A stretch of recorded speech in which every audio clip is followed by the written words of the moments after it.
All right. Cool. Welcome in, everybody. Hey. Howdy, howdy. Hope everyone's doing good. Hi. Welcome in. So, stream title Final Fantasy X. Potentially the finale? I don't know. It might be. We'll see when we get there. But, yeah. Hi. Welcome. FF10, man. This has been such a fun revisit. It's been too long since I'd last played this game. So I'm happy to have played through it again on the PS2 version. Experience all the joys of this game from the original way I played it back in the day. But yeah, welcome in everybody. Hope everyone's doing good. Welcome in Reap, hey buddy. Affinity Leaf, hey buddy. Big Jim, hey buddy. White Rabbit Object, hey buddy. Hi, welcome. Finale Fantasy X. That's what we're playing today. You're right. Final bosses are going to be a breeze with the loot that we have. Oh, yeah, when it comes to story stuff, it's going to be no challenge. But when it comes to maybe getting the Monster Arena challenge done,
welcome.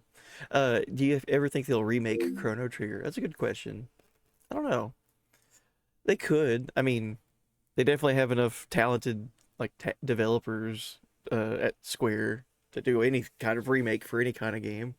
Uh, I think the question is, should it be a remake or should it be just a port? Right? Should they just give people access to play the Super Nintendo version of Chrono Trigger again? I think I'd be happy with either one. Either way, More Chrono Trigger make me happy.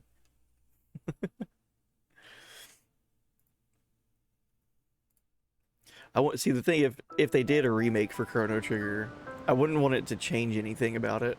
So like that would kind of defeat the purpose of a remake. Like I wouldn't want them to change and take away anything from Chrono Trigger. And if they added stuff to it, that'd be cool. Like if they added like more endings or something. I don't know. It'd be an interesting timeline if they did an FF7 remake and a Chrono Trigger remake. Could you imagine that? I don't think they'd port the DS version. Well, the DS version has some stuff in it that's like exclusive to the DS version. It's not even in the Steam, like a version of Chrono Trigger. Like there's a multiplayer like monster arena thing in the DS version that's not on Steam. Some music that's not on the Steam version. There's some cutscenes that are not in the Steam version. It's weird. Steam version is just all over the place. Like, why is it missing stuff? Just want a full-blown remake like they did for 7, except for without changing up some of the storyline, right? Like I've had this conversation. So if they did a remake for Chrono Trigger, would you want it to be an HD 2D style, like Octopath Traveler or along those lines, or would you want it to be like Dragon Quest 11, like full-blown like 3D model character models instead of sprites? Because like if they did a remake for Chrono Trigger and they went all in on one way or the other, I would want them to do both. Like give me the old game to play as well as the new thing to look at, right?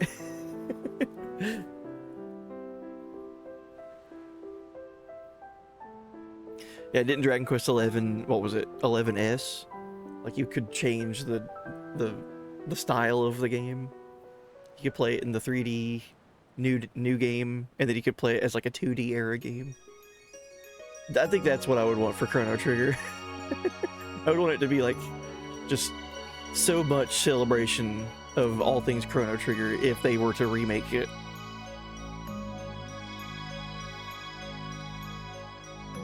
Yeah, we have the technology. It is true. Alrighty. So, 119 hours into this playthrough. And are we done? Are we still not done? I don't know. So, just a quick overview of my characters. Sphere Grid is pretty much all done for everybody. Everyone has been everywhere, learned everything. Activated pretty much all of the... Well, every node has been activated except for the luck nodes. Like stuff like this. Like that's not activated for everybody because it's like, whoops. I know what that grind is. I don't know if I need that. Here are my stats. This is pretty well like the same for everybody. Since everyone's been to every part of the Sphere Grid, all of their stats are going to look very similar. So HP and MP is at max value without breaking their limits. Strength, defense, magic defense, and accuracy have reached their limit. They can't go over 255. So all my characters are super buff, super tough. They're not that great with magic, but they're still like good with it. They're fast. Their agility isn't maxed out, but it's in the 200s for everybody. And then like the awful stat there, the luck stat, like that's just, I think I'm just gonna rock with that and see what happens. If this was the international version and we were dealing with the super bosses, like the Dark Aeons and Penance, you have to do luck, like it's required, or else you won't even hit the enemy. But in this version, those enemies don't exist. We don't have the Dark Aeons to worry about. So I feel very comfortable with the Sphere Grid at the moment. The only thing left to do would be, I got every character's celestial weapons done. So like everyone can break the damage limit and get triple overdrive and stuff like that. But their armor, I don't have good armor for everyone yet. So Waka, Riku, Titus, and Auron, they all have kind of the same armor, the Phoenix stuff, Phoenix Bracer, Phoenix Shield. So auto Phoenix, auto Med, so like auto like Remedy if we get hit with poison or darkness or whatever. And then auto Haste, so starting the fight out with Haste equipped. And then we have an open slot for them, so I could mess around with that open slot for each character there. But then Lulu, Yuna, and Kimari don't have anything on their armor, and so that's not good. Like, you can't have that. You gotta have something on them. So I don't know. We'll figure something out for them. Have you been changing up the sphere grid nodes to make each one a max node? I started on that, and I was like, let's just go ahead and fill in the empty nodes first and see where we end at. And I haven't even finished that yet. Like, I've got plenty of nodes up here near the Auron and Waka area that are just open. And even so, even with that, the only thing I would work on with that would be like magic and evasion. So like, it's already overkill with what we've done. Like with strength, defense, accuracy, agility, everything. So like evasion, not worried about it. Magic, it's high enough. And then luck is the thing. Like I was saying, luck is the requirement to grind in the international version and the HD version because of the Dark Aeons, but we don't have to worry about that. So now I'm really just kind of worried about abilities for armor. This version of the game, like I said, it doesn't have, it's the NTSC version, the PS2 version that came out in the West for the first time in the States back in the day. So another thing that's missing in this version is the ability Ribbon. So we can't put Ribbon on my armor and be protected from all status ailments. Like, so that's a tough one to kind of replace. Ribbon. So what could I give to like Titus, for example? I've been thinking about confuse proof, because if he gets confused, he's gonna attack himself and my other party members and potentially one-shot them. But if he's confuse proof and he gets hit with anything else, we got auto med as a backup. So like, if he doesn't get confused and he also has auto med with like automatically using remedies, he's kind of like, you're kind of safe with that, right? Like, the only thing I could think of that would be like a party wipe would be if like everyone got petrified at once. I don't know if that would happen. Because we got items that can take care of everything else, like antidotes for poison, eye drops for darkness, and so on. Echo screens for silence. I could also go auto protect. Just automatically start the fight out with auto haste and auto protect, or shell.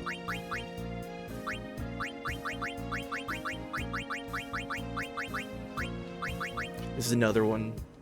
I think auto potion would be good on my mages, so like Lulu, Yuna, and Kimari. I have auto phoenix on like the warrior characters, and then maybe have auto potion on the mages to kind of like balance that out. So not have auto phoenix on everyone, but have a split of phoenix downs and potion usage between the characters. I don't know, just an idea.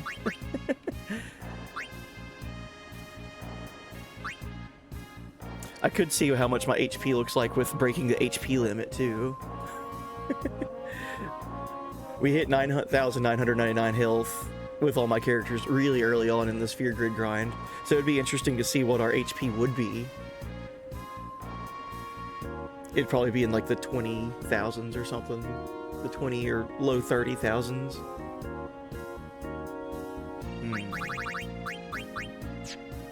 Let's look at Yuna's.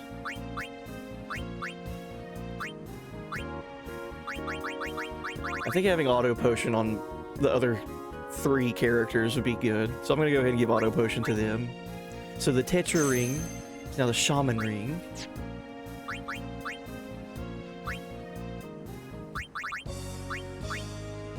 Tetra bangle. Probably gonna be the Shaman bangle.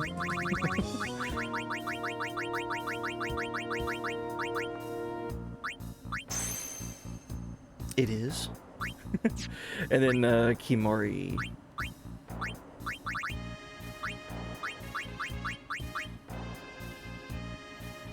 Tetra armlet, probably gonna be the Shaman armlet. Alright. Still so much stuff to customize. Let's see. Auto protect and auto shell are kind of expensive with those light curtains. Like, I could grind to get more light curtains and put auto protect on everyone. Or like bribe for the right stuff.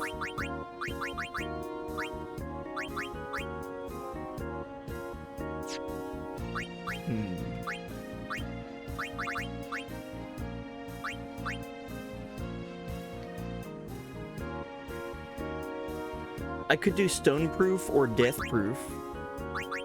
So prevent petrification or prevent instant death, like death touch. But I'm still so worried about confusion. If someone gets confused, then I become my own enemy. Maybe if I split this up, like, put confuse proof on one, put death proof on somebody else, stone proof on somebody else. Like, maybe mix it up. I'm not worried about poison or silence. Just things that, like, incapacitate my character. Like, I can't control them anymore if they're petrified. Or if they die.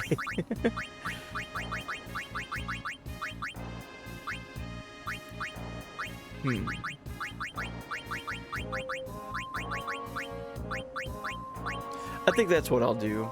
So for Titus, I think I'm gonna make him have stone proof. So he can't get petrified. He could still get confused though, and death touched. But at least he couldn't get turned to stone. Let's go for it. Alright. Stone proof, we're locked in. For Orin, I think his should be probably death proof. That'd be cool. Use all my far plane wins finally, so he can't get instant KO'd with death touch. We're doing it. Waka, miracle comeback.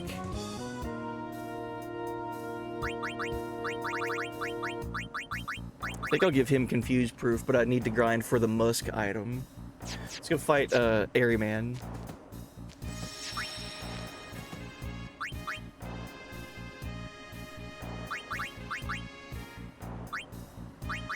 I think you can mug from the Airyman to get the musk item.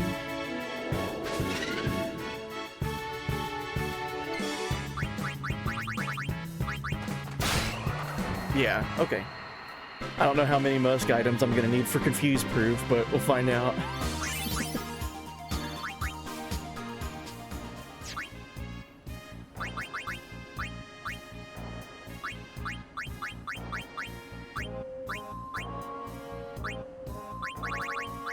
Okay, I'm at 47 musk.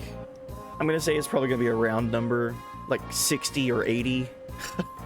Jeez. I wonder if there's any more, like, a faster way of getting musk. I don't know. I'll just do what I know what to do. Are you all maxed out now? Pretty well, Dr. Ice. Also, welcome in, Doctor. There's just a few stats that I'm not worried about. But everything else is like, can't go any higher. And I'm pretty sure like what we've done is overkill anyway. Have we unlocked Nemesis? We have. Yeah, Nemesis is available for us to go and challenge. With this version as well, auto haste and quick hit, and then like super high agility Like it's in the like the high 200s for all my characters.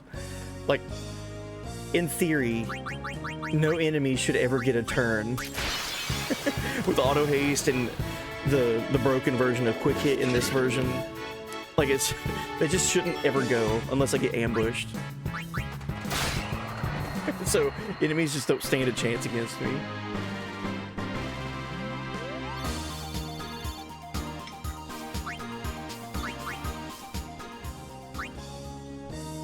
Alright, I'm gonna go up till I know I have 60 of the musk item. And then see if that's enough to get confused proof on Waka.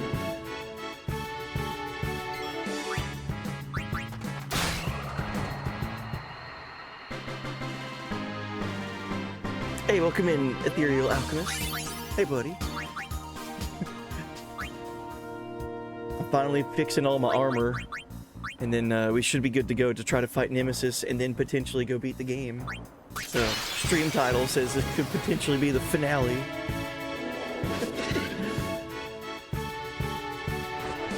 Oh no, we got ambushed. 30 damage to everyone. How will I recover?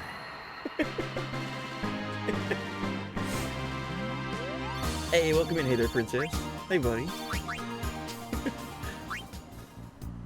Yeah, hope everyone's doing good. Hope everyone's weekend has been pretty awesome. Can't complain myself. I had a pretty good weekend. Other than my sleep schedule being all wacky. But gotta roll with the punches on that one. I once again started stream later than expected for overachieving on my naps. So, see buddy as he slowly wakes up on stream, live on Twitch. I'd rather be waking up on stream than falling asleep on stream. And trust me, I've done that too. So, if I had to pick, it'd be waking up.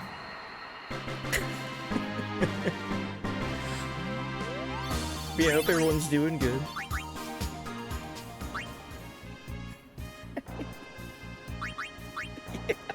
Yeah. Overachieving on a nap is the best way to put that. I'm so good at it. I was talking about this the other day. Like when I get into a project or into like a new hobby or something, I get really into it. And sleeping has been a lifelong hobby of mine. So like it's really hard to wake me up and get me away from a really good nap. I'm overachieving. Yes, Halo Princess, I have fallen asleep on stream before. And chat was nice enough to clip it. So it's forever gonna be on the channel. I was playing FF14, okay? And in FF14 there's a area in that game that's just like super comfy. Like it was like nighttime in the game and it was like snowing and the music is really pretty. And I was just like, I was doing story, so I was reading a lot. And I was just like, I was tired. So I'm just like walking down this, like from point A to point B, and then like you can just see my eyes just like and then I stay like this for like maybe 10 seconds and I'm like, uh-oh. Like I fall asleep and wake up within the same clip and I just start like, uh-oh. People saw that.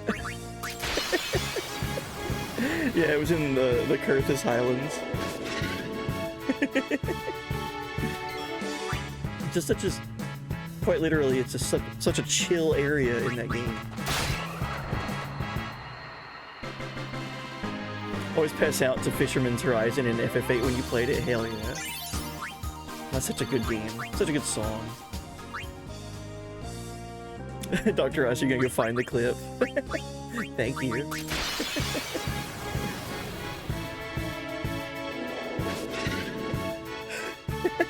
I was doing story, so I was like, okay, we gotta go talk to people. And like sometimes there's like some action with fighting mobs or whatever. But like there was like no action happening for like maybe 20 or 30 minutes. It was just dialogue. So I was already like, okay, I'm liking the world building here. I didn't snore. I would never do that, but I did fall asleep. It happens, okay? I'm only human. Alright, can I put confuse proof on Waka? Confuse proof, please. Yeah. It takes... What? It's not a round number? It takes what? 48 musk to put confuse proof on one of my characters? Okay. Why not 50?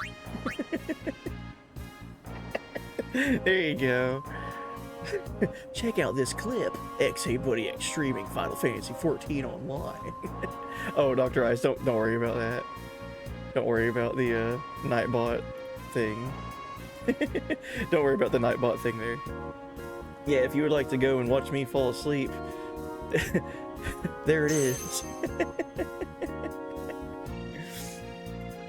Alright, so confuse proof on Waka. I feel a little bit more comfortable knowing that my character won't get confused and turn around and start killing my other characters.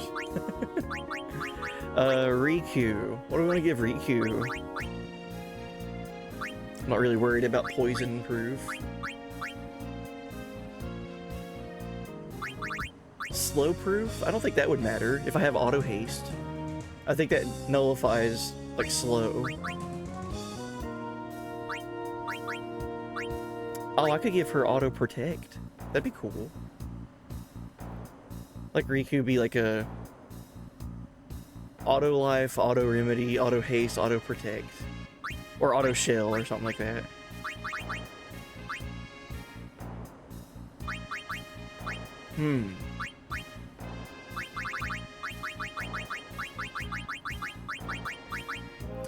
She should have auto potion as well. That's what I'll do. She'll be like a mix between my warriors and my mate. Thank you guys for watching me fall asleep in that in that clip, by the way. Would you believe it that it happened like the next stream too? Like directly the next day, the next stream, same thing happened. It wasn't in the same location, but it was in the same game. I was playing 14 again, and I was just going, and I was just like, just out of it, man.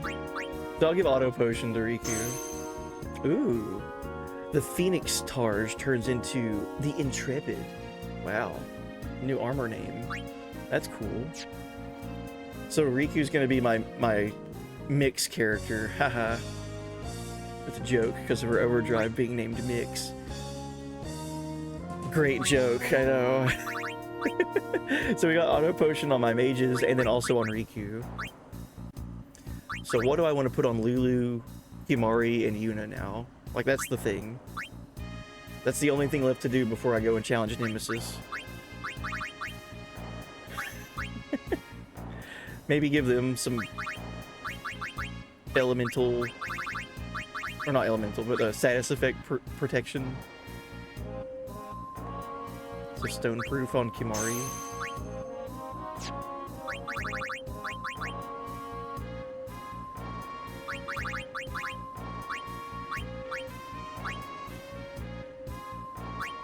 I'm thinking about putting auto haste on them as well, but I know that's a pretty big grind. Getting those chocobo wings. And I could just cast haste.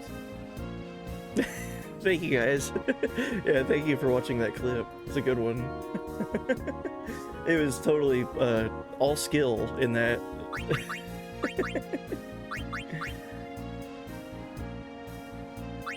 I'll put...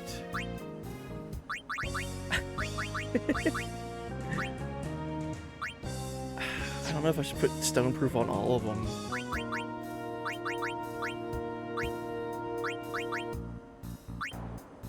Silence ward, but no silence proof? Where is my proof? That would be helpful, not having silence on my mages. Auto med. I should put that on them as well. Auto bangle. Oh, okay, cool.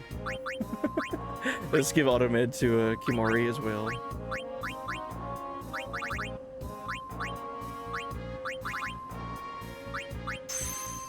Safe passage.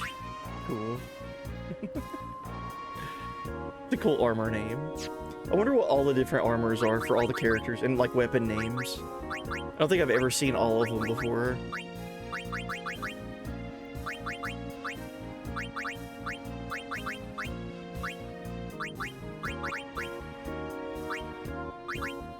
Auto mid on Yuna. Healing ring. Cool. Let's give her...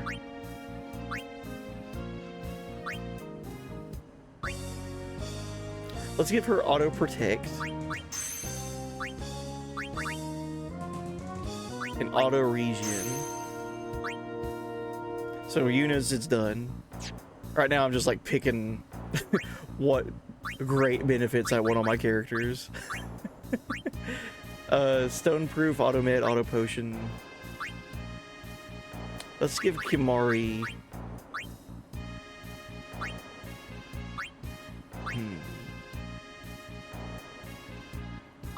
Let's give Kimari no encounters. That way we can go through Sin. Like, actually, that way we can walk through Sin and go beat the game without worry about random encounters. That is important. We don't want to accidentally just like have to fight stuff when we don't need to.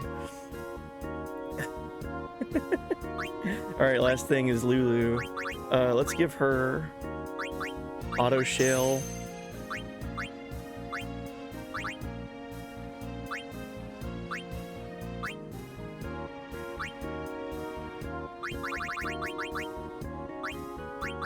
Sure, zombie proof. Why not?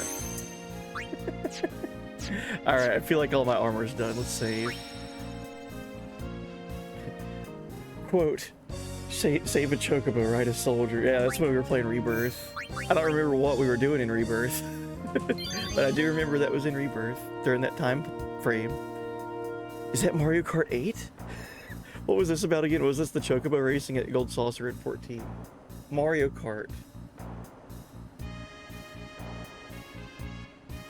No. I think that was when I was watching a Game Awards show.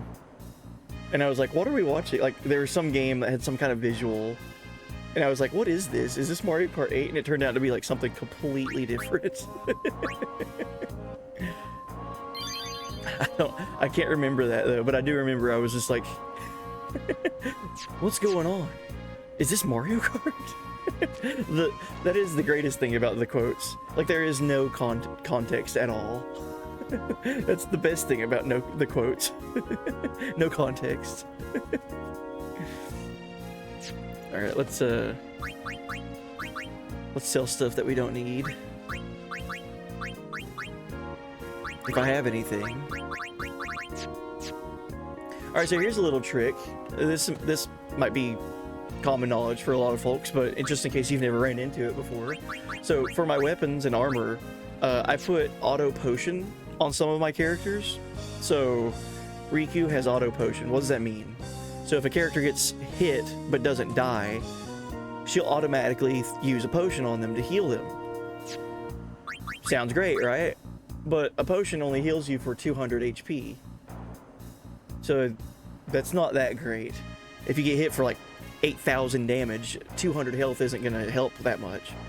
Well, what if we got rid of all of our regular potions? What if we sold all of these and we only have high potions in our inventory? Well, good. She'd pick from the high potions stack instead of regular potions.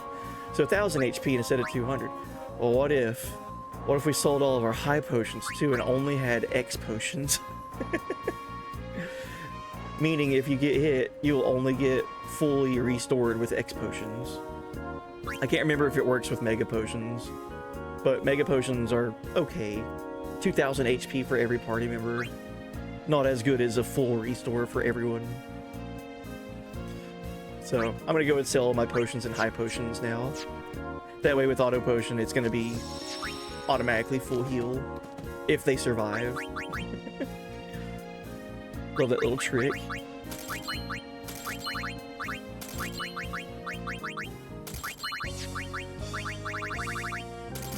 Look at all that money I just made selling my potions.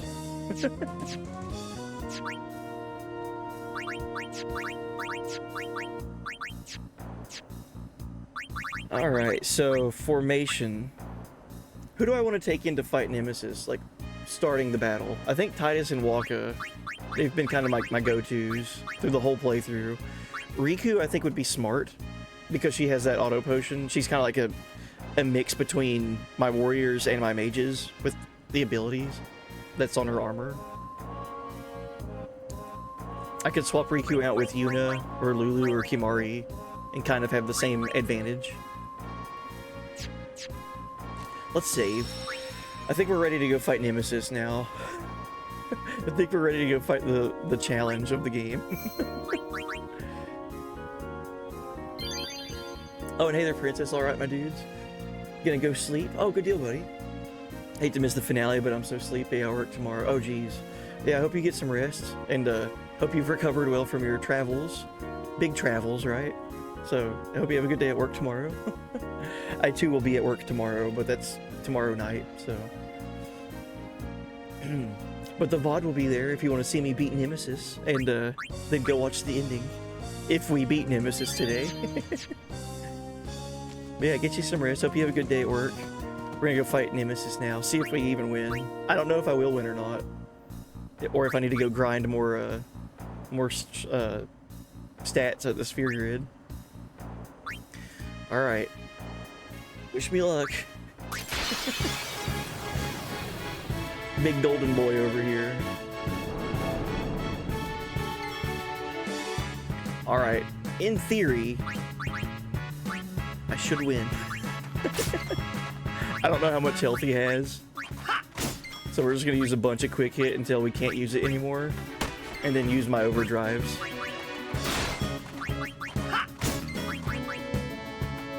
I think I've done 600,000 damage now.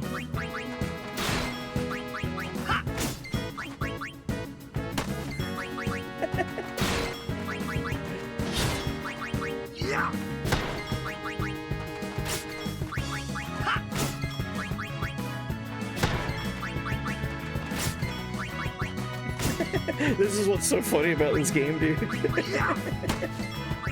I've done roughly 2 million damage now, and we're gonna start using overdrives. Slice and dice. Yeah, welcome in, Yacht Rock Smooth. Hey, buddy. Just in time to watch me die to Nemesis, probably.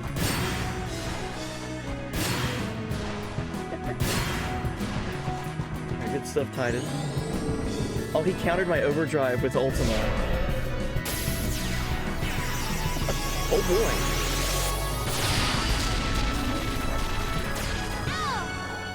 Yeah, there we go. X potion time. Alright.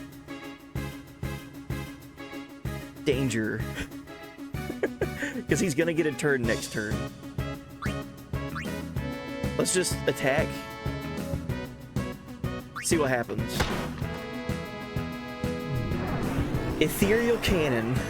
Oh, jeez. That only hits one person? Oh, we're fine. If he just keeps hitting one person with that... Oh, I should probably heal with, in case he uses Ultima again. Alright, let's start doing some strats, like protect and shell on people. Oh, and I could put auto life on people too. That's right. Yeah. Yeah. Welcome in, Munge. Welcome in, Shun. Hey, buddies. Let's do some backups here. Auto life, and we've already been all in on offense, but we need to be like smart about it.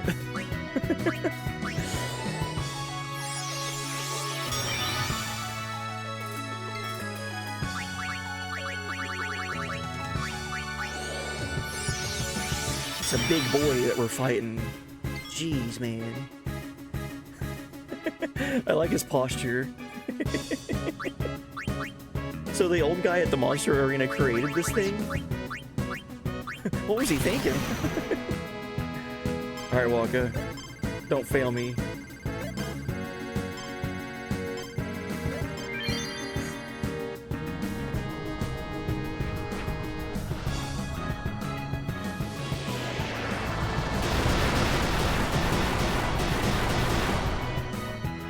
still alive. Alright.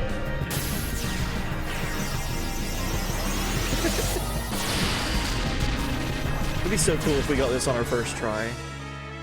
But if we don't get it, we don't get it. Ultra Spark.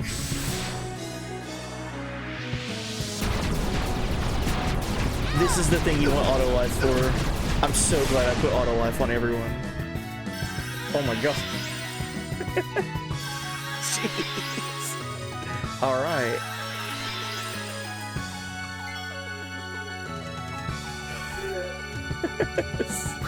That's no good. So that used my auto life on everyone. We're all hurt really bad. Let's auto life again. Hopefully I'm not stuck in a loop now.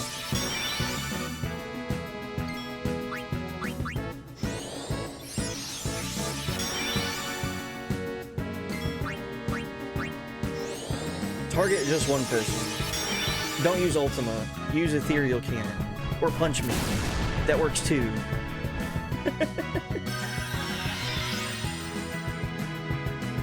Okay. Once you finally got up to snuff, he decided to make something that could kill Sin. Yeah, thanks, Monster Arena guy.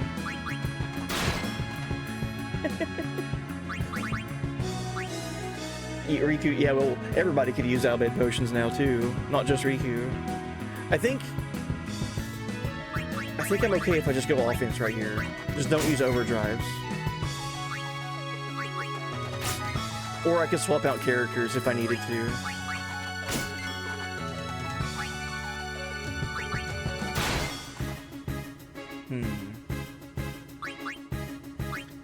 I could try to put regen on people.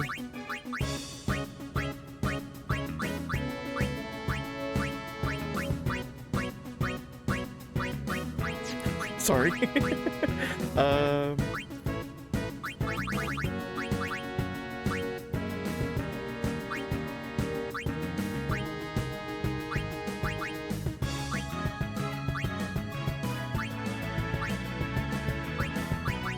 Yeah, I could use these.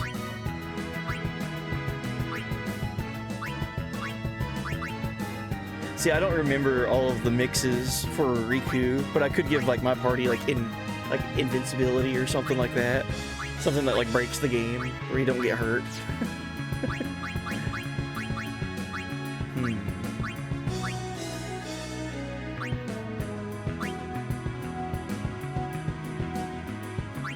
Yeah, we could bribe Ultima.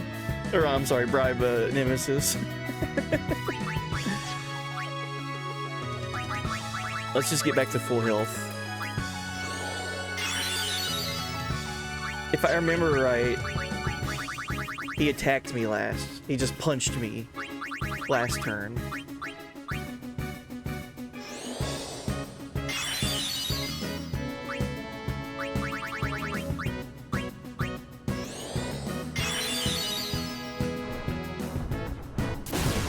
Okay, he punched me again this turn.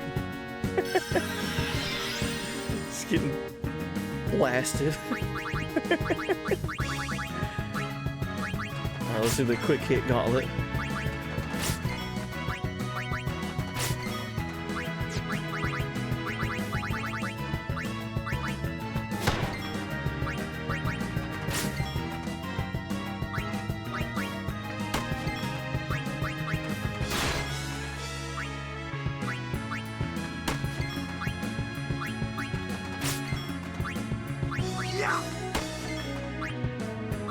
Yeah, I'll keep going until I can't get any more quick hits in. Then I'll put auto life back on Titus. Looks like it's going to be Waka that goes last.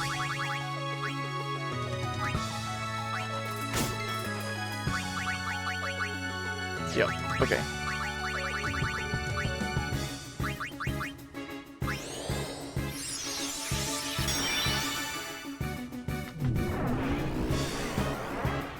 Who's it hitting? Okay, good, it hit Waka. And we also have Auto Phoenix. So we're good on that. Dude, Riku, are you gonna be like the savior and just like be the one that just is constant with max damage for me here? That'd be awesome. So I'm noticing something. I haven't seen this really in this playthrough because this is my first fight using auto life in this playthrough. Auto life only revives you for a quarter of your health, like your full health, whereas auto phoenix revives you with half health. So auto phoenix is good for getting more HP back, but auto life is good for if you get party wipe. That's interesting.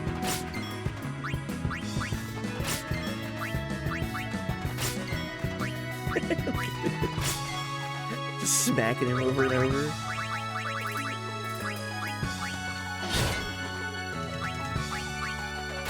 There's no way to scan him, right? Like, we can't see how much health he has left, right? He's probably immune to scan.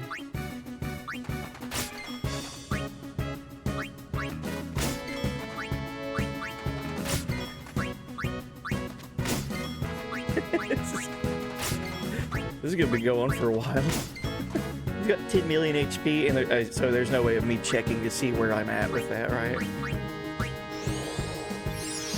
Okay, so I'm gonna guess his next attack is gonna be the big party-wide thing. Yeah, okay. I'm remembering. This dude's a problem. But once you know how to do it, it just turns into a remember where you're at in the attack script. So he's, next turn he's just gonna punch me, I think. I'll go ahead and put auto life on everyone.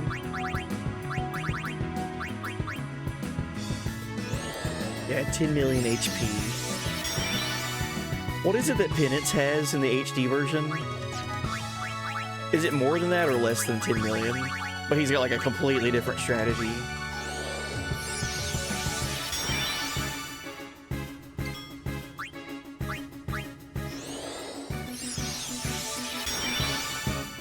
Chat fighting against Specchio while I fight against Nemesis.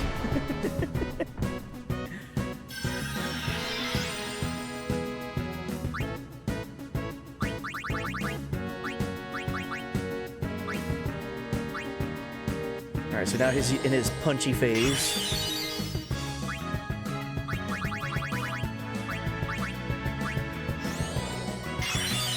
And the thing is, too, if I use overdrives, he's gonna counter with Ultima.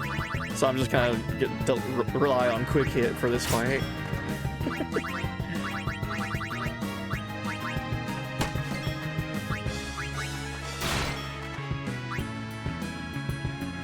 So I've got auto life on everyone. Titus doesn't have it.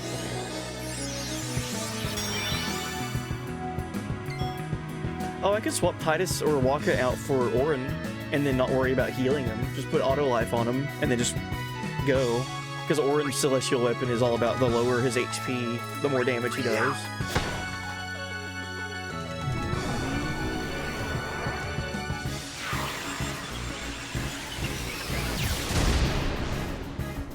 Dude, get wrecked, Waka. You deserve it for being so handsome.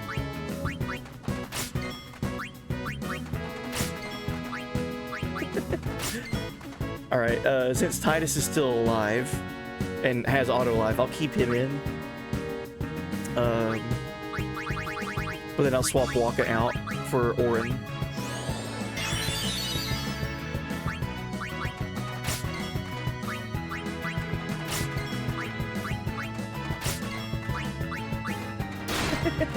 It's fine. Penance has only 12 million HP. Okay. That's not too bad. But he's got multiple targets, and he's got like a weirder, like more intricate loop of hitting you and being a troll boss. Alright, Orin. Oh, he didn't have his weapon equipped. That's okay. Let's just go ahead and give him auto life. Orin walks in and is like, I don't need to do damage.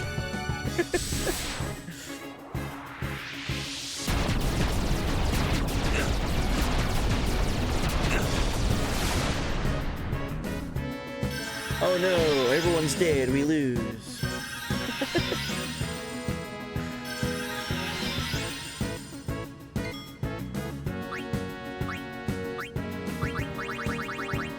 We are gonna start running out of MP though.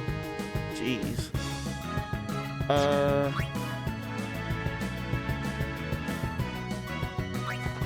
Let's do this. I can't believe I came in here without celestial weapons equipped on everyone. I just thought I had that equipped on everyone because that's like a no-brainer. Whoops. Wouldn't be me if I didn't do something stupid.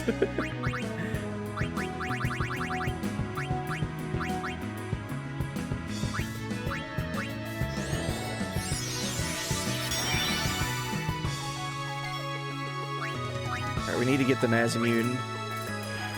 So, like I said, the lower Auron's HP, the better. When it comes to how his celestial weapon works. Is this the ruby weapon or the underwater one of the game? This is... So Nemesis is kind of like the... Yeah, it's kind of like the emerald weapon, in a way.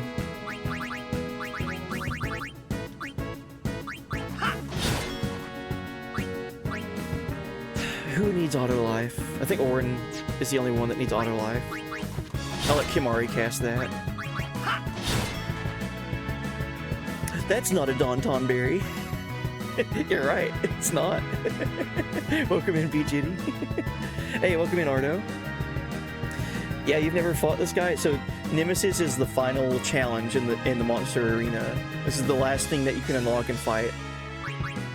And you can fight it as many times as you want to, because it's just a monster in the monster arena. But he's a big one. He's got 10 million HP. And I'm hoping I don't have to reset the fight. Because we're already here. We're doing okay. Alright, Kimahri.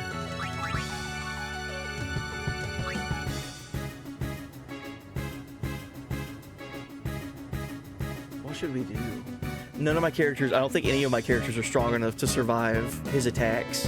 So like auto life is the way to go. Oh, good luck up there, Ardo, with the waifu slots. Hey, congrats, you won. You got Queen Braun from FF9. Heck yeah. I'm so happy for you. What do you win if you beat Nemesis? I guess we'll have to hopefully win and see.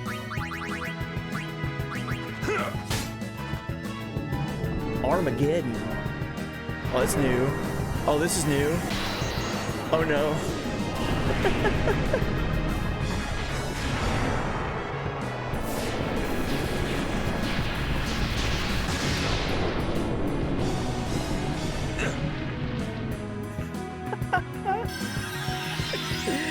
$99,000.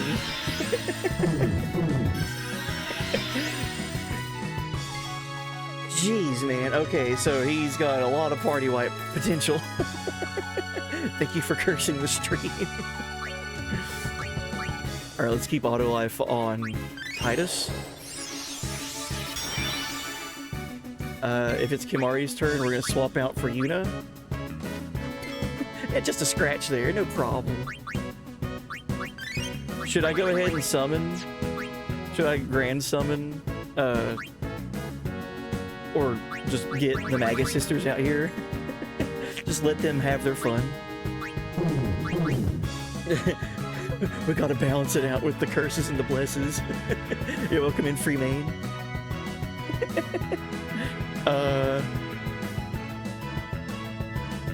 I kind of want this to be a last resort, like summoning. So we'll hold off. Put auto life on Yuna. Yeah, I could. Yeah, that's another thing too, right? You can have Yojimbo show up and just Zanmato, just give him all of your money, and if it's a high enough amount, he'll just one-shot this guy. Same thing with all the Dark Aeons and Penance as well in the HD version. Alright, Titus is out of MP, pretty much.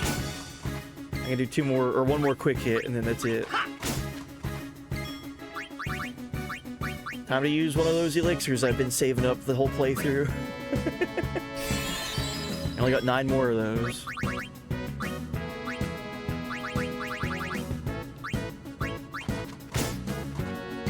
Yuna, go smack him with your really... Hold on, does she have the right weapon equipped? She doesn't, never mind. Yuna, go smack him if you get the chance. Your time to shine, do 99,000 damage. Why would I not equip the celestial weapons before this? What was I thinking? Alright, cool.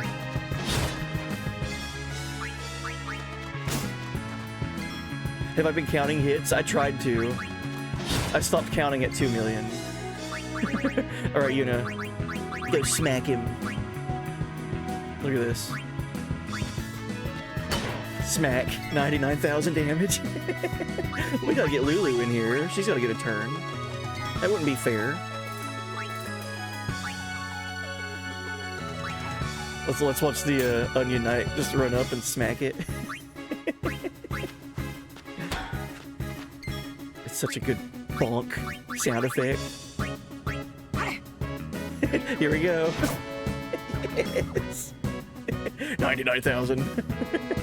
Alright, we need to put auto life on you, everyone except for Orin. Okay, Lulu. Lulu, be protected.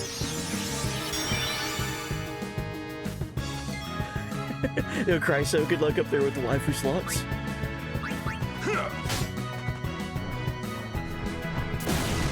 Jeez, man. Imagine taking a punch from that guy.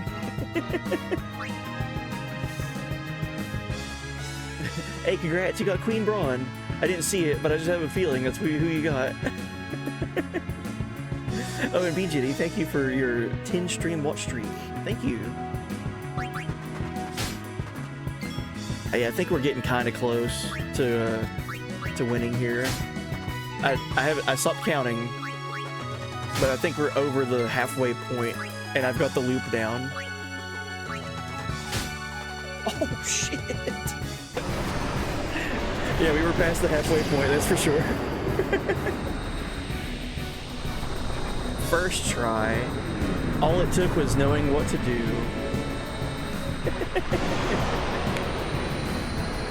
So cool. He only used Armageddon on me once. He only used it on me once. What was up with that? Everybody got a turn. You get AP. You get AP. Congratulations! Yeah, first attempt, dude. Let's go. So we also got the Genji Bracer. He drops multiple different things. And the Warp Sphere. You can also steal things from him. And like I said, you can fight him as much as you want to. Here we go. Here's the little celebration. You've beaten my mightiest beast? What extraordinary power. All right. From now on, you shall all be known as the one who conquered all.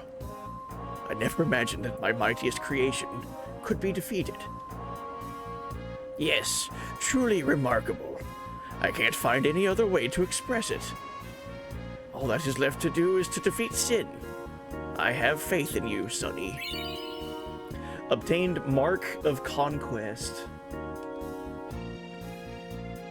There won't be any more new fiends, but you can still battle them anytime. Feel free to come back whenever you wish to train. You'll of course need to pay for it, though. Yeah, there we go. We got the Mark of Conquest. Hi, Mark. Where is it? Should be a key item, right? Yeah. The Mark of Conquest. Whoops. Given to those who have surpassed mortal bounds. So that kind of reminds me of a previous Final Fantasy whenever you beat its like super boss challenge. You get like a little key item saying like you did a thing, you did it. Super fun. So yeah, Mark of the Conquest. We beat on our first attempt, mind you. I haven't done that in years. We beat Nemesis. Fun. And then we got also for Teal. We also got the Genji armor for Orin. Genji bracer, break HP limit. You can get the break HP limit armor this way by just farming Nemesis. If you want to fight him over and over and over, you could get this type of armor for all your characters. And then also for the sphere grid, he gave us warp spheres. And a warp sphere, just literally, you move anywhere. Without using your sphere level, you want Orin to go all the way up here, go for it. You could just go anywhere. So, no places off limits with the warp sphere. So I think that also works. You could get behind locked areas. Hey, look at this. So these areas are still locked with level 4 locks, but I could warp back here and just be stuck if I wanted to. Put somebody in timeout. So yeah, we beat Nemesis. Fun. Everyone got a turn. Everyone smacked him at least once.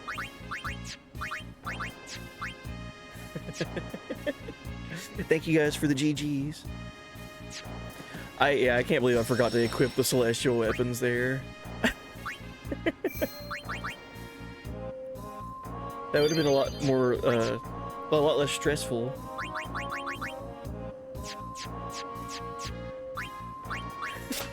Whoops. Can you defeat the secret boss in Mario RPG? Oh yeah, oh I love that. That's one of my favorite secrets, super bosses. Yeah, Culex is awesome, dude. Fun fact about Culex, I played Mario RPG before I played any Final Fantasy game. Like back in the day when I was a kid. Because it's Mario. I was like, oh cool, Mario. So whenever I played Mario RPG, it was me and my brother. And that was the first game I ever heard any Final Fantasy music in. So that's cool to me. It's a fun little buddy lore there for you. Write that down. I beat Emerald and Ruby Weapon in 7, and all I got was Master Materia and a Gold Chocobo. All you got was a Gold Chocobo? That's it? Sounds like a pretty good reward. What's left? Beat the game? Pretty much. We should do one thing, though. Before we go and beat the game. We're counting on you, kid.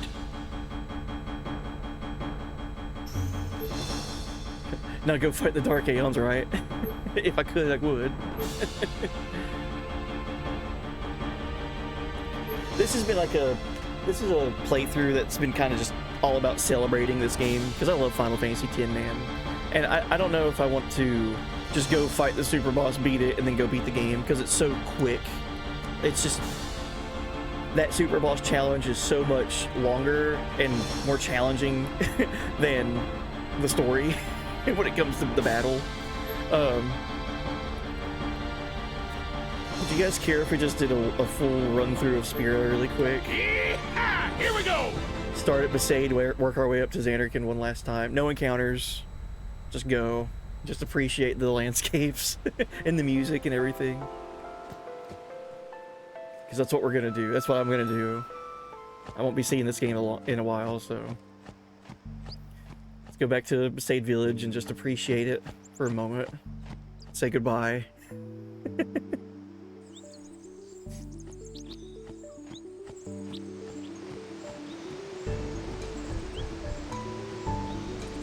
Sightseeing in Final Fantasy X. Sightseeing edition. The true challenge of Final Fantasy X. Patience as you grind to max stats. It really is two different games. Like the story and the adventure is its own game, and then the end game of leveling up the sphere grid with everyone is its own game. It really is its own separate thing. 2 games in one.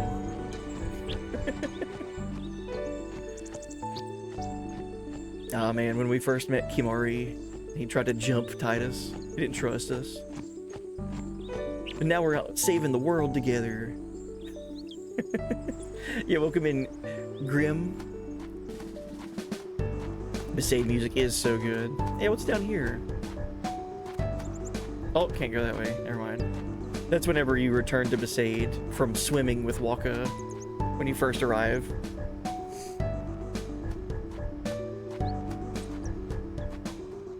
Yeah, we have no encounter equipment, Ardo. Let me show you that really quick. So, I was like, okay, before we fight Nemesis and give it our first try, I need to make sure I fill in all this armor for all my characters. So I gave like stone proof to Titus just in case. I gave Lulu some stuff like auto med, auto potion, auto shell, auto regen, and auto protect on Yuna, things like that. Just going through and filling out stuff for characters without grinding for items. And then I got to Kimari and I was like, I don't know what to give Kimari. So I just gave him no encounters.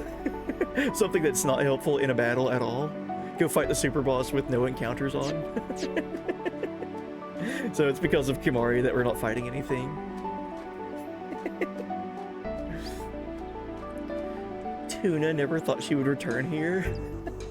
Tuna. Her name is Tuna now.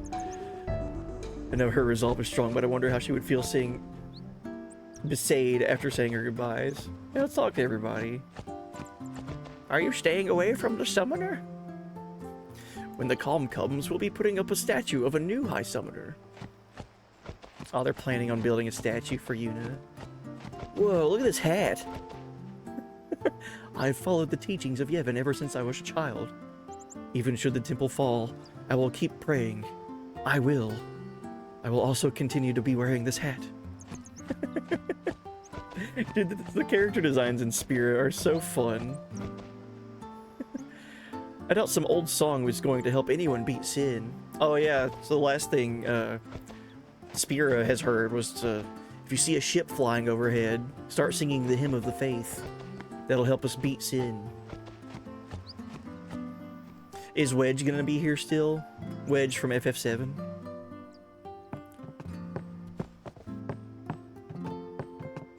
His cats are here.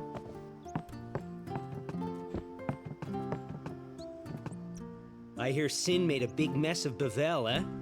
The far plains ringing with Luzu's laughter, I bet. Just a little more and Sin is finished. Yeah, just a reminder in the playthrough at Operation Mihin. Just a little more and Sin is finished. Who we decided to talk to. Hey, there's Wedge. There he goes. Just comes waddling in. Look at him. Battle with Sin ain't over yet. I wish there was something we could do. Thank you, Wedge. It's just totally Wedge. Alright. GG, Besaid. Take a look at its temple one last time. Such a cool game.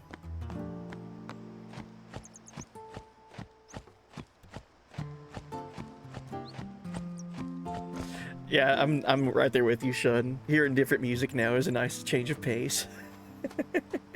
Your Wedge is good at sports ball. The actual Wedge for FF10, he's still in my blitzball team.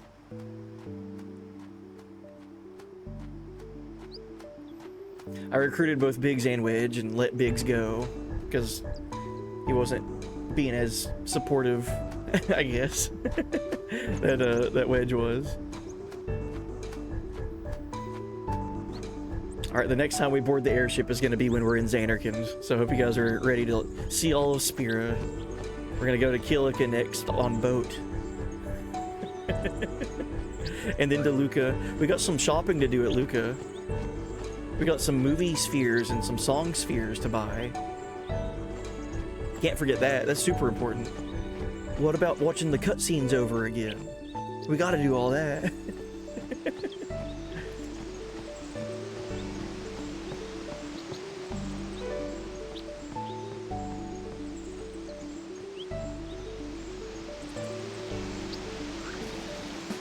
Oh, I should do this. There you go. Turn the mini-map off. Remove the little HUD thing down there at the bottom left.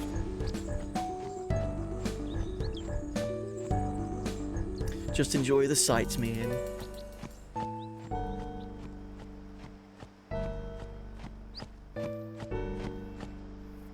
I wonder how many steps it takes to walk through Spira. Like if anyone's gone through and counted. Like how big each area is.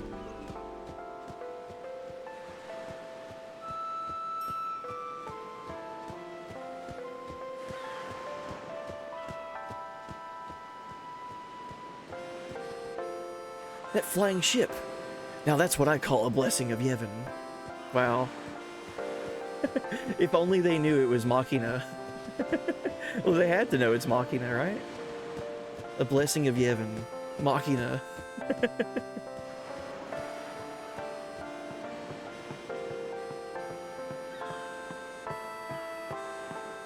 I love that you can return to certain places and hear certain songs. Sin is still out there. This is a job for the Crusaders.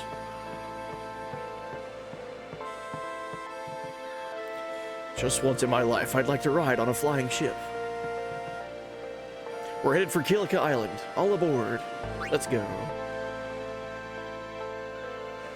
I don't know how many steps it takes to walk Spira, but I do know how many licks it takes to get to the Tootsie center of a Tootsie Pop. Stop. Maybe Mr. Owl knows. Oh my god. That reminds me of something. That reminds me of yesterday's stream. Shun killed me on stream yesterday, dude. It was so funny. Oh man. I woke up laughing about that. Shun. That killed me yesterday. So we were going through and like min-maxing the sphere grid, right? So if you look at the levels on my character, like all my characters, there's some things that are maxed out, there's some things that are not. Magic is one that I just didn't touch. Same thing with evasion and luck.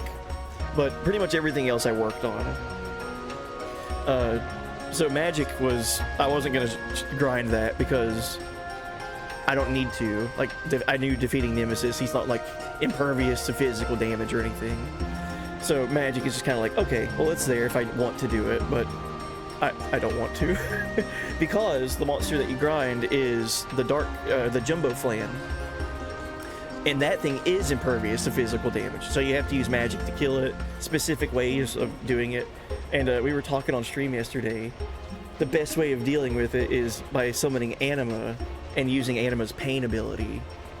And I think it was Chryso that said, yeah, that grind becomes very painful because you gotta use pain all the time from Anima. Yeah, Chryso said that. So I was like, haha, that's a good joke. And then I was like, oh man, that reminds me of Final Fantasy X-2 as well. That game is also very painful. And then that's all I said, right? I think it was like legit 10 minutes of just no reaction to that at all. And then Shun, it was like, hold on, I gotta find the quote of it. It killed me when that popped up. 10 minutes later, hold on, it wasn't that quote, hold on. That's a good quote though. There it is, quote 222. 10 minutes later, OMG, I just got the joke. He meant pain as in Pain, the character. Because pain is in 10-2. That killed me, dude. I woke up laughing about that today. It's just like pain. I get it, oh my god. Such anti-jokes, man. Kills me. Oh, and Grim, you played 10-2 for about 3 hours. It's a completely different vibe. It is. I still enjoy 10-2. Just seeing Spira and seeing the world again. Oh, this is cool. Yahoo, a flying ship, yippee! The kids found a new way to play. They'll never be merchants now. Okay, good, I guess.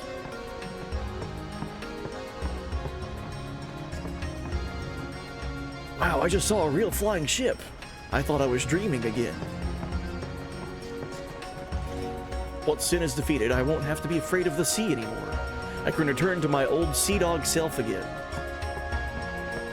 For at least 10 years, I guess. All the high hopes that Spira has for Yuna. We can't rely on Yevon's support anymore. We plan to go on running the ship on our own. Even if it's against Yevon's teachings, I want to sail that flying ship. I like that all of Spira is, like, in awe of the airship. So cool. Go ahead and rest down below. We'll be there by the time you wake up. Alright. Thank you, SS Leaky. Still an awful name for a ship. The SS Leaky. Alright, let's go talk to everyone's favorite NPC in this game.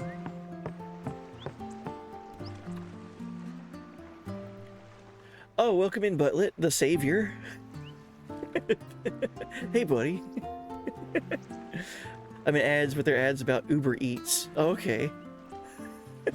Is that something y'all regularly discuss here? No, in fact. Uber Eats pregnancy tests? That's crazy. Where's the Blitzball kid? Where's he at? We gotta talk to him one last time. He's not in here, is he? Oh, there he is. When I grow up, I'm gonna ride the flying ship. That's right. He changes his dialogue now that the airship is around. Bet you guys didn't know that.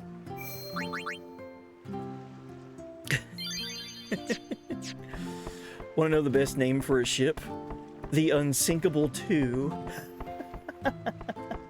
That's good. The Unsinkable 2. What happened to the first one? Oh, we don't talk about it. Let's talk to this guy that has amnesia. I'm gonna win lots of money playing Blitzball and help rebuild Kilika. Oh, good. Setting some goals. Sin's been around for 1,000 years and will probably be around for 1,000 more. Yeah, that dude lost his memory and he was like really hateful for most of the game.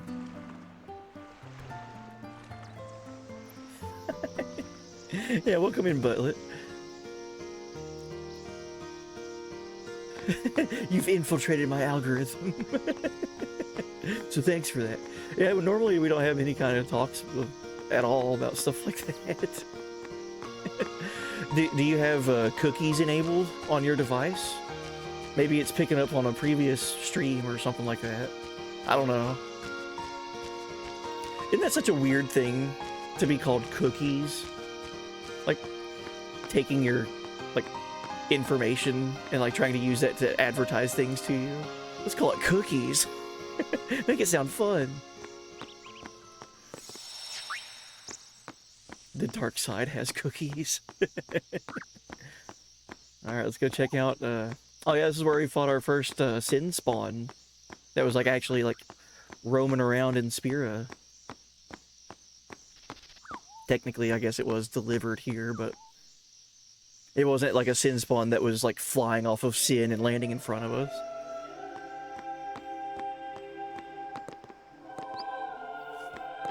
What is this NPC doing?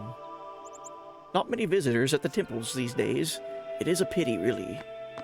Oh yeah, a lot of the monks have left and gone back to Bevelle because Bevelle is in shambles.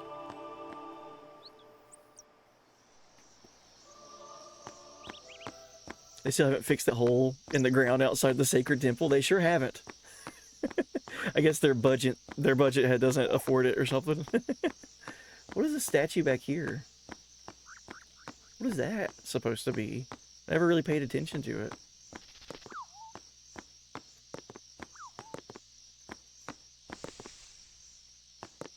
What is this?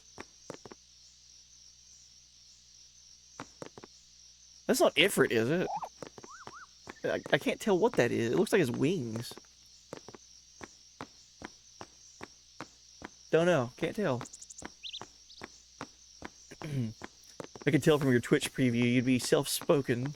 I'm glad I'm right. I'm looking for a soft streamer to play in the background as I play Zelda. Self-spoken. Oh, okay. Oh yeah, welcome in. Hope you're having fun with Zelda. Which Zelda are you playing? I hope it's a good time. Yeah, the Hymn of the Faith. That's where, yeah, FF10 is the one with the Hymn of the Faith in it. Very iconic vocal track.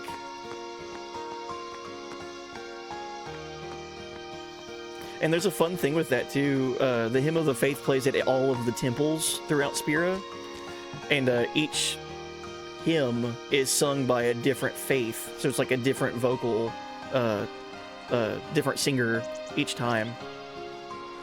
Sometimes it's a male voice, sometimes it's a female voice, sometimes it's, you know, higher pitch, lower pitch, and so on, etc. So based off of which faith is singing it, it changes how it sounds. Isn't that cool? Alright, how can I get to Luca from here? Is it just by talking to the boat again? Let's go talk to the boat. Mr. Boat, where are you? Can you drive me to Luca? Can you drive your boat to Luca for me? Oh, okay, there it is. Leave it to me. I'll take you anywhere you want to go. Let's go to Luca. We got some shopping to do. We gotta buy all kinds of spheres.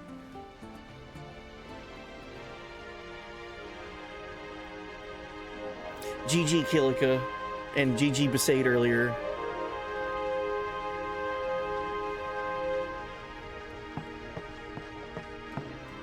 Oh, hi guys.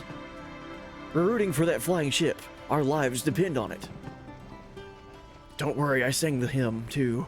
Just let me sleep, okay? Oh man, people of Spirit are worn out from helping sing the Hymn of the Faith and luring Sin to Bevelle. The flying ship is in Al Bhed Machina, right? No way am I gonna cheer for them. They say it was the Al Bhed that spread those rumors about Summoner Yuna being a traitor. Yeah. So it's not all cheery and supporting the Al Bhed. Wishing upon a lesser goal isn't going to make my dreams to come true. Isn't going to make my dreams to come true. Alright, we got some translation. I wonder what my dreams are anyway. I don't really know myself. Okay. Wishing on a lesser goal isn't going to make my dreams to come true.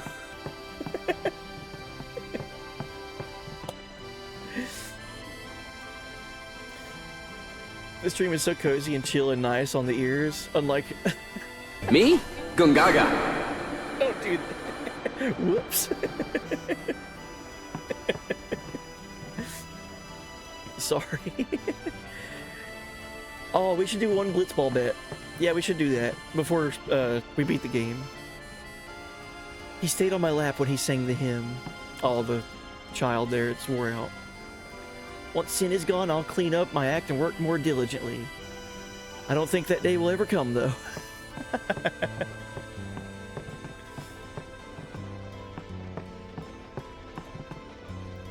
I'm doing a study on the animals of Spira. Oh, okay. The birds flying around here are lesser Spira gulls. Lesser gulls are gentler than greater gulls. You can tell by the way they fly.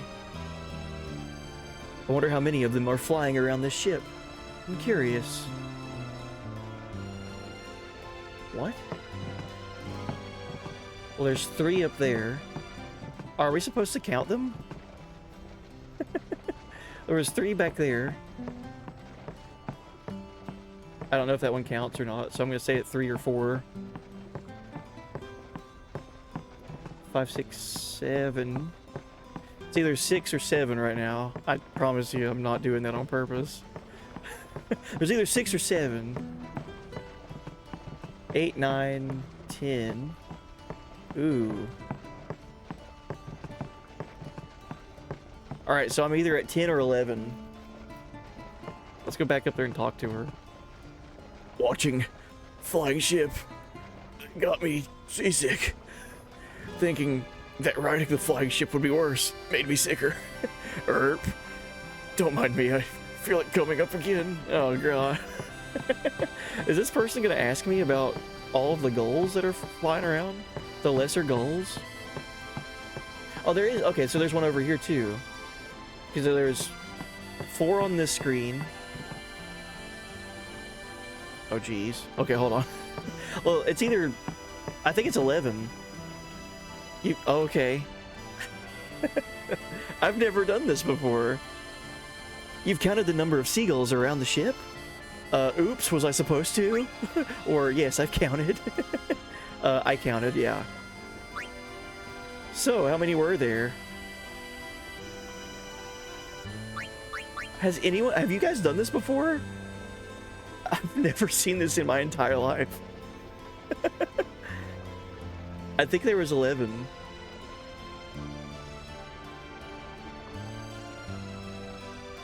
I'm gonna say 11. If I got it wrong, I got it wrong. I count 11. That's about what I thought. It's the same as I counted earlier. Thanks to you, I have a confirmed count. Here, this is for your help. What is this? Ace Wizard. Thank you very much. What is Ace Wizard? I've never seen this before. Okay, it's not an item.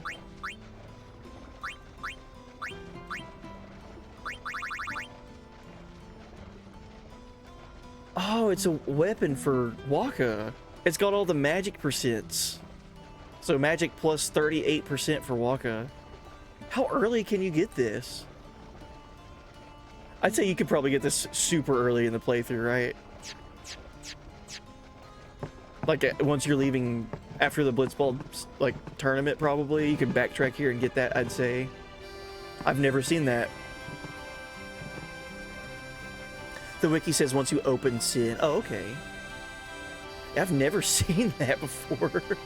That was super cool. Discovering stuff in a game that's been out for 25 years. Maester Micah has passed away. It seems even the Grand Maester could not overcome death. If the temple falls apart, we won't be able to run this ferry anymore. If that happens, maybe I can find a new job guarding Lucas Stadium.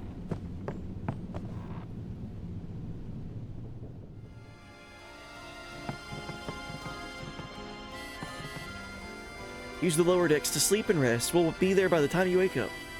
Alright. Yeah, this is cool, man. Seeing all this stuff. I'd never seen that before.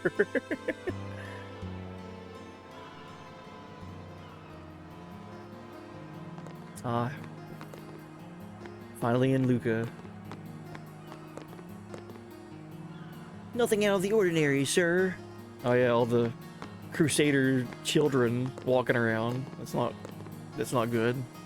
Don't want them fighting Sin.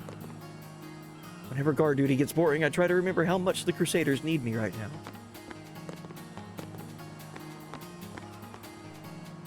Loving the victory lap, me too. Ethereal Alchemist. Hey, how about this? So since we are in Luca, and this is the Blitzball town, right? This is the Blitzball center of Spira. What if we did one Blitzball Gamba? I ran out of Bavelle as fast as I could, so I didn't pack any summer clothes. Oh, it's so funny. That's one of my favorite jokes about Spira. Is like everything in Spira. It's like you could be on the same screen and see 2 NPCs, and one's wearing the bikini, and then the other one's like wearing like wool clothes all the way up to like their eyebrows, and it's like they're in the same climate. I ran out of Bavelle as fast as I could, so I didn't pack any summer clothes. I sang the hymn. So now the calm will come? Some blitzer tried to recruit me, but I don't want to practice Eboli Day. That's what FF102 should have done. 10-2 should have gave us the Hypello as a Blitzball team. Impossible. I think I do a pretty good Hypello voice myself. I've been trying to audition for the next Square Enix game as the next Hypello voice actor, but so far nothing. I think I do pretty good. Mishuna. Right? Sounded pretty good. Alright, chat. If you want to, this is going to be a little bit of Twitch participation. Since we're in Blitzball Town.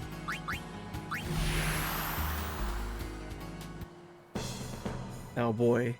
I just saved, so what we're gonna do, I'm gonna reset my team data to make every team back to level 1, and you're gonna get one final Blitzball match, but I'm not gonna control it. It's gonna be all automatic.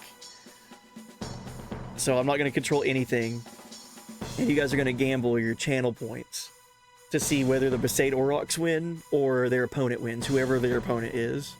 Hopefully it's not the Albed. All player data and abilities will be reset to the default settings. Reset data, yes. Alright, I saved, so we're good. Alright. Let's just do an exhibition. Let me get, well, how would we do this? This is a poll? Alright. Blitz Gamba. Or prediction, thank you. I don't know how to do this stuff. Alright, prediction.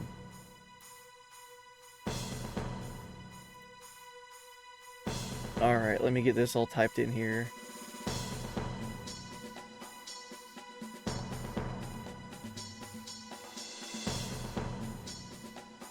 Blitz Gamba, who wins?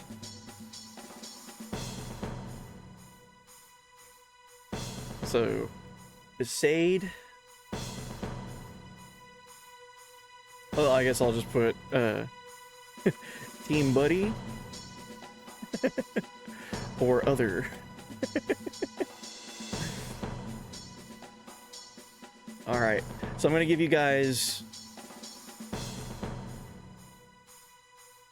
how long to vote. 5 minutes to vote. Predict.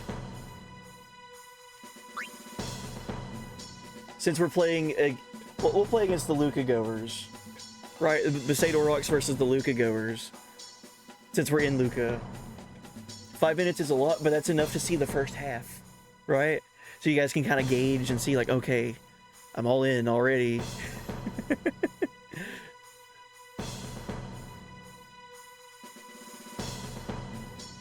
Maybe. Take a break. Remember, stretch and hydrate. Thank you. Alright. Predictions. Starting now. Who do you think's gonna win? The Besaid Aurochs, known as Team Buddy, or the Luca Goers, the other team? This is my team. Default team over here. Final Blitzball game.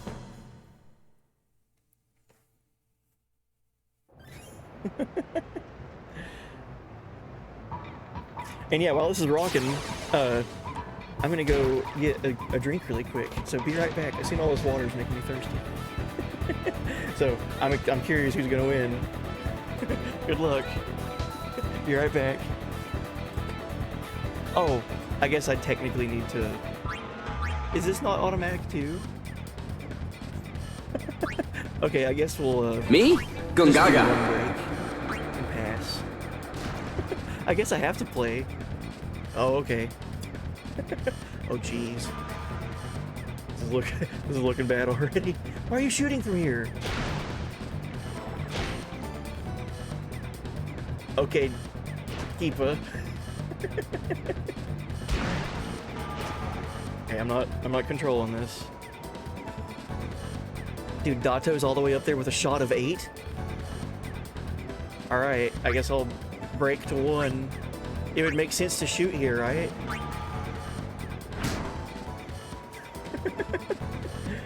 I'm not actively trying to win, I'm just doing like what would be like default and make sense. I didn't do that. I didn't mean to do that. Dude, Dato. If they were smart, if the AI was smart, if they get the ball back, they should just go and hide. Just keep the ball away. Ball has 0 shot left. Keep us still misses.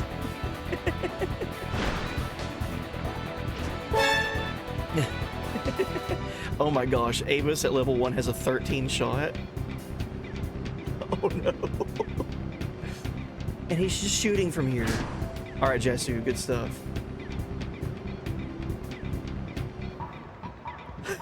This is intense.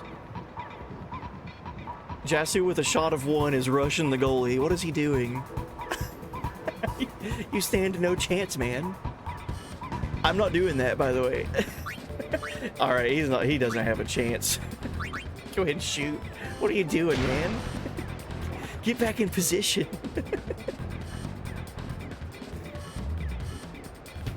I can't believe we got such an early lead. Oh, they're trying to pass through 3 defenders. Jasu let me down. Titus gets the ball. Oh, God. Hands off the controller. I'm not controlling this. We did get the eject shot.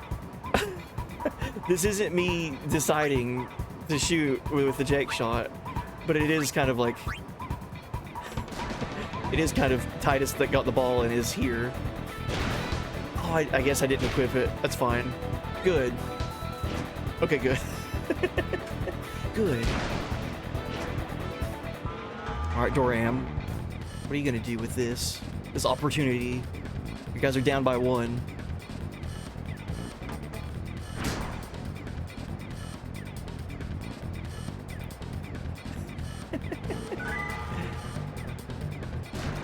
Oh man, Letty. With the steal. Oh, Reap, thank you for the radical lurk. I guess we'll break one and then try to pass to someone. Never mind. Got the ball stolen. As it stands right now, we do have the lead, and like they're not putting together a winning formula to come back on us. I say that when Bixen has the ball and he's about to shoot. 12 shot versus a 5 catch. Oh god. This is probably going in. Alright. I'm only choosing breaking, passing, and shooting. That's all I'm picking. It's all tied up. This is only the first half. What happens if they tie? You know, that's a really good question. I'll let you guys decide. What should we do if we tie? I think that we should give it to,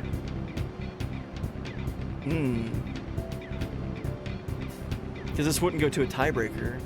Uninstall the game. Uninstall the PS2 disc.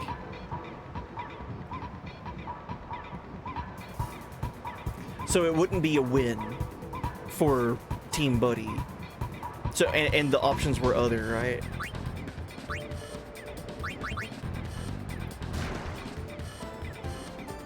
So I guess it would go to other if it's a tie. Because it's not a victory for the Aurochs. Uninstall the game. Cancel it and nobody wins. But that would be so, like, anticlimactic. Oh, Dato? Oh, Dato, shoot. Shoot the ball right there. What are you doing? You don't have time. He wasted it. Oh man, he wasted it. He could have shot there and he just didn't. Alright, it's only halftime. Close game. Alright.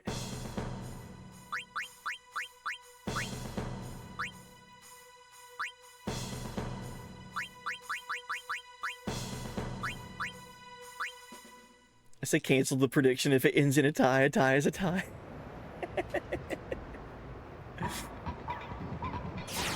If you guys want to, we could cancel it. But it might not be a tie, So I guess we just gotta wait the next 5 minutes and see what happens. While I sit here being thirsty, game. Alright, breaking to at least one of these guys. Did pass. Ooh. Pass to Titus, right?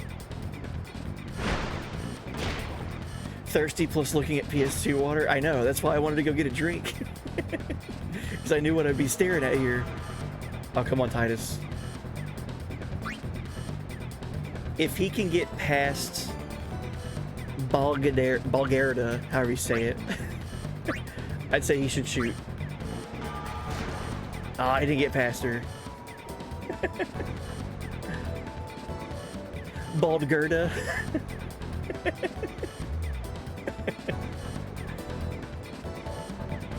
Alright, Letty. Didn't steal the ball.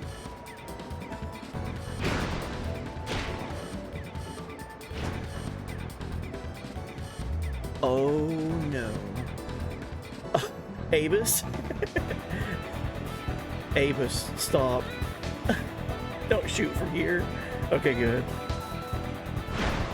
Just the AI doing AI stuff here. Oh, who's catching this? Is this up for Letty?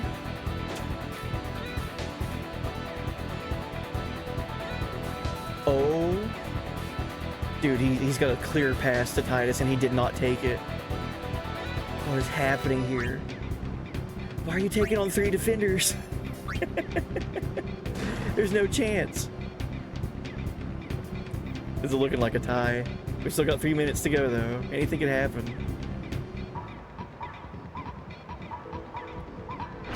Uh-oh.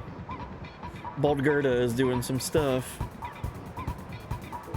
Why are the AI like making the defense players go all the way up? Yeah, it's a shot of 1. Excellent. I know what I should do here. I should shoot. My 1-shot stat will go through all the defense and the goalie. We gotta try to shoot, man. Like we're running out of time. Maybe we can get lucky here. Nope. Not lucky at all.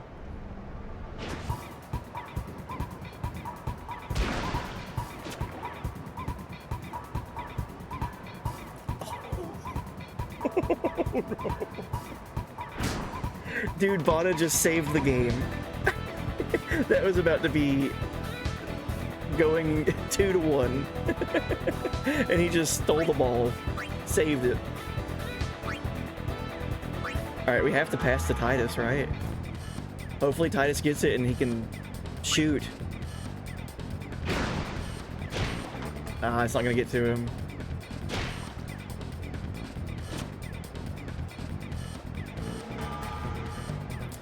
Dude, they have both their forwards all the way in front of my goalie. This is so bad. Oh, no. It's gonna be Avis, and he's got a shot of 13. This isn't looking good. Pass the ball. Okay, he's shooting. Come on, keeper. You can do it.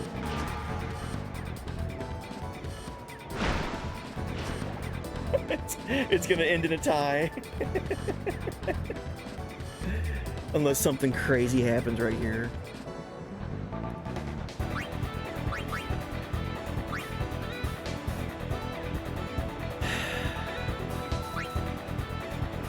Dato scored earlier.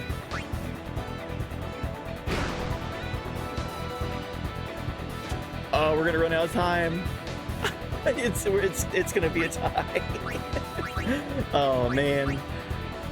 Shoot. And what a cool idea too, and it's just gonna end in a tie. We'll never know if that shot went in. I can't believe it. I can't believe that. So stupid. I should write a book on how to waste everyone's time for at least 10 minutes. I know what you should do. I have an idea of doing blitzball gamba. So what happens to our points? I don't know. Let's prediction.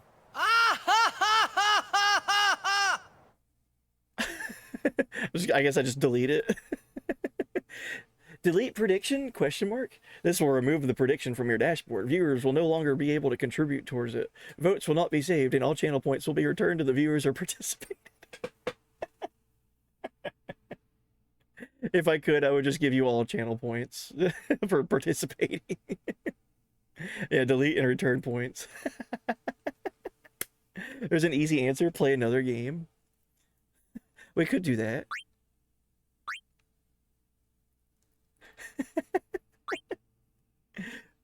What we could do too. Could we do this in like a tournament setting? If there's a tournament.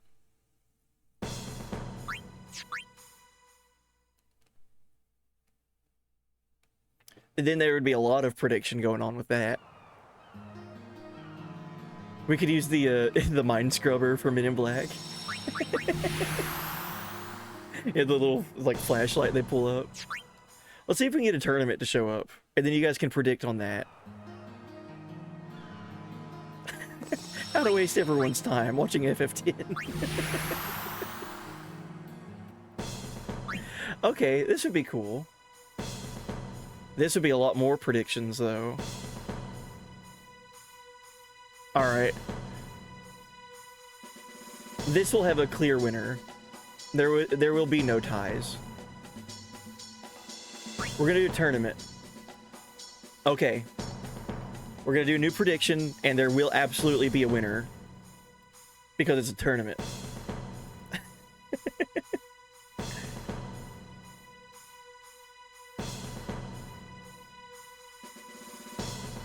Oh, can you only do 2? You can only do 2 predictions? Like outcome 1 and outcome 2? You can't do a 3 and a 4 and a 5? Really?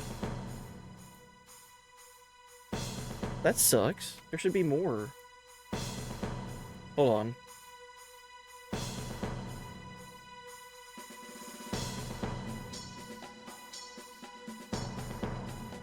No, you can. Never mind. I'm just stupid.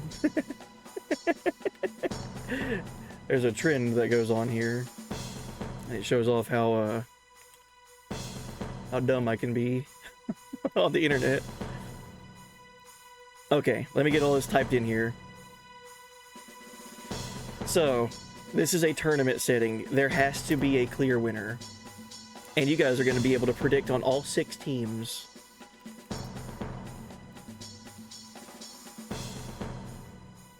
So this is going to be a straight up, who do you think is going to win first place in the tournament? That's the prediction. You have a 1 in 6 chance of winning. All teams are level 1. No one has leveled up. Everyone's default teams.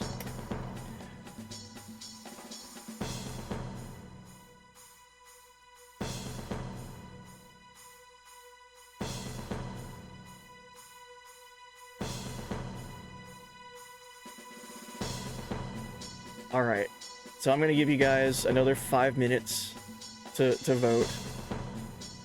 Here is our bracket.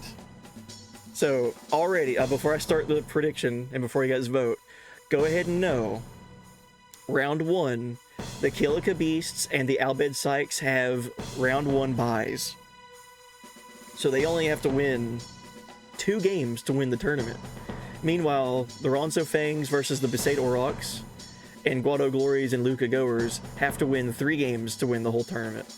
So, already looking like, if I were voting, it's already looking like the Albed are going to be the ones to look out for.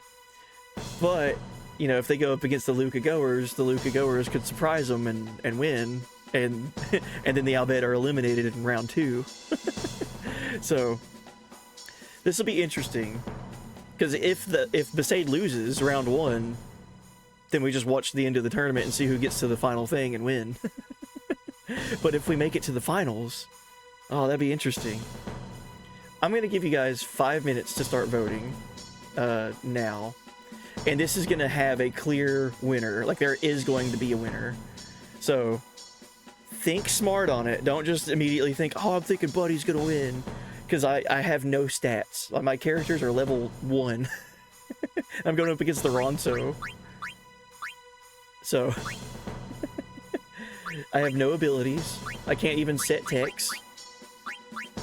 So well, I'm going to actually try my hardest to win now. Just so you know. So that's also a thing you got to keep in mind.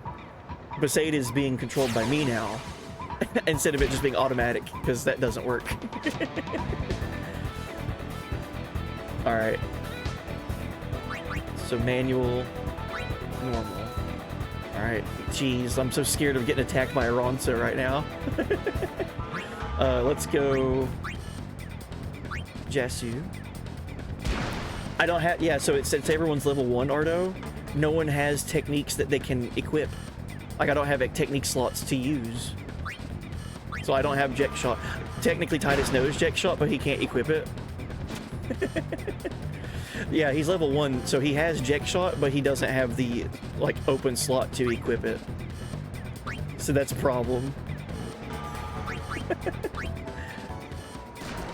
Okay. Of course my 10 endurance would get defeated by a 9 attack. Oh geez. Yeah, without being able to equip these really good, useful techniques, they're kind of useless. Oh, and Jorky, the reason we're playing Blitzball is we're doing our final victory lap through Spira. And I've always thought of the idea of doing a Blitzball Gamba with channel points. So if you want to predict on who you think's going to win the tournament, you've got 6 options. My team's attack is so bad. Level 1 Besaid Aurochs. That's rough, man. No wonder they haven't won a game in 21 years. Yeah, 10-2 had the fully automated Blitzball, that's right. Oh geez. Oh, I gotta take advantage of this. 8 block. Alright, Titus. Get the ball and shoot. Just shoot from the air. I don't know what the goalie stats are yet. Oh, this is gonna be hard, dude. Zamzi Ronso.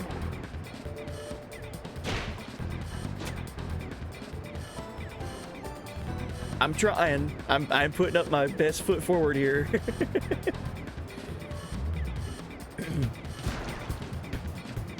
Dude, is she just gonna tank all of this and just push my blitzball team to the side? Jeez. Oh, that is the thing about the Ronso right now. They're so slow. Their swim speed is like non-existent. This is like when the immovable object meets the unstoppable force. The Ronso versus the Besaid.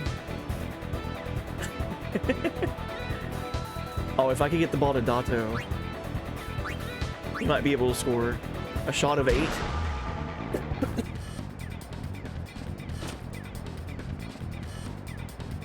Okay, this is my best opportunity. The only problem is the goalie has a catch of 9. This is gonna be impossible. How? How? I'll take it. But how? Looks like we might defeat the Ronso if I play it smart.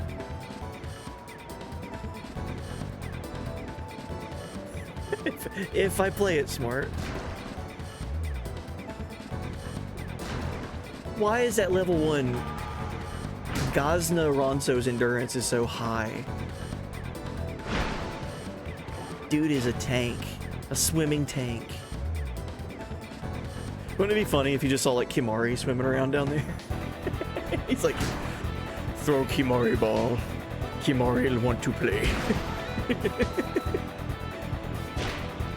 Oh. Oh, Titus. Can we go up 2-0? Shoot from there. 2-0.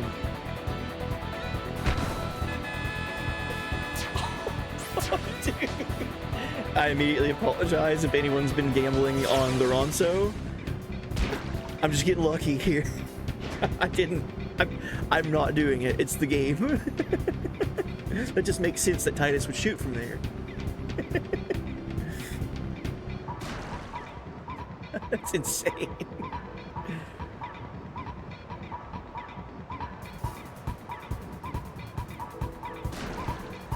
That's awesome, dude. Let's look at some of the predictions so far. Because it looks like the window for participating is closing. Alright. So how could I check on that? Or can you guys see that? Can you guys see like the prediction table? Well, it would just make sense to run out the clock now. Did anyone bet on the Ronsos? If you did, I'm sorry.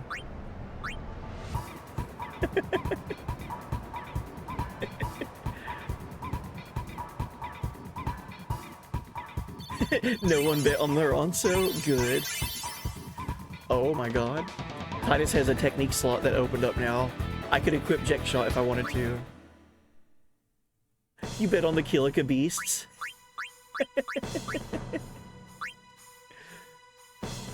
Oh my gosh. So here's the problem. Here's the problem with low-level Titus with Jet Shot. His stats, his health stat is so low that if he uses one Jet Shot, he's done. It better go in. Or else, you know, no more stats.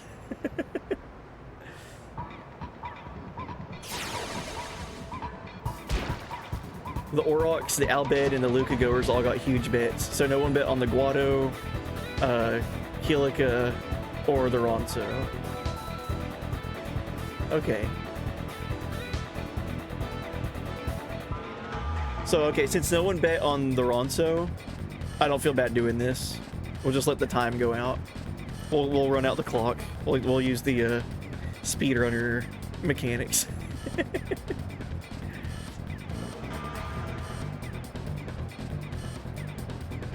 Okay, I can see it now. I pulled it up here. Damn. So we got 61% of the votes went towards Luca Goers winning the whole thing. Jeez. 29% went to the Besaid Aurochs. I guess that's because where I'm controlling them. And then 10% for the Albed. Really? I figured you guys would have bet more for the Albed, where they had a round one bye. Because they're guaranteed to go to the next round. Interesting. I see that now, Jorky. You gambled 69 channel points to the Kilika Beasts.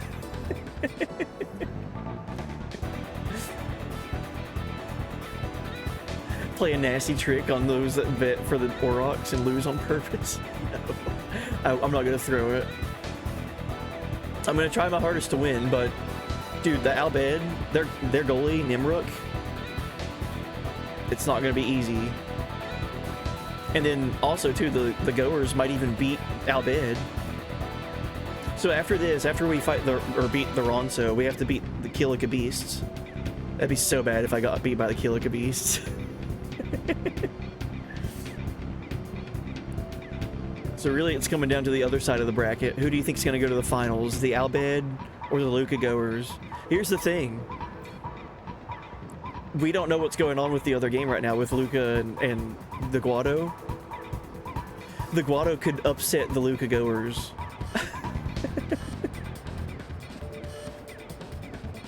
What if the Guado beat both the Luca Goers and the Albed? That'd be nuts.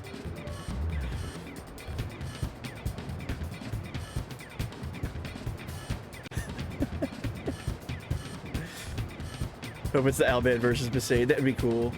Be a run back of the story tournament match.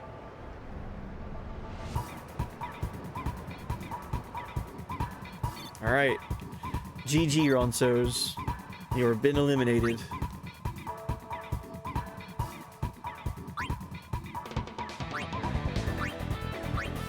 Oh, well there you go. All right, round one, Luca Goers defeat the Guado. Oh man, now it's gonna be whoever bet on the Luca Goers versus the Albed Sykes. You guys are gonna be like either super happy or super disappointed based off of who gets to go to the finals. All right. Round two. The Besaid Aurochs versus the Kilika Beasts, and the Albed Sykes versus the Luca Goers. I don't have a horse in this race. I'm just gonna try my best to win. But, you know, if I get beat by Kilika, I get beat by Kilika. That's my fault if that happens. But it totally could happen. This is fun. Hope you guys are enjoying this as much as I am. This is fun. We do need to go and beat the game here soon, though. Let's see if we can get an early lead.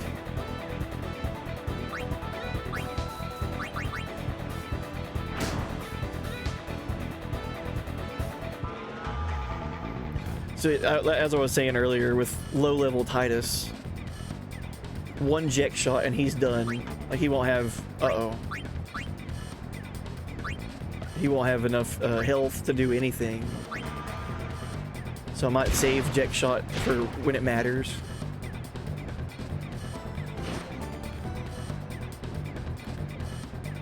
What is their goalie looking like? Nizarut. Uh-oh. Just normal shot from Titus from here. Alright, looks like the Besaid Aurochs are going to the finals. With the goalie that bad, there's no way. There's no way they beat me. Come on. Damn it. There's no way. His catch is a 6. I mean, this team kind of feels like the easy win team anyway. Level 1 Kilika Beasts. I'm so sorry. I know you gambled 69 channel points on Kilika to win. I just don't think it's going to be their day today. I'd love to be proven wrong here, though. How crazy would that be? Cinderella story in Blitzball. Just force your way through, Dato.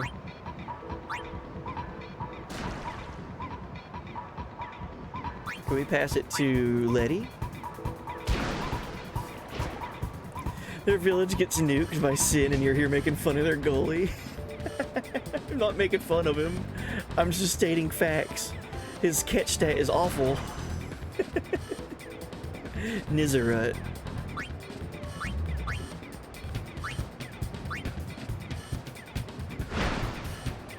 The thing I remember about Kilika's team is they play more offensively. That's cool. Yeah, he's definitely making a break straight towards Akipa. See, that's tough, man. Level 1 stats. What are you gonna do about that? We're all on an equal playing field. Just some characters are better than others.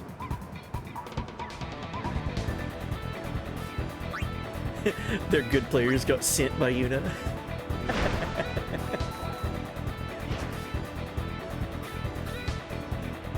Alright, Titus, just shoot from here. See what happens. Just normal shot. This could go in. Nope. Okay, alright. He's doing alright.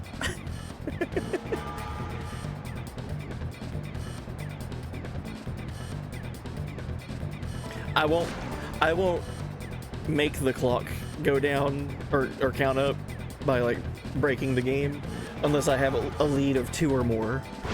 So I still have to I'm still gonna be playing, but if I go up 2-0, that's when I'll run out the time. Oh, are they gonna try to tie it here? Larbait. Larbait? That's a name. Oh, Titus. Oh no. It's not my fault. Okay, he has Jek shot. It's not my fault. It's there to use.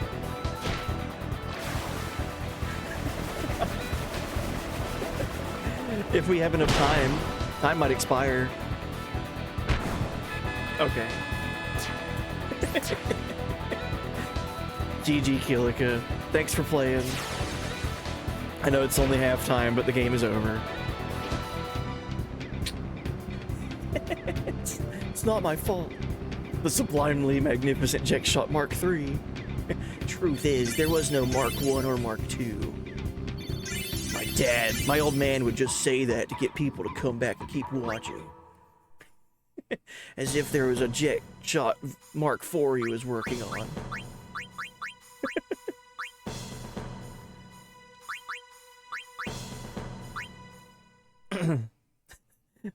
Just keep seeing their good players got sent by Yuna. It's killing me.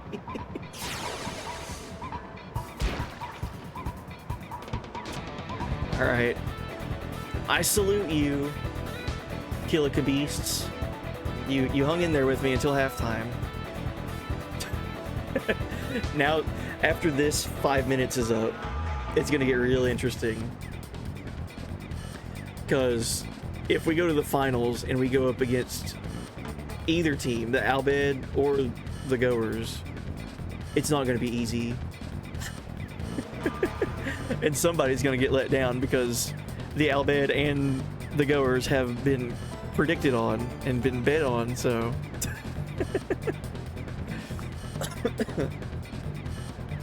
yeah, Titus did develop the Jet Shot too, that is true. An upgraded version of the Jet Shot can be unlocked. Yeah, what up, BGD? We're playing Blitzball one final time in the playthrough. I'm letting chat already gambled, but prediction on who's gonna win the tournament. We're in round 2, so the Ronso Fangs and the Guado Glories have already been eliminated. Thankfully, no one gambled their channel points on them winning the tournament. But we are going to see some heartbreak here this round. And then the final round, it's going to be my team, the Besaid Aurochs, versus somebody. And we'll see who wins channel points at the end of this. It's just something fun to do before we go and beat the game.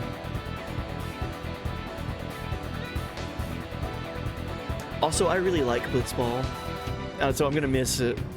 This potentially is the last time we'll be seeing Blitzball for me in a while. So it's like saying goodbye to a close friend.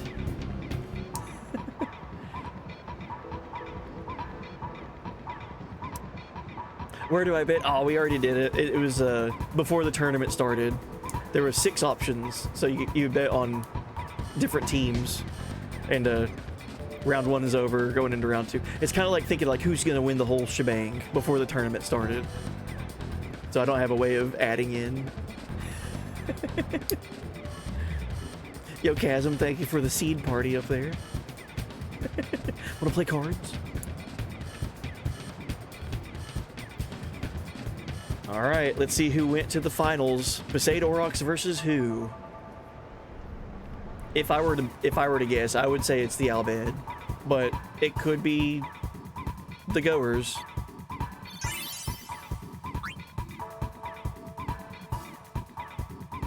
Oh.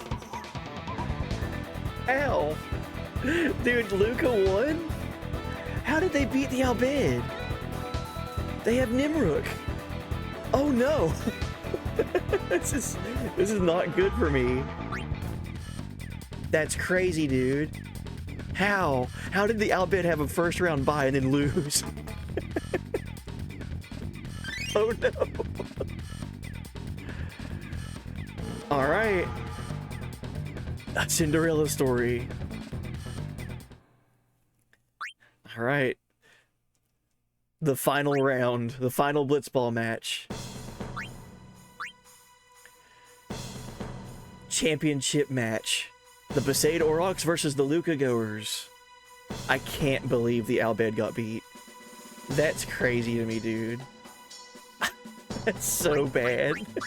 The Goers are just gonna start shooting like crazy against me, man. Kifa's stats suck. Let's look at their stats really quick. A shot of 13, a shot of 14, a shot of 9. Attack of 10. Attack of 10. A catch of 9. Oh my god. The only chance that I could potentially win this is with one really well-timed jet shot. Oh no, Ethereal Alchemist, did you bet on the Albed? Was that your team? Let's make the goers goners. Oh no.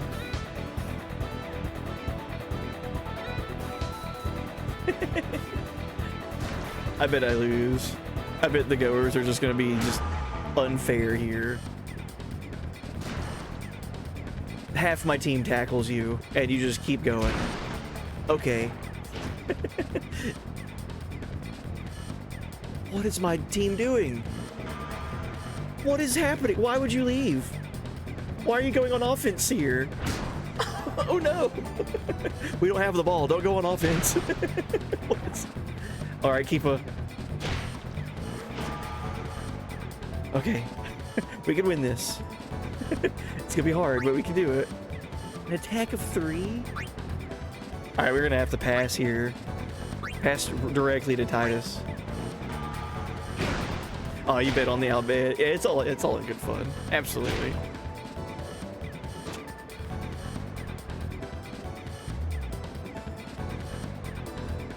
The star player of the Xanarkin Abe can't catch a pass.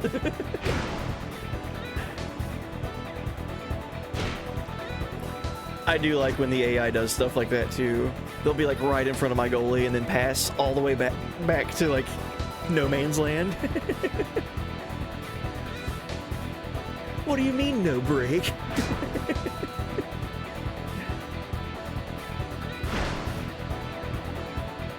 Here's the thing too, this is a tournament, so there has to be a winner. It'll go to sudden death before it goes to like a draw. This will be close. I have to get the ball back. That's the problem. Getting the ball away from them. Oh my god.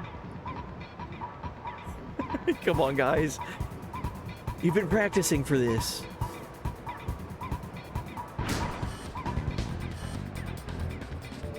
We can block this pass. Good stuff, Dato. Okay. All right, let's reset. Make smart decisions here. Let's get the ball to my best passer, Letty. Oh my gosh, his pass stat is so good at level 1. All right, we got to get Titus in position and try to eject shot. All right, I think we're good. It's still gonna be close though. It's not gonna be a guarantee that it goes in.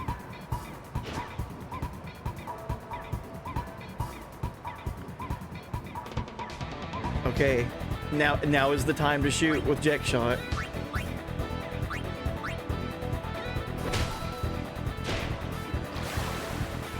This has to go in. If this doesn't go in, we're screwed. I can't do more than one eject shot.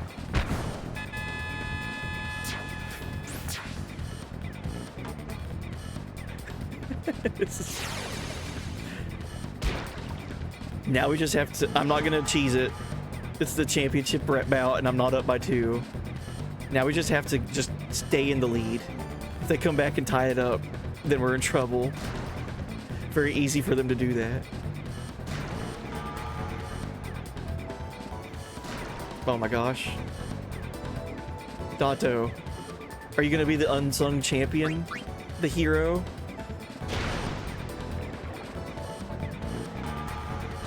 Oh no.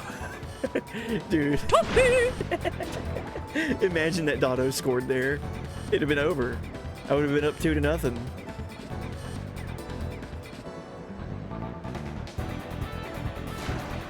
Dude, my defense is stepping up so good.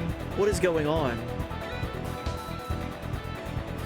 I'm gonna try to score again. Yeah, the way the stats work is basically you've got a 50% chance of your stats mattering.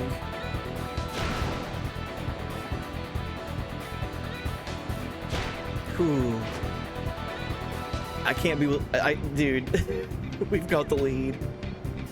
Up 1-0. Our defense is coming in clutch. That's all it's been. I had eject shot, we used it, and now Titus's health is hurting, but then Our defense, man, they were stealing the ball when they needed to.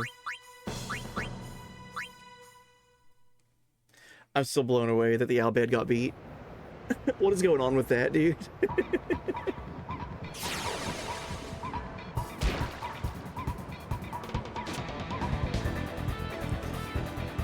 The whole time I was leveling the sphere grid, and the whole time I'm playing Blitzball again, Jecht is just like waiting patiently. It's like, I know my son will show up eventually and save Spira.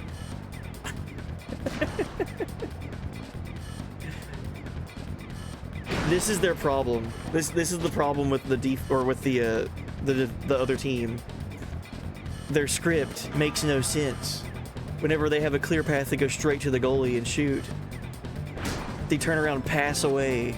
Like, this is a perfect opportunity for them to tie right here. Are you kidding me? Are you gonna shoot? It's not my fault. Why are you passing there?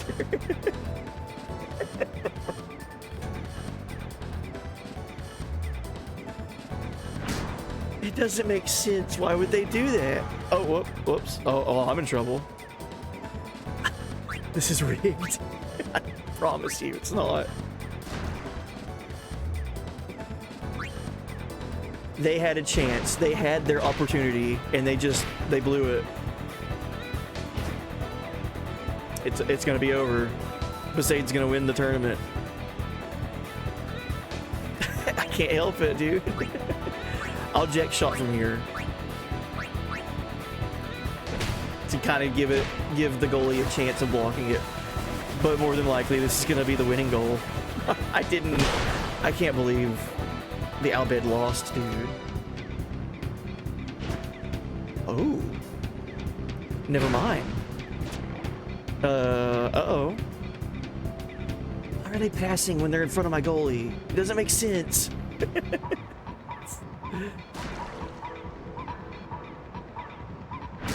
Dude, watch this get tied up and then it go to overtime.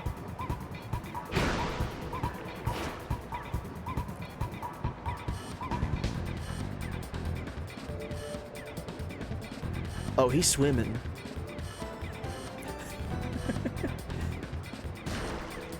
Dude, Jasu's been so good with defense here lately. Look at this. Look at that. Clear path to the goalie. Better pass all the way back here. I can't influence that. That's just the game.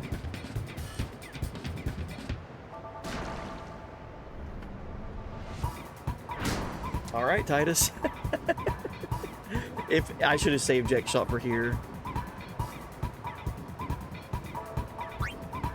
Yeah, I should have saved it. I can't believe Buddy would do this to us. I didn't do anything. This is not going in.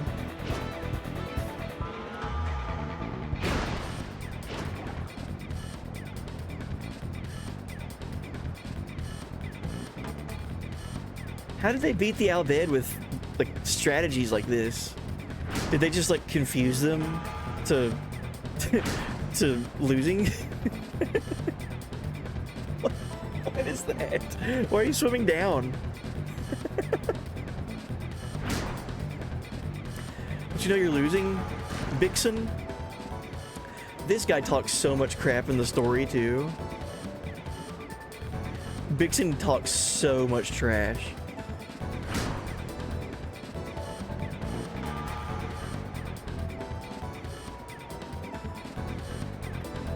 I can't help it. I want them to make it close. I want them to go up there and shoot. I do. Maybe we'll have better odds if we play waifu slots.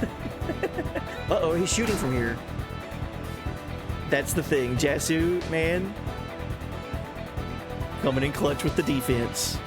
Right when they had the idea of shooting, my defense steps up and just takes it away from them. That's insane. They're not even attacking. They know they got beat. All right. Good stuff. The Besaid Aurochs won the tournament at level 1. I can't believe it. That's crazy, dude.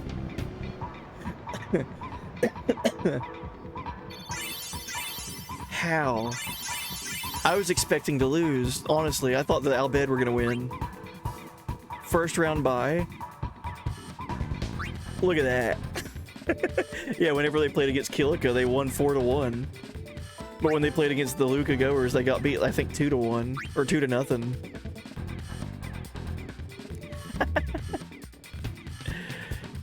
There we go. Hey, and I got the top scorer prize with Titus as well. Congratulations! The Besaid Aurochs have finished the tournament at #1. Alright, let's end this prediction. That was fun. Thank you guys for participating in that. I apologize if you didn't win. Select the result and reward the viewers who voted for it with channel points. Who wins the tourney? The Besaid Aurochs. Complete prediction. Shaking my SMH.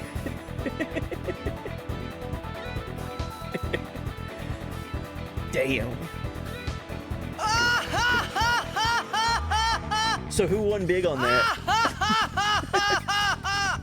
Who won big? I can't see that. I won big because I got an elixir. And I learned gamble for Dato. Alright, GG Blitzball, thanks for being such a fun minigame. Time to make our way through Spira now.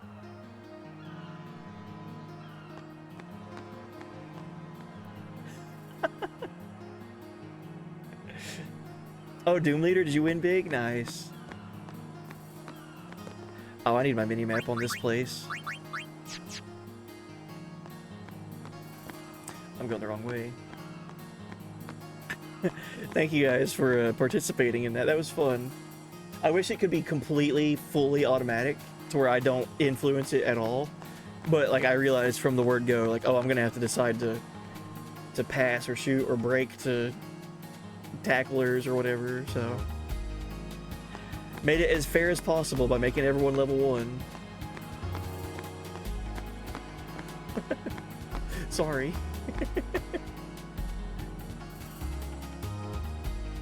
I feel for everyone who lost points, and I'm grateful for all your contributions to my efforts to get Claudette in the waifu slots. Yeah, you can use your channel points now to do waifu slots. See who you get. Good luck. Ardo, big winner. Nice.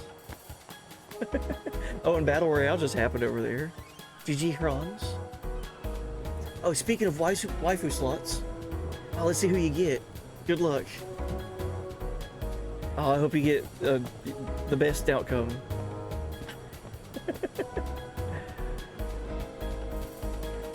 Hey, congratulations. You won. You got Queen Braun from FF9. Oh, that's so good.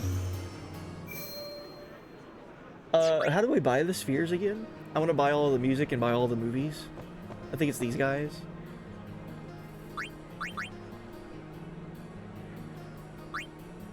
Alright, how many do I currently available? Let's buy all of them.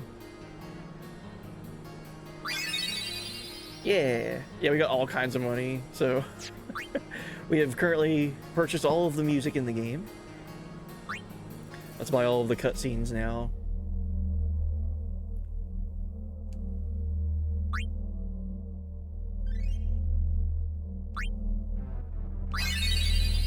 Alright.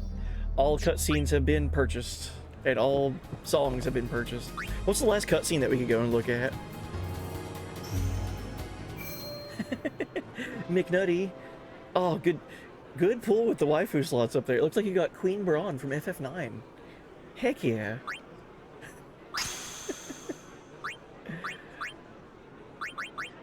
Alright, the final movie that we watched before going into Sin. Let's see what this is.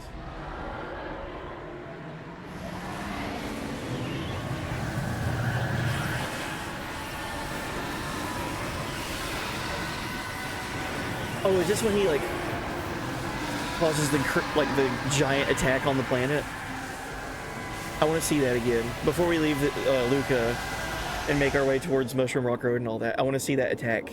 The crazy, like, star attack that he does on the ground. I love that cutscene in this game. Any idea on the next game? Nothing yet. I haven't made a decision yet. Shut. Stop. Stop it. I said no. I don't know what I'll play next. You can't decide for me. OMG, I get it. Because pain is in that game. Oh, Seymour.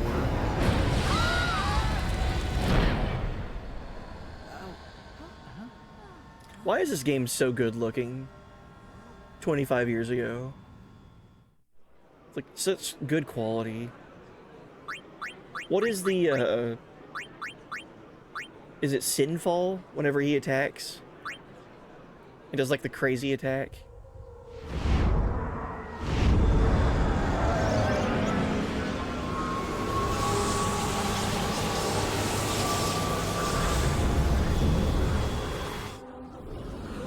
Yeah, I still need to get the Platinum Trophy in Dragon Quest 3.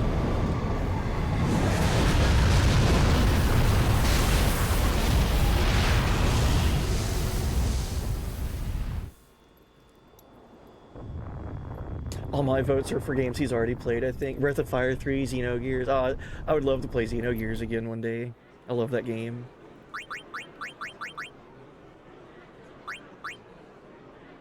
What is the ability that he uses called Terra Graviton? The crazy attack that Sin does?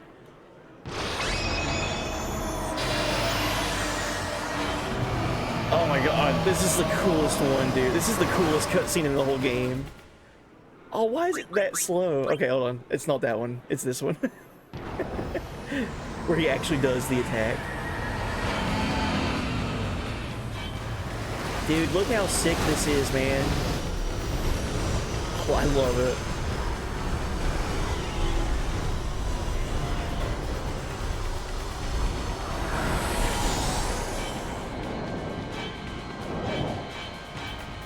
Oh, jeez. This is what Sin can do.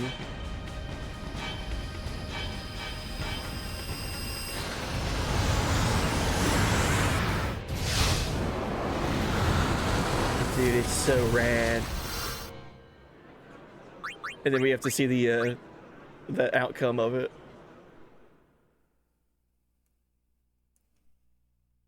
Huh? It's so eerie. Like, as the music stops and everything, no sound effects or anything.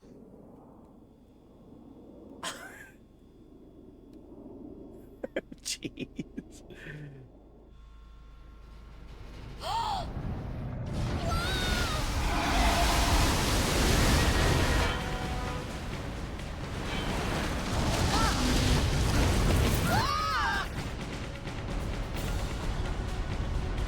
It's so cool.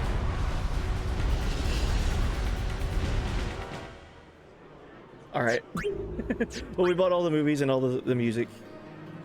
We're done with exploring Luca.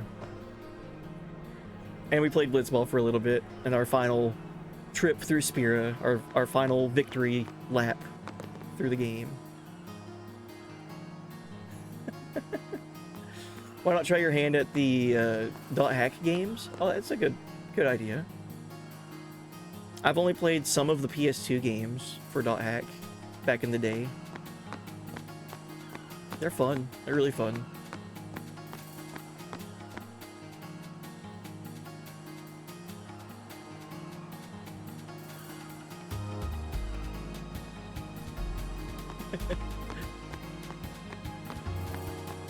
But yeah, I don't know. This is my final stream for this weekend. I mean, it's the end of the weekend, but I won't be on until Wednesday. So I don't know. I got some time to think it over, to think about what we should do on the next stream after we beat FF10 tonight.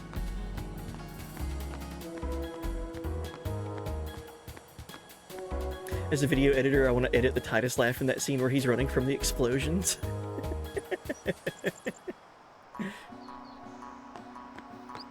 Oh, we get to ride a chocobo. Okay, give me 1 minute, because I was gonna go get water like 30 minutes ago. I'll let you guys listen to the chocobo theme, but I'm gonna be BRB So enjoy the Chocobo theme. I'm gonna go get something to drink because that blitzball match went on for a little bit longer than I thought. So be right back.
Alright. I'm back now. Thanks for waiting. I had to tiptoe through the whole house to go get water because it's 3:48 a.m. and everyone's asleep. I don't want to wake up my family on accident. So yeah, I hope you guys enjoyed the Chocobo theme there.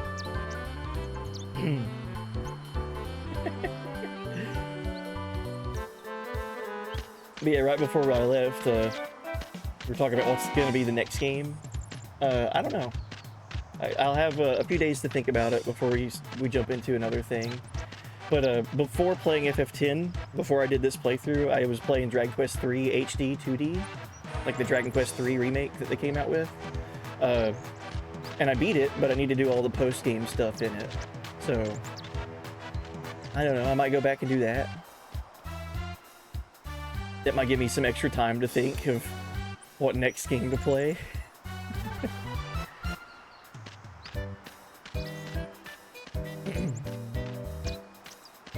Why not do the Titus laugh while you go through the house? Just laugh as loud and as obnoxious as possible. On purpose.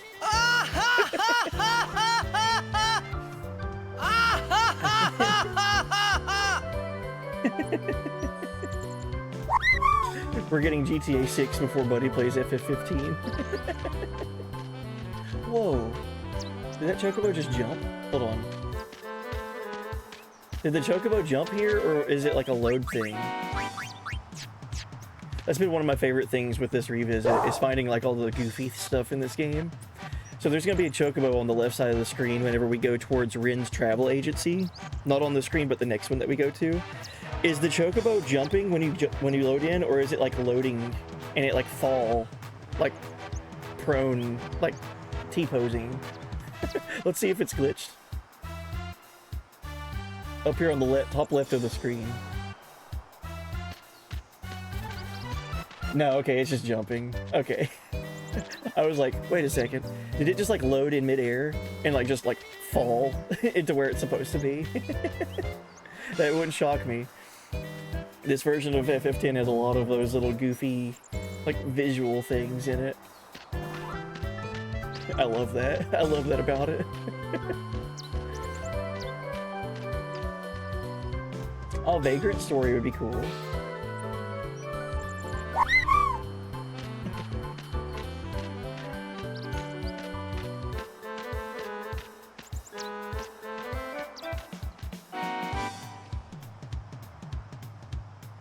So fun to go back and look through this game one last time, one victory lap before going and just beating the game in like a few hits.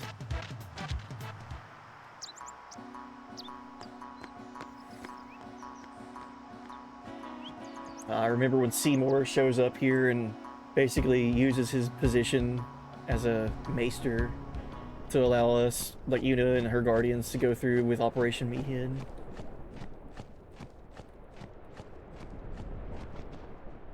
Fiends are on the rampage. Be on your guard. Unless you have no encounter equipment equipped, then you're fine. Good day. Yeah, so right through here, whenever you go back towards the Operation Lookout on Meehan High Road, or I'm sorry, on Mushroom Rock Road, right through here is where the Dark Aeons spawn for the Magus Sisters. And man, is that a difficult challenge to go through. The Dark Aeons are already super challenging, but then if you fight the Magus Sisters, they have a unique thing about them. You can either fight them as a team, or fight them all like individually. So you can fight Dark Aeon Cindy by herself, Dark Aeon Mindy by herself, and Sandy by herself, or you can fight all three of them together, so 3 super bosses at once. And for the full experience, you should definitely do the 3 at once. Get the actual challenge there. And they're already hard, but you know, might as well fight all 3 of them at once.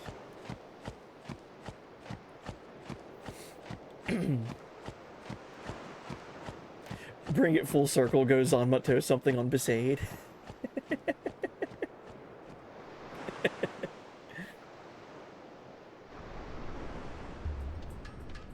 Yeah, I really like the Albed language in this game. It's so cool how it really gives the Albed a lot more, like, character.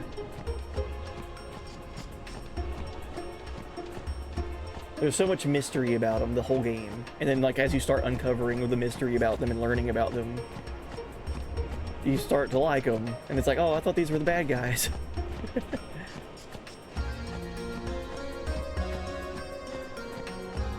You should do an alternate ending to FF10.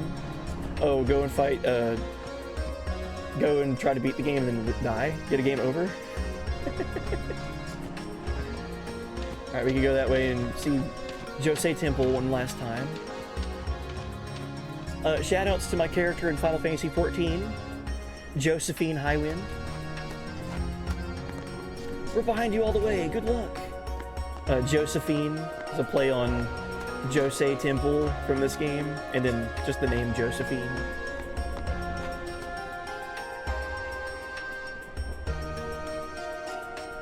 Go to Mount Gagazet and destroy the big group of faith that should destroy sin.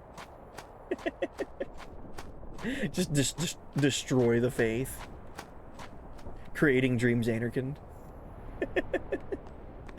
Alright. Take care. Damn, I wish we could go with you. Language. Don't say damn. Don't say damn, damn it. What are you doing?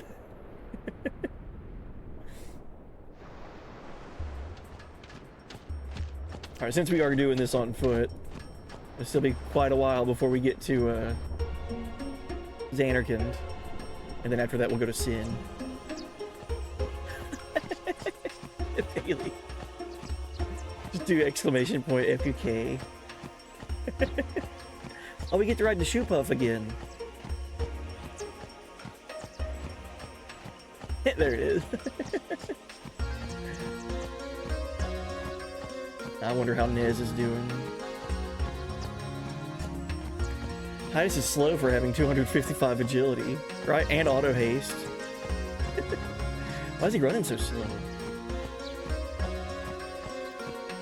This song is so good, man. This is one of my favorite tracks in this game. So chill.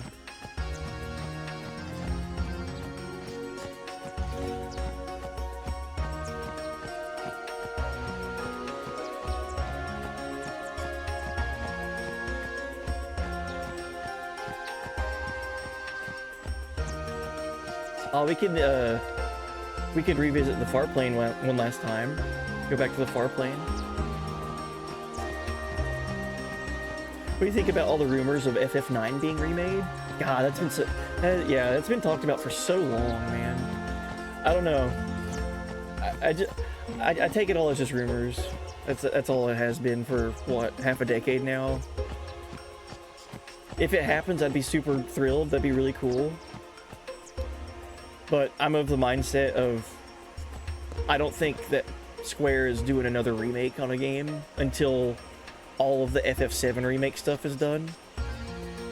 You know? It'd be really weird if they already were working on FF9 remake and FF7 remake trilogy not be done. But I'd be happy about it. I'd be down. But I'm not gonna expect it. Right, the Shoe Puff? Shoe Puff's waiting. Ride is this Shoe Puff? Right, the Shoe Puff? So wonderful. Let me All on. aboard.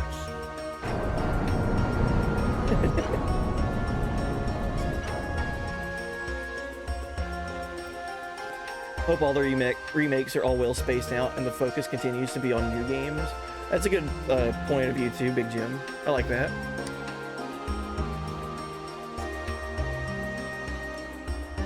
New experiences as well as like reintroducing old experiences.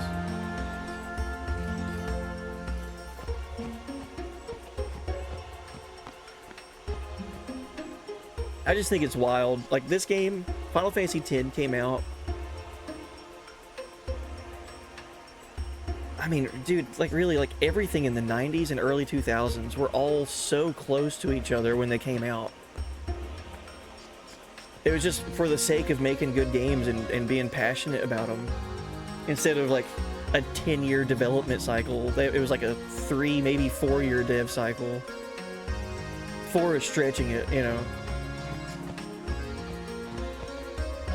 Hey, look, it's where we got Riku. She called us big fat meanies for defeating her. We didn't know it was you, Riku. Sorry.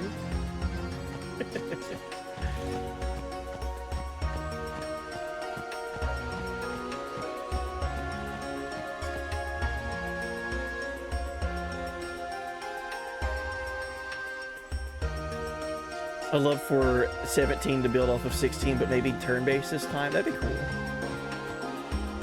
I really enjoyed 16 a lot, dude. I miss playing 16. That game is so fun. But more than just the gameplay and like the world, I really liked its characters. I thought 16 had a great cast. There's so much mystery about that story. Like, what is happening in this game, you know?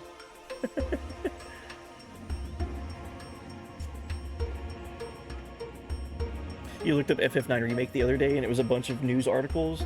Their descriptions were vague clickbait. Turns out Square dropped a new club remix playlist on the 9 soundtrack. Well, that's like kind of what they did with Chrono Trigger, celebrating Chrono Trigger's anniversary. They released a vinyl box set, some keychains, and a t-shirt.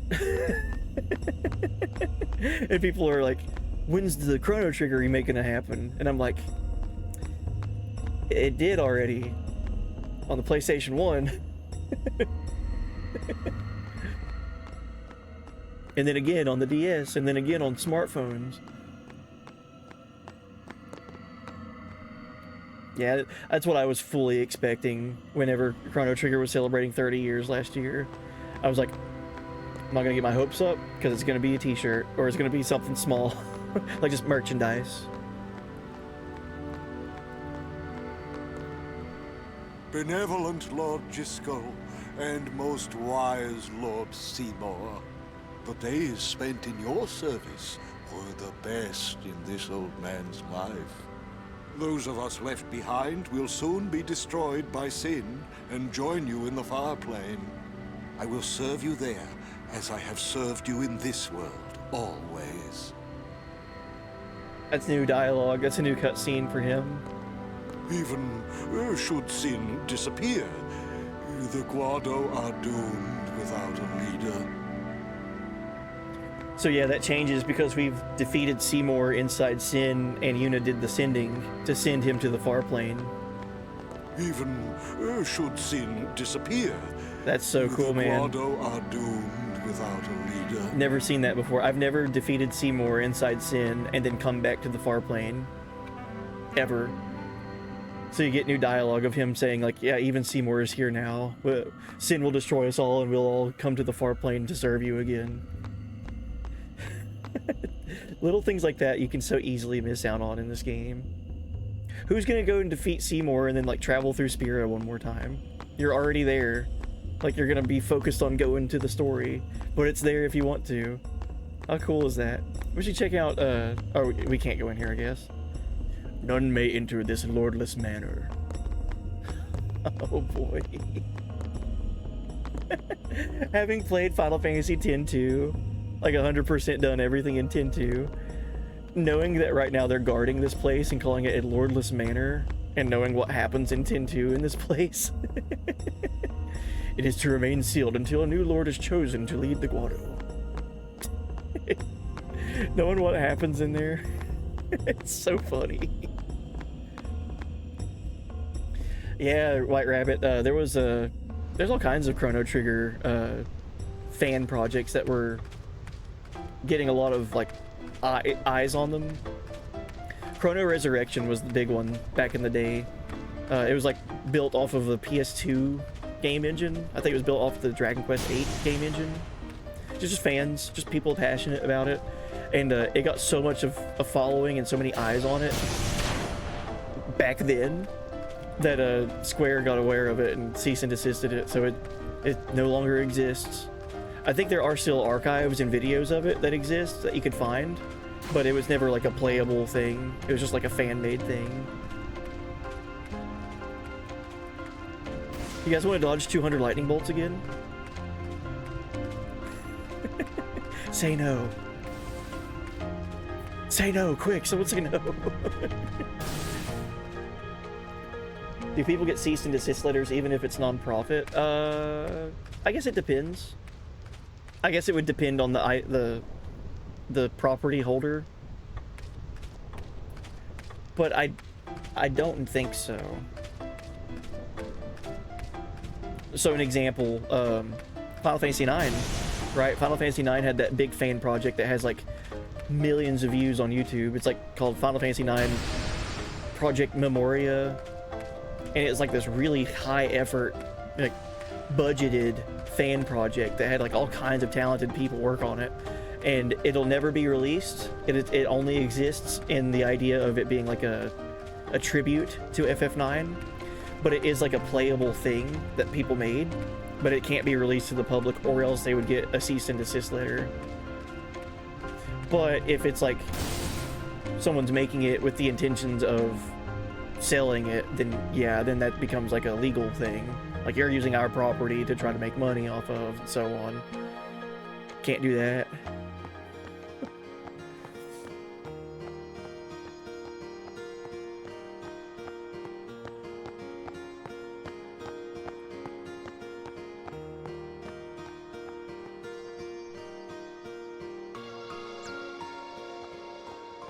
Let's try to go back into Beville. Or are they gonna kick us out?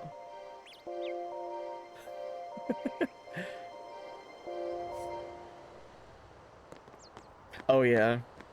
Isaru's brothers are That here. whole bit about Yuna being a traitor's just some Albed rumor I hear. I just can't believe it.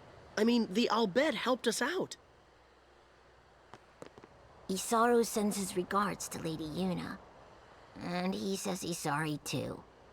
Hey, last time we saw Isaru was whenever he fought us in Via Purifico, the prison underneath the temple here. So yeah, this is the most of Bevelle that you get to explore and look at, besides the Bahamut trial, the Cloister of Trials for Bahamut. Alright, let's go see the iconic area here in this forest one last time. The lake scene.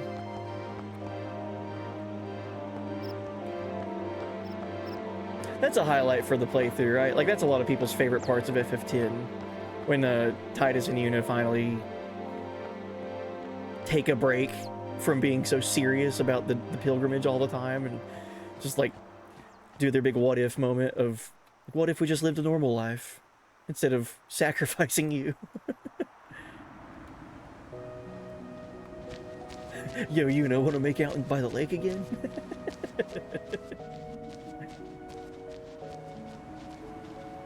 So yeah, BJD, before we go beat the game, because it's going to be so fast, we went from all the way back from Besaid, and on foot have been running all the way through through Spira to Xanarkand again. Well, I guess by foot and also on Choco back. Just one final appreciation for Spira, going back and visiting all of the landmarks again. It's interesting, I've talked to some NPCs and discovered some things that I never knew existed in the game. Like, there's a weapon that you can get for Waka just by counting seagulls. I didn't know about that until an hour ago. And then talking to Trommel on the far plane after you defeat Seymour, he gets new dialogue. Can we ride the shoe puff? We just did! We did! I've not been on the airship the whole time, from Besaid to here. So we've been going through all of the different methods of travel. Riding boats, riding shoe puff.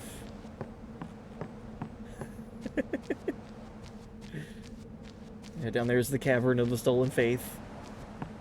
There we got Yojimbo. On to Mount Gagazet.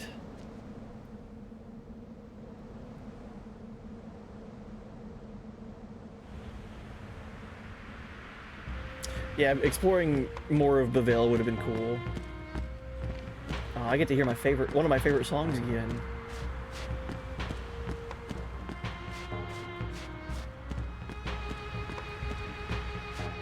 Whoa. Yevon shakes, but it is too early to abandon teachings. Keep watch on changing of times and guard what you value most. Ronso sang the hymn from Soul, from warriors on flying ship. Ronso pray for success with the hymn to bring calm.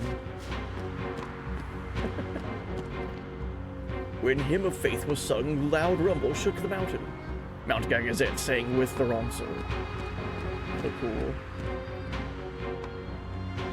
like to hear about this place once more? Oh yeah, and we've already talked to all of Macon's stories throughout the game.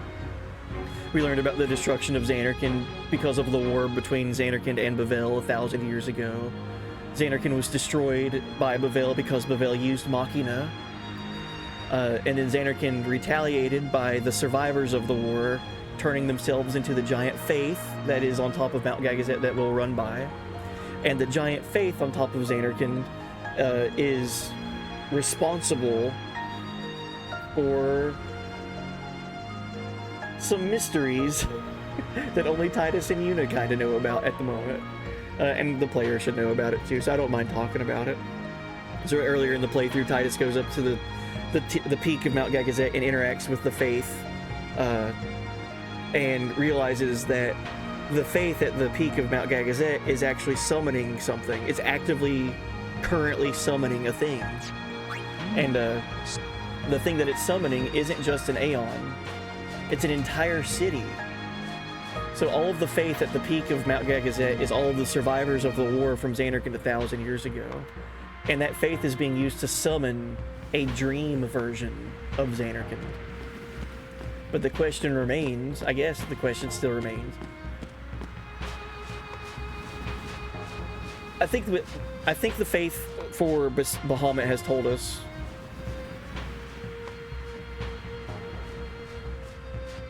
that we should know who's using the faith to summon Dream Xanarkand. We should know that. They've been using it for 1,000 years to dream up, to summon Dream Xanarkand. So, that's where Titus is from. that's where the beginning of the game took place. I need my mini-map here.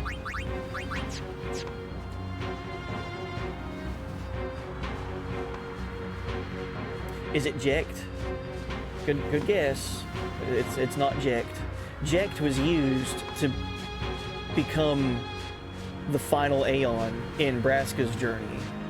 So 10 years ago, Jecht showed up in Spira, just out of the blue, just from Xanarkand.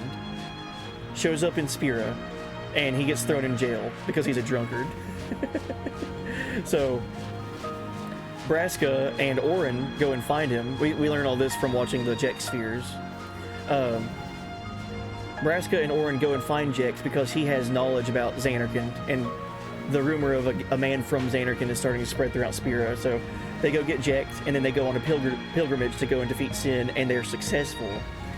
But in their pilgrimage, they also learn that not only does the summoner that's responsible for defeating Sin die and be sacrificed to defeat Sin, but also one of the guardians on the pilgrimage get turned into the final Aeon to defeat Sin with. So Orin joins us on our pilgrimage a decade later. Jecht is used as the final Aeon and then gets turned into Sin, and Braska dies as a result of that. That's how it's every 10 years it keeps recurring, and it's a 10-year cycle. So here is the massive faith. This is one of my favorite areas in the game. See this? See how it's got like the blue, like flowing, like ethereal stuff going on this mountain right here? These are all bodies, right? This is a giant wall of faith. They're actively summoning right now. And it keeps going on. It like circles around up here. Like, see all these bodies up here? This faith was created by the people from Xanarkand 1,000 years ago. And they're actively being used to summon Dream Xanarkand. And that's where Titus is from. So the question, I think the question still remains of who is actively using this to summon forth Dream Xanarkand. And I think, like I said earlier, I think the faith for Bahamut told us. And when we revisited all the faith and talked to all of them, they all had messages talking to us. But I don't think it's been clear cut told to us yet. So I'll hold off on saying anything because there's still some intrigue and some questions being asked in chat. But just know that this faith is responsible for the Dream Xanarkand that Titus is from. All the buildings, all the people, everything where Titus is from is responsible because of that faith that we just walked by. Yeah, welcome in, Elliot. I know some bits of this game are hard, but taking 25 years to complete it is a bit much. Also, hey, buddy.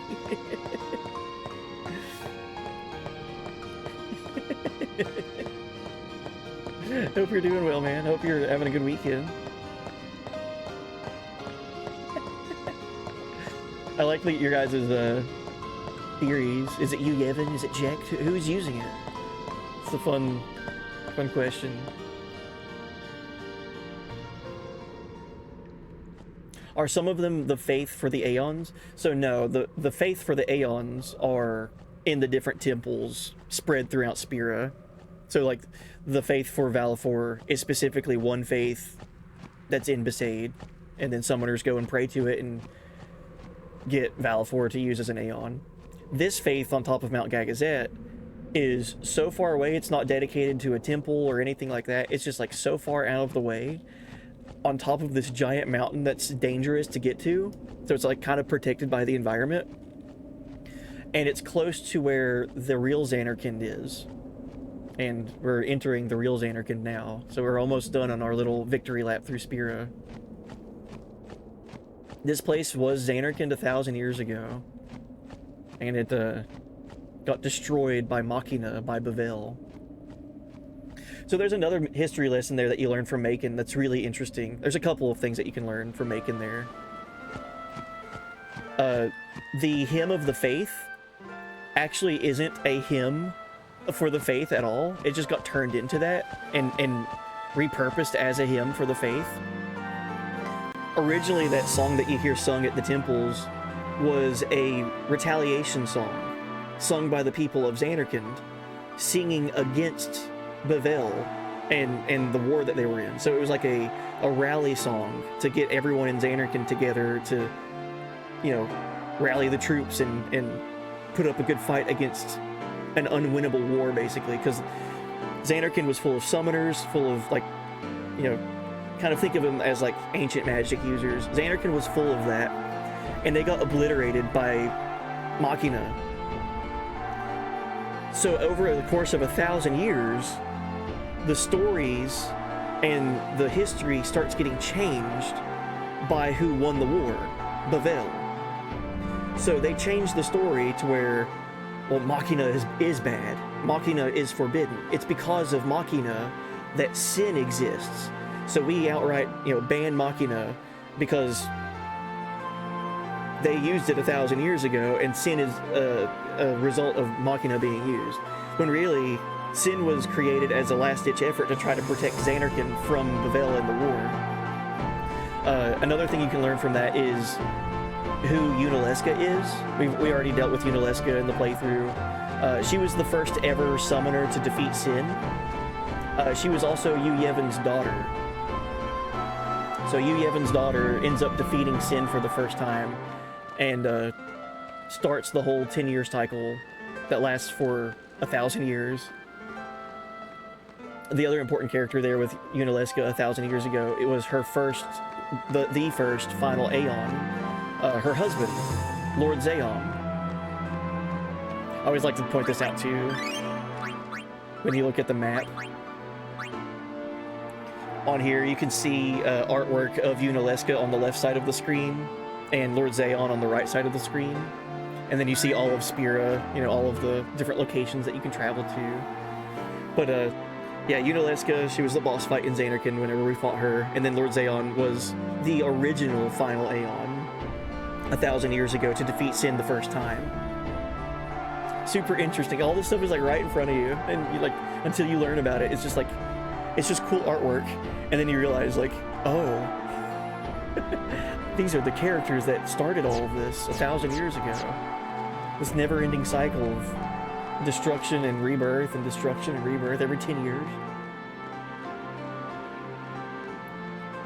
Oh, Blue Nami, thank you for blessing the stream and the Radical Lurk.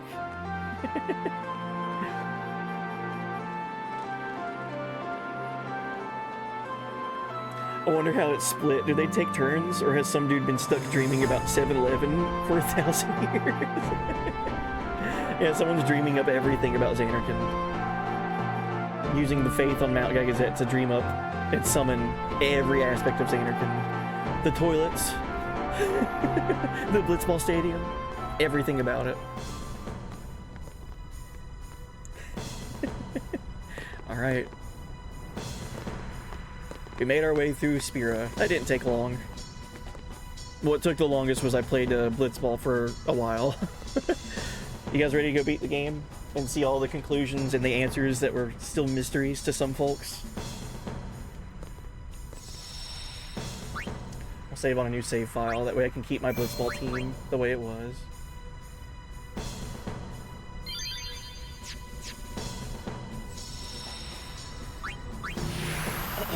Alright. Let's go beat the game. No matter what happens, I'll see this through to the end. I promise. Yeah, welcome in, Dark Arachno. Hey, buddy. We've been through a lot, yeah? And hey, we're not finished yet! You've proven yourself as a guardian, maybe even as the best. Oh, that's cool. Sometimes, when I got a lot on my mind, it just helps to go,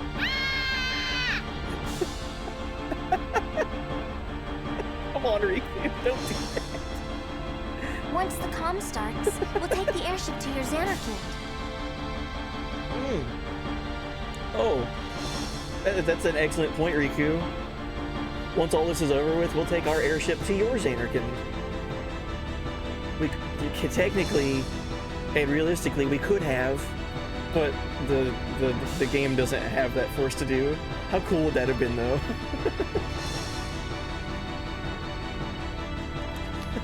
Yeah, somewhere in Spira there is a dream Xanarkand just like floating around, being summoned by that faith. But the real Xanarkand was turned into rubble 1,000 years ago.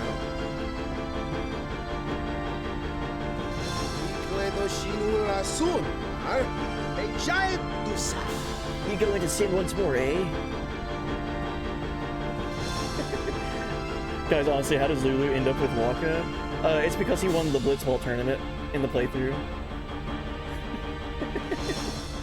It's funny how Riku says that what Titus didn't kill it, right? What did Riku just say? Let me see if she can say it again. Just a feeling, but I think my dad kinda likes you. That's not what she said, but that's funny. She says, the first thing that she said was, there's a lot going on right now, but whenever I want to clear my mind, sometimes I just sit back and she just sits back and she just screams. But instead of saying she just screams, she actually screamed, like really loud. Sometimes I'll just sit down and go, You know, your meeting Yuna was really quiet. Can't say praise be to Yevon anymore, can we? Yeah, so that's the final piece of what has happened in our pilgrimage. All of the teachings of Yevon we learned are to continue the spiral of sin existing. So that is the last thing that we learned in Xanarkand, right?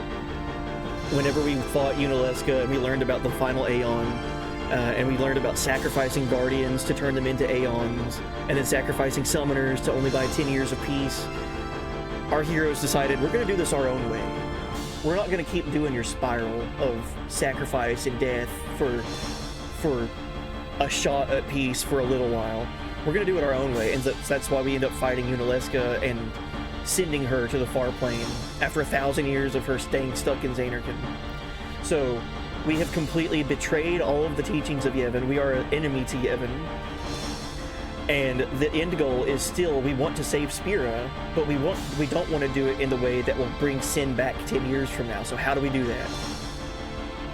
Our characters have the only idea that they've came up with was not only do they defeat sin, but they'd have to defeat whatever's controlling sin.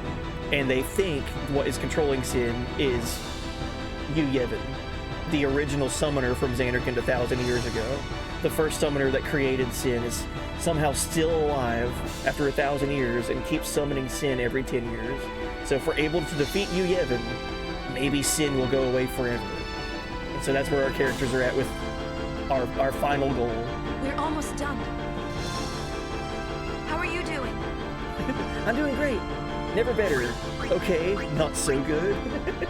Never better. You know,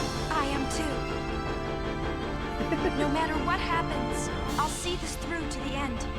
I promise. Why does he keep summoning Sin? So we learned lore about Yu Yevon. Yu Yevon was upset. He was an extremely powerful summoner in Zanarkand 1,000 years ago, and he was obsessed with summoning, to where he was like, that's the only thing he cared about. This is just some wild wizard from 1,000 years ago, right? So the summoner becomes so obsessed with summoning that he's willing to even sacrifice his own sanity to continue summoning.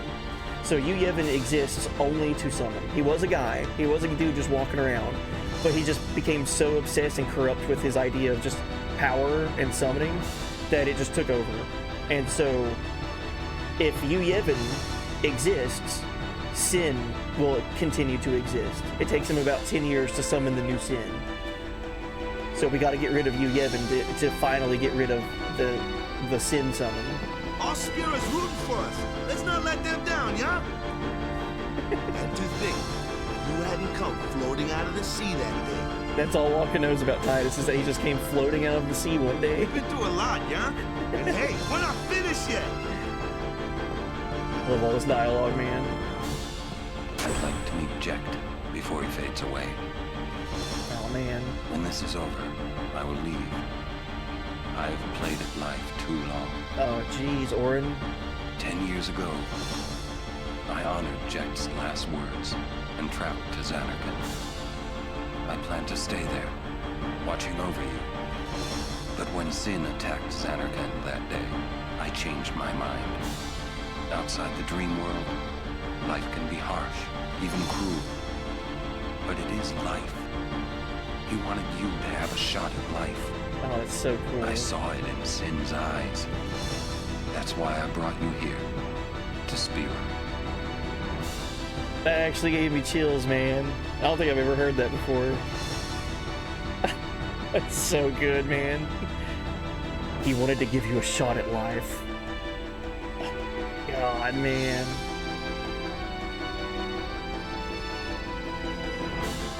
Oh, jeez. I'd like to meet Jecht before he fades away. Orin is so freaking cool, man. He's just the coolest character. The Ronso was singing too. Kimari's ears never wrong. Kimari felt friendship from somewhere inside Sin. There is no need for fear. Kimari will go with you. The Ronso was singing too. Yeah, that's everything he says. Ears never wrong. That's the most Kimari talks in the entire playthrough. Notice that he said a shot at life. Yeah, that's a good point. May I help you? Thank you. Your patronage is very much appreciated.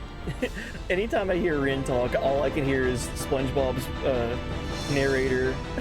It's the same voice actor. I mean, it's SpongeBob, but Tom Kenny. 2 hours later. Welcome.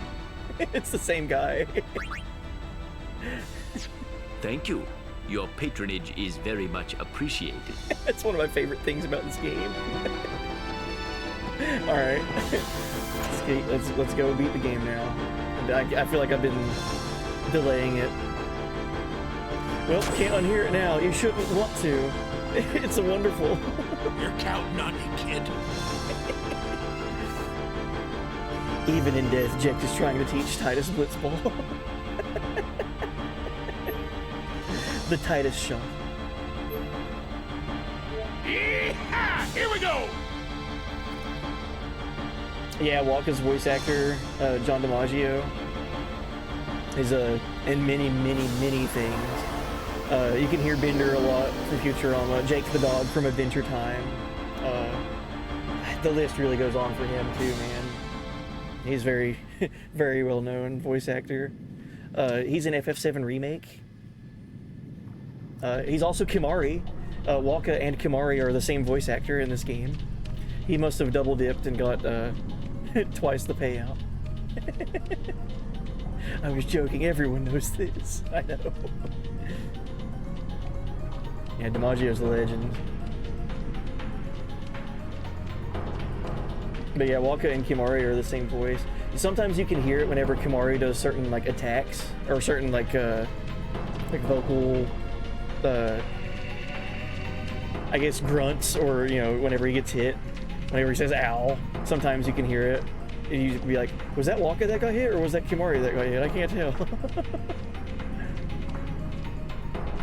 Where am I going? I need my mini map in here. All right, I'm on the right path. So, this is another thing to bring up too, just environment-wise. So we have now traveled inside Sin. We are not fighting the outside shell of Sin anymore, the big armor of the beast. We have actually traveled into Sin, like inside of like the summon, the Aeon of Sin. Notice all of these Yevon markings. This pretty well, like when you see this symbol everywhere in Spira. This is the mark of Yevon. The religion, like the thing that people pray to in Spira, that's taught by Bavel in all of the temples. So why is it here? Why is it so present in Sin? Well, that's why our characters have betrayed the teachings of Yevon, because they found out that you Yevon and the followers of Yevon are the ones responsible for the cycle continuing every decade. If it's not for Yevon, and it's not for you Yevon, then Sin wouldn't be a problem. Sin wouldn't exist. So the temples, the following, all of that was just 1,000 years of just deliberately causing never-ending sacrifice and suffering. All because you Yevon is obsessed with summoning Sin. And it's over 1,000 years, the story can get twisted into thinking that the bad guys are the good guys. That's kind of what happened in this game. Xanarkand were, the residents of Xanarkand were the good guys in the war between Xanarkand and Bavel. But because Bavel were the victors of the war, they're the ones that get to tell the history of it and change the outcome of how people view the history of the war. History is told by the victor. That is a huge lesson that you can learn in this game. In any war, any interaction, no matter who wins, whoever wins, they can change the story to fit their own whatever agenda or whatever stories they want to tell. So Bavel were the victors, and they ended up turning the story and flipping the script on Xanarkand, making Xanarkand seem like it was the bad guys when they were. Alright, I haven't traveled this far yet. Yeah, Waka had a huge awakening in the playthrough. He started out as a massive follower of Yevon, like many people in Spira. And he realized, like, as the story progresses and he realizes that Yevon was the bad guys, he's like, man, I'm just having a bad day. I gotta take it some time to let this all soak in. But he's here with us. He didn't betray Yuna or anything. He's still here. He wants to see this through. At the end of the day, as long as Spira is saved, that's all he cares. Like, that's all the Guardians care about. They want Spira to be saved, but they want it done their way. So Yuna doesn't get sacrificed, and so there's no final Aeon or anything like that.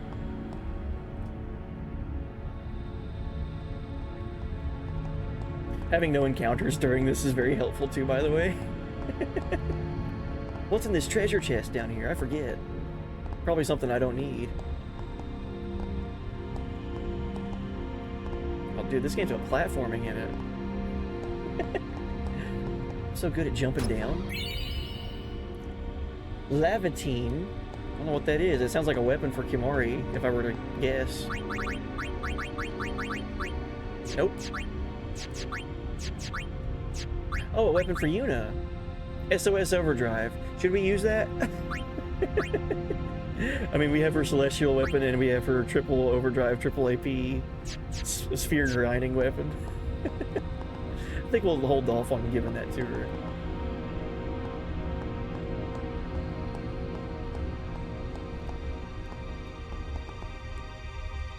Wish they had gotten into it more, because in the end he jumped off from Yevon fast. Well, he was starting to see the world around him for what it actually is. He went from such a massive follower of Yevon and its teachings to realizing, like, everything, like, isn't making sense. So the only thing he believed it was what was in front of him anymore. And what was in front of him was Yuna and her pilgrimage. Whoa. Dad. Jax, what was up with that, man? Are you trying to kill us? Thanks for the elevator, I guess.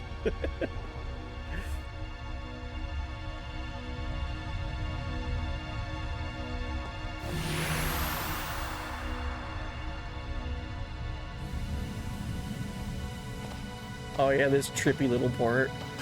You gotta like collect the crystals or whatever. Or like avoid getting hit by them. Look how wacky this is, man. So trippy. Obtain Steel Blade. Well, this is just to get you ready. Yeah, Mage's stat. This is like, okay, do you have stuff? We're gonna check to make sure the player has stuff and give it to him. White magic sphere. How funny. I like looking around the distance in this part.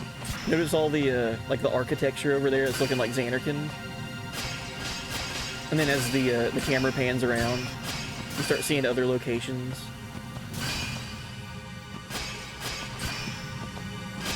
Like Makawania over here.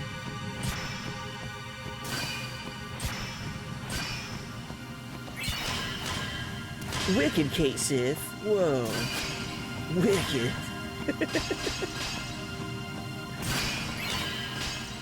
Grunting.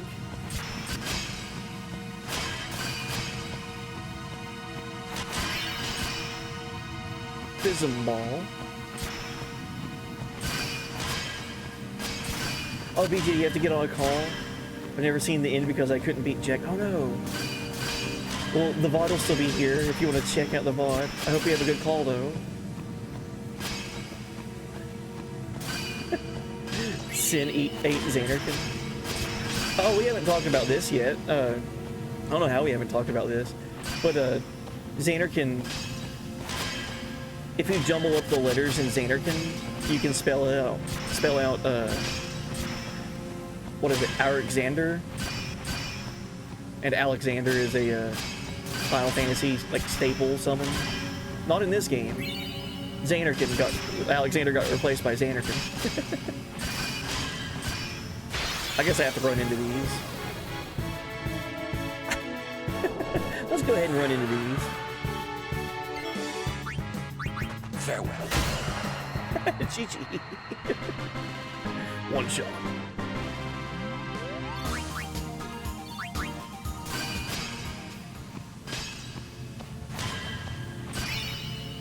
Obtained an infinity.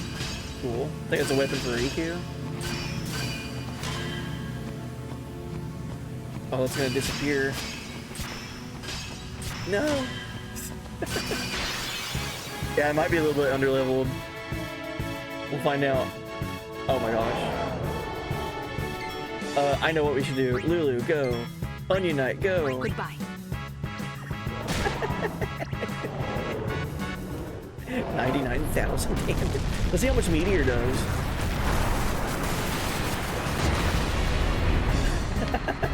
120 damage? That's too much, dude. What the heck?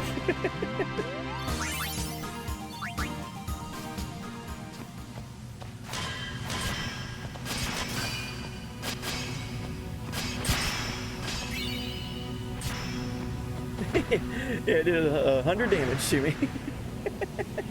It's no problem. We've beaten the super boss. We've beaten Nemesis earlier on our first attempt. And then the rest of the stream was just like an appreciation stream of FF10, going back to all the locations, revisiting all the areas before we just come in here and just destroy the final boss. No problem. Alright, we're here. I'm gonna miss this game.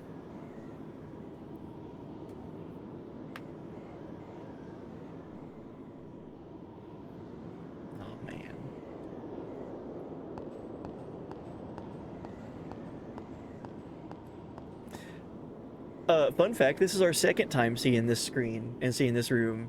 The first time is at the beginning of the game, whenever Titus gets transported from Dreams Anarchin into Spira. So, really cool to be back here again.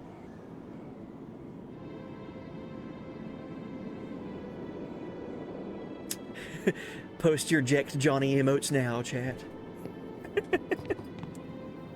Now's the time.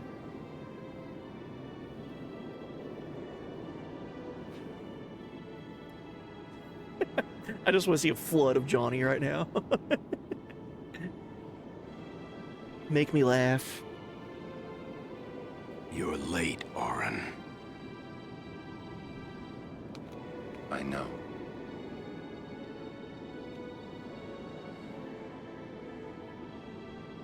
Hey. Huh? Hi. You got tall, but you're all bones.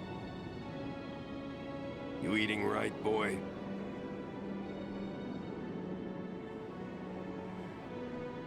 You've really grown. Yeah, but you're still bigger.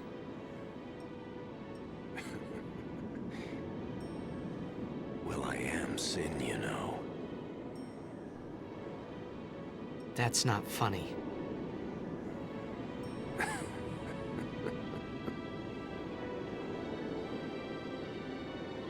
Well, then, I mean, you know. Let's end this. Dad? Yeah. I hate you.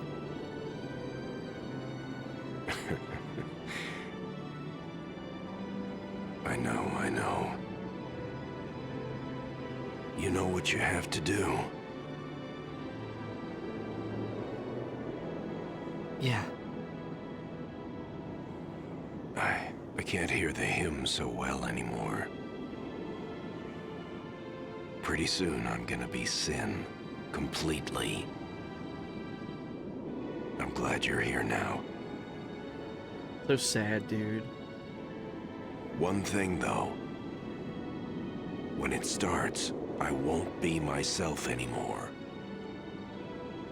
I won't be able to hold myself back. I'm sorry. That's enough! Let's finish this, okay? You're right.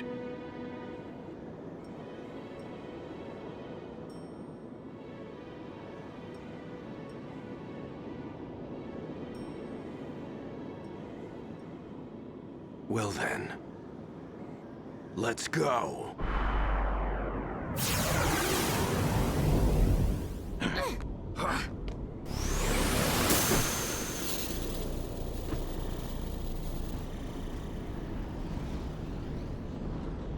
Someone's gonna hand Jack to the aux cable here in a second. Here, Jack. Jack, use the aux cable. Play your favorite song.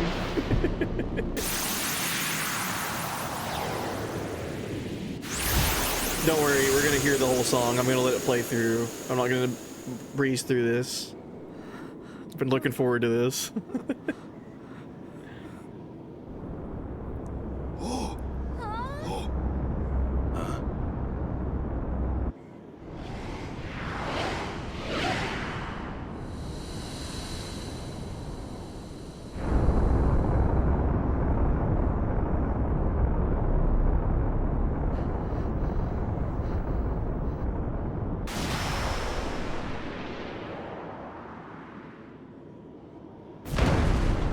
God.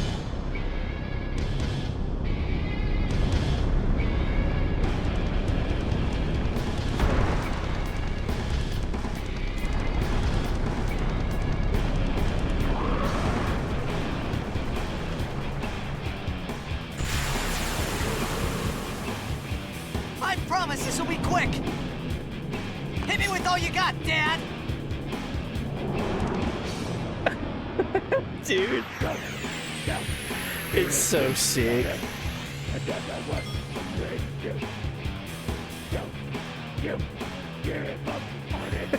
So one thing I absolutely love about this boss fight, it's no longer Jecht, right? The boss is titled Braska's Final Aeon. This is what Braska used to defeat Sin a decade ago. And this is what Jecht got turned into. So sick. Boss gets no turns. It's all the way down here. Alright.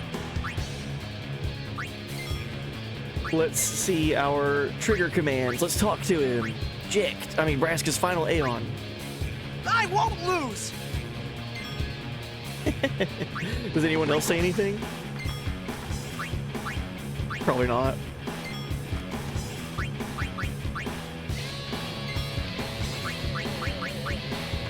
Can we steal anything from him?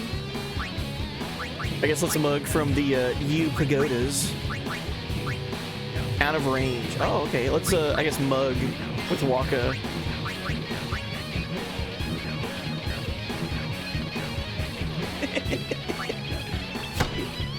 Nothing to steal.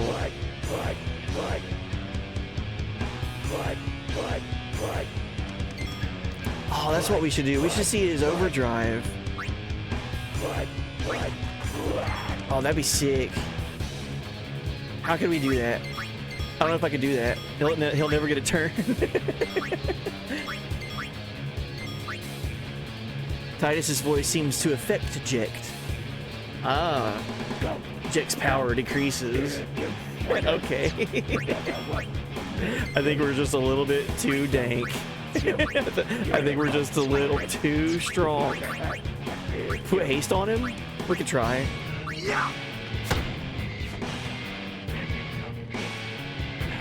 Oh, you need the pagodas active for him to get his overdrive? Ah, whoops.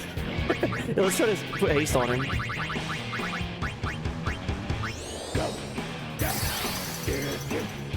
Okay. Well, that did something, but the pagodas are gone. Whoops. Alright, Titus. Let's just go ahead.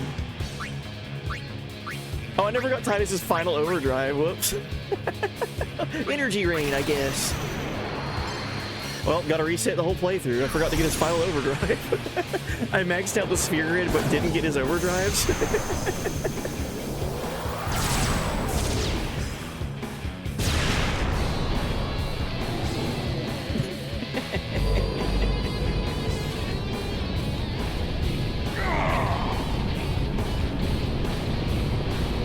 Such a cool looking design, man.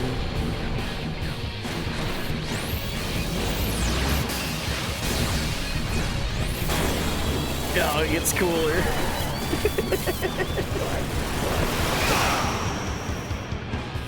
It's the coolest shit ever, man. It's so sick. Odd, man.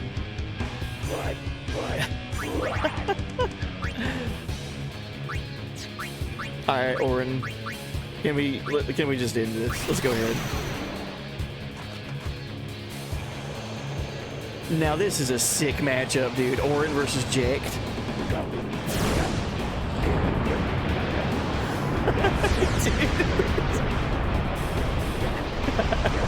I love this game.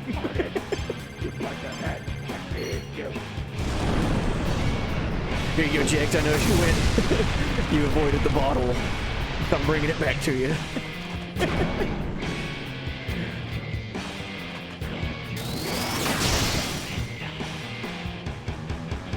Jecht beam.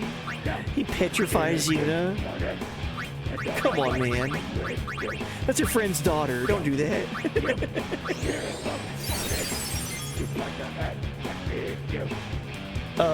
Yuna, get payback. Just smack him for max damage. Got him.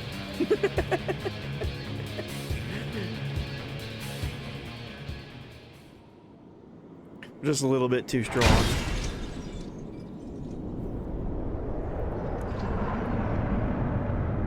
Just a little bit too strong.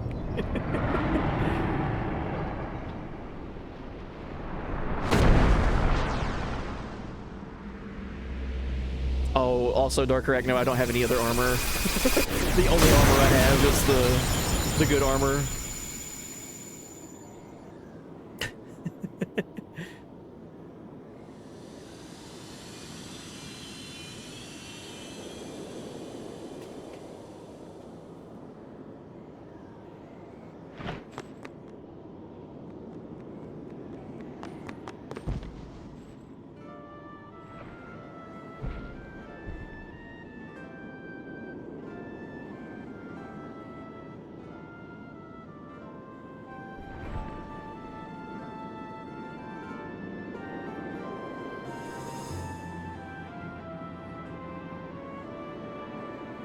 You'll cry. You're gonna cry.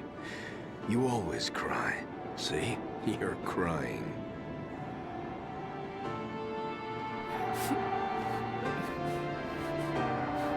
I hate you, Dad.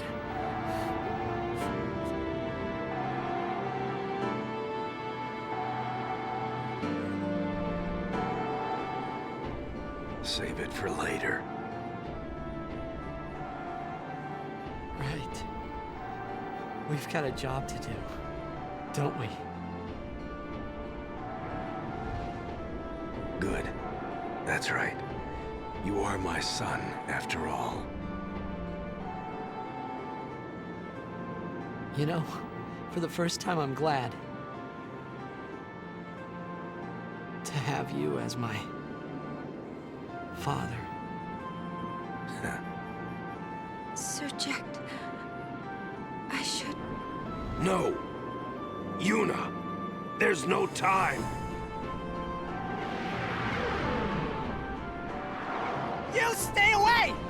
Yuna, you know what to do. The Aeons! We Aeons. Call them! Call us.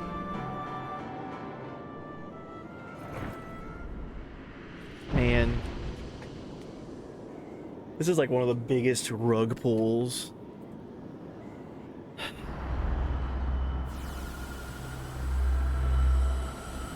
So tough. This whole game, this whole ending is so tough, man.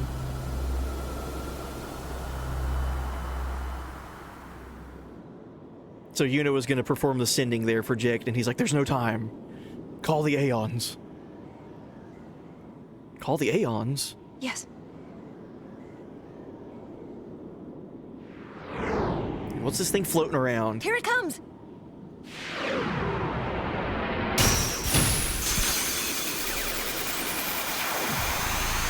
Oh, no, BJ, we fought Jecht, and now we're on to the next thing. We defeated Braska's final Aeon, and now we have our final moments. Jecht's final words was, there's no time, Yuna. The Aeons, call them. And then he dispersed into a bunch of fireflies.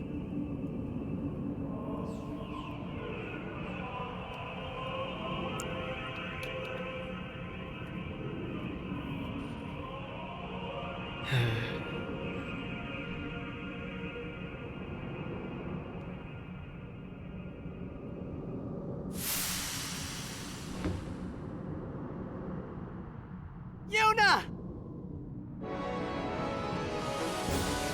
This song is so sick.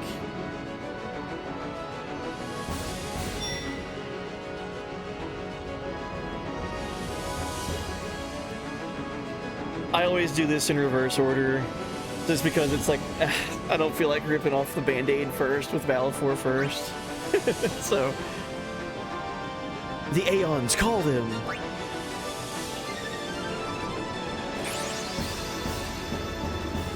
Inside Sin, the final Aeon for the last pilgrimage with Braska's journey, Jecht, the final Aeon, he has been defeated.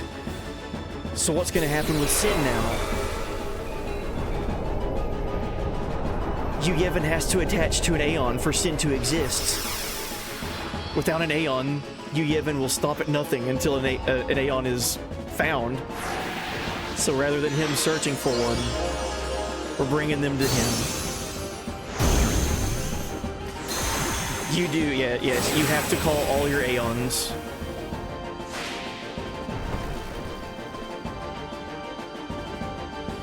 possessed by Yu Yevon. In order to keep Sin alive, Yu Yevon has to possess the Aeons. So if there are no more Aeons, Yu Yevon can't possess anything else and can't keep Sin around anymore. It never gets easy, so just Band-Aid, gotta rip it off. Thanks for playing Cindy, Sandy, and Mindy. Oh shoot. Oh, something fun to look at too is whenever Yu Yevon possesses all the Aeons, they get their Dark Aeon color palette. In the HD version and the international version, these color palettes of the Dark Aeons show up in Spira, and you can fight them, and those are the super bosses. Why is my accuracy so good? Come on, Orin. If you have scan, you can see little messages for Yuna too. Oh no, I didn't know that. I just killed one Magus sister without scanning.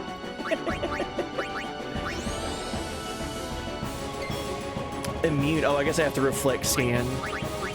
That's cool. Oh, that's cool. I've already missed it, so.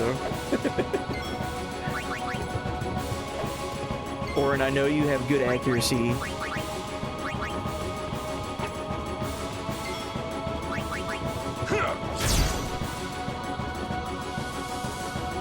No summoner has done this before, by the way. This is the first time a summoner has betrayed Yevon's teachings and has gone this route with the Aeons.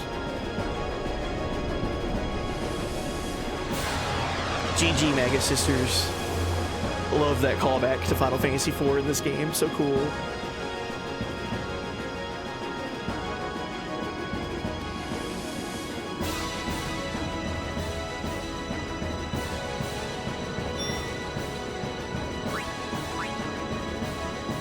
Gotta do it.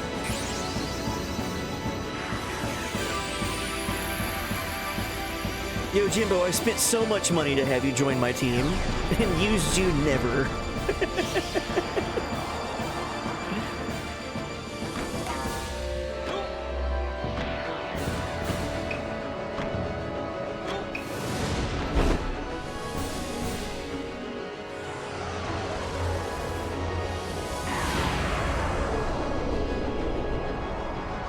Did we throw money at Yojimbo? So that is one thing with the gameplay here. Yuna, she can summon. Like, I can still summon Balfour, Ifrit, Ixion, Shiva, Bahamut, and Anima, but Yojimbo is right in front of us. We can't fight Yojimbo with Yojimbo. And the Magus Sisters, they're gone. We defeated the Magus Sisters, so they're not even in our list of summons anymore. So they're done. This list will continue to grow, or continue to shrink until there is no more. And it feels really bad, man. Oh, yeah, welcome in, Wizard. Hey, buddy. Hey, welcome in. Thank you so much for the raid. We're about to beat Final Fantasy X. How was stream? Hope you all had a good time. Wakizashi? Whoa. Oh, of course he targets Orin. Nice counter.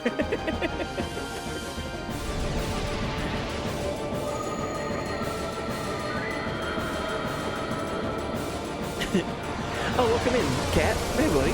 Welcome in, Cat Chat. Hey, buddy, welcome. Yeah, thank you for coming in with the raid. Yeah. Hope you're doing good. Welcome in. How was stream? Stream was fun. Got into some Slay the Spire 2 tonight. Nice. Yeah, we're all buddies here. Hey, buddy. Oh, and Chasm, all I said there was that, like, that is a good point talking about Omega. So the Omega ruins exist because Omega was another powerful summoner that was also betraying the teachings of Yevon, but he kind of got exiled and was never sent to the far plane, so that's how he turned into Omega Weapon there. So crazy. That's a crazy story too. Spira is full of pain and sadness and sacrifice and all that. Oh man, it sucks defeating Anima. This is my favorite summon in this game. This is hard to watch.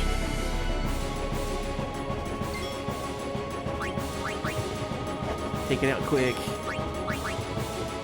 If we could hit. I guess their evasion is also tied to Yuna's stats. I wonder if that's how that works. Because Yuna's so powerful, maybe they have higher evasion. Maybe. But yeah, thank you guys so much for coming in with the raid. Stay tuned if you want to watch the ending of Final Fantasy X. Dedicated my whole month of March to this game.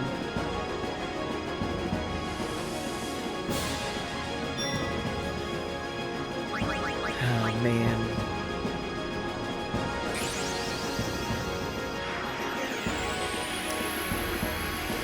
Yeah, we're winning, but it feels bad.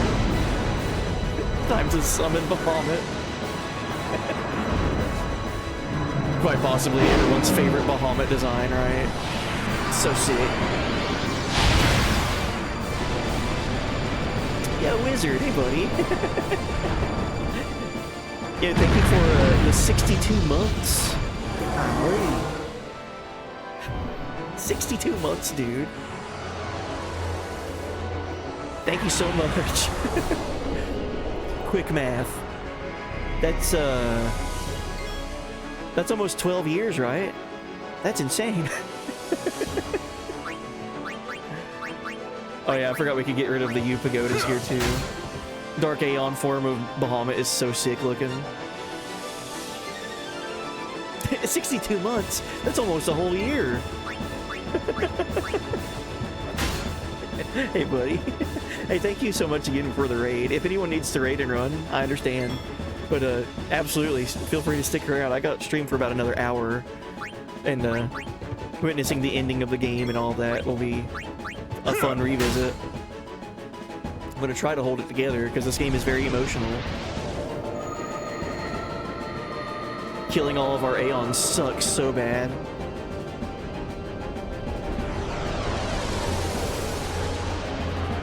Oh, and White Rabbit, thank you for that. So if you scan the Aeons during this part, they have messages to Yuna.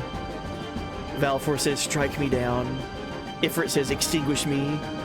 Ixion says, end it right here. Shiva says, please, defeat me. Ah, Bahamut's is so good, dude. Bahamut's is soon. Eternal rest. Anima, thus I atone. Yojimbo, take my life.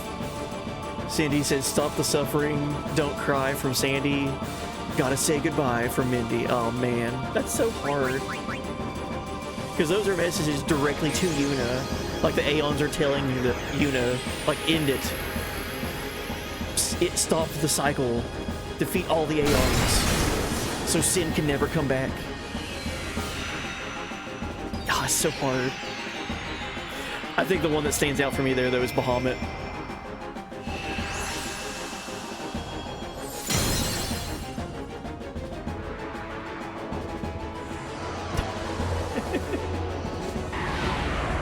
I keep looking at that though, man. 62 months, dude. Thank you. That's insane. Shiva. Let's get more people involved. Lulu, I want to see you attack with your Onion Knight. I missed. Come on.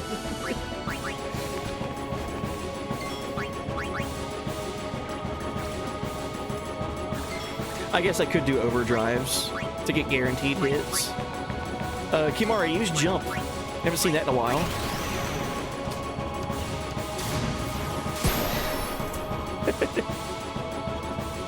$28,000 damage. It's, you know, it's crazy whenever you see 28,000 damage in this game and you're like, wow, why was that so low? Why was that not that much damage? What's going on here?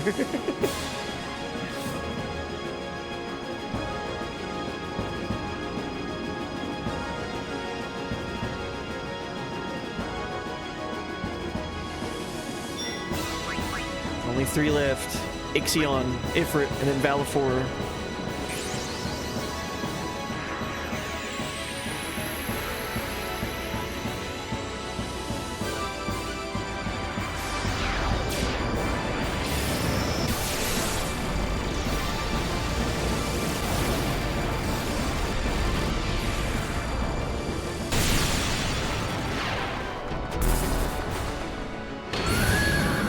So cool. Big thunder horse. So Yevon keeps possessing all of our Aeons, and then the Aeons keep getting killed, making Yevon jump to the next Aeon. So now you gotta be wondering, what happens when there are no more Aeons? There's nothing left for you, Yevon, to possess.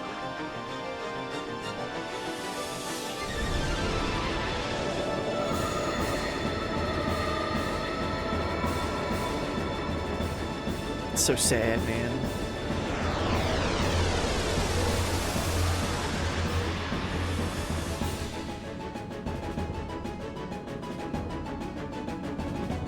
It's so tough too. They give this little animation between kills to show Yuna like grieving. That's so hard to see.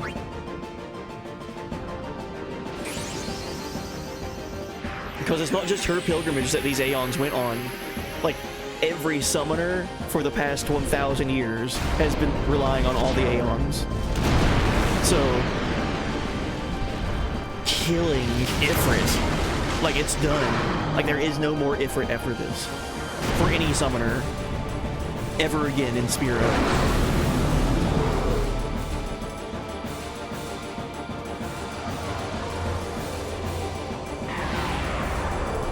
They won't be in 10-2.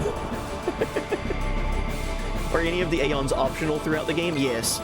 Yeah, there's 3 of them that are... Well, 3 entities, yeah. The Magus Sisters, that's 3 Aeons in 1, but you can just consider that the Magus Sisters.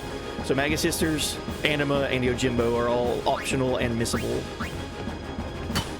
But you still go through this by defeating all of the Aeons that are required as well.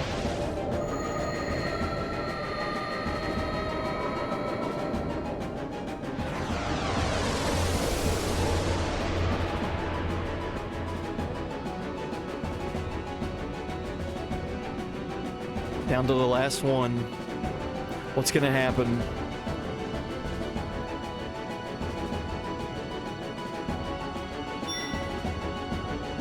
Do you still fight them here even though you didn't get them yourself? No. If you don't get Anima, Yojimbo, or the Magus Sisters, they just don't appear in the list. So you just fight Ifrit, Valfor, Ixion, Shiva, and Bahamut, and then that's it. So unless you acquire them, you don't see them here.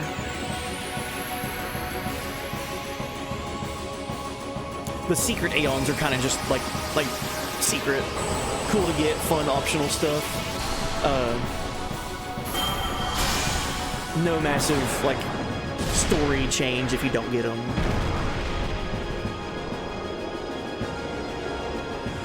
They are in the final cutscene, so it could be confusing. That is true. Seems like a loophole for summoning Sin.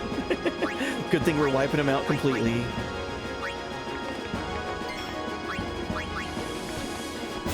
The Besaid team fighting the Besaid Aeon. Oh, I didn't plan that, but feels bad. All of the Besaid residents.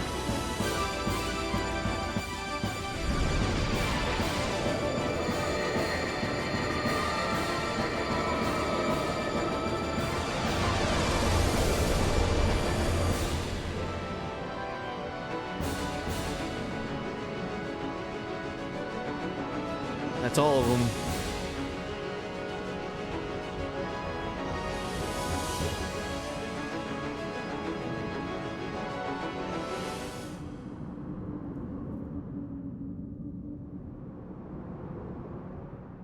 They're all gone?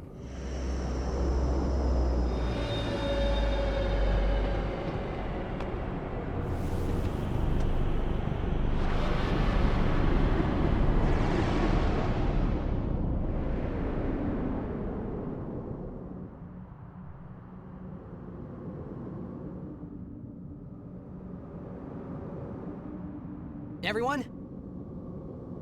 This is the last time we fight together. Okay? Huh? No one knows. What I'm trying to say is, after we beat you, Yevon, I'll disappear. What are you talking about?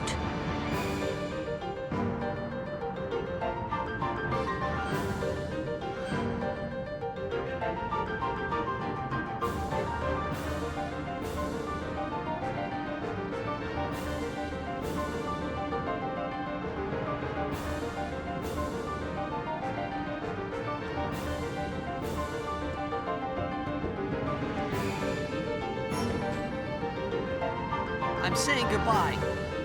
Not now. I know it's selfish, but this is my story.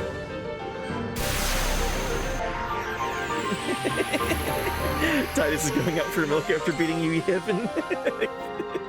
Stop. This isn't serious.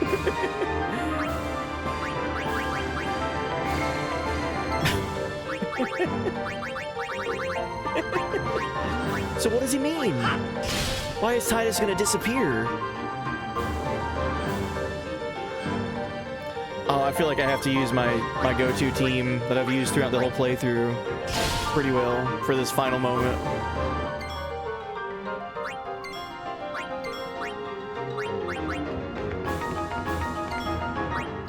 Bringing out the boys.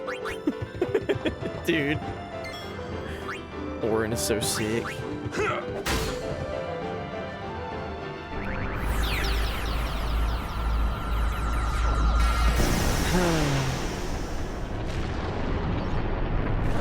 We're just a little too strong, okay? We maxed out the sphere grid, alright? It's okay. Normally, that's a longer fight than one hit, but yeah, whatever. So, Yevon was a summoner 1,000 years ago, but because his body never, after he died and never was sent to the far plane, he turned into that thing. He turns into a fiend that kind of looks like a tick, right? And what do ticks do?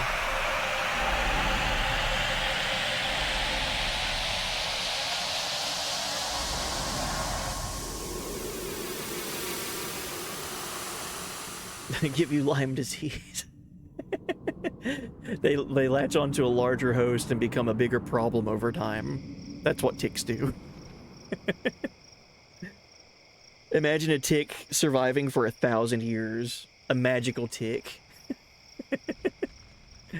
With the power to summon massive beasts. That's you, Yevon. Oh, that's what Yevon was, not anymore.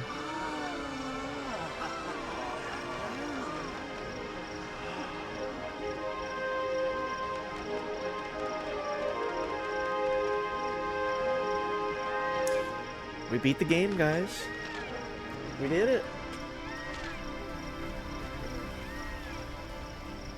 The Luzu and Gata scene here is different depending on your playthrough. Operation Mihin goes according to... not according to plan. Everyone dies. And depending on who you side with, surviving that was either Luzu or Gata. So that scene right there changes. All the way back whenever we were doing Operation Mihin. Changes some of the ending stuff. GG, thank you. Let's enjoy the ending of this game together. One big family. Macon, how did you get back to Besaid? You were at Mount Gagazet. What the heck? Alright. What's gonna happen? So we've seen the end of the Aeons. So now... what happens to the faith representing them?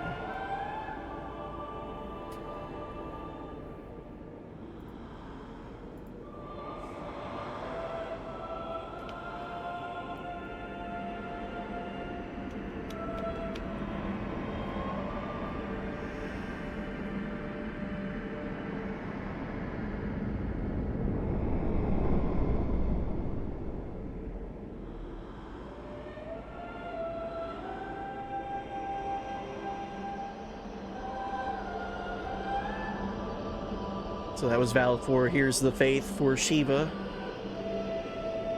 Yes, F's in the chat for all of our friends, all of our faiths. Press F to pay respect.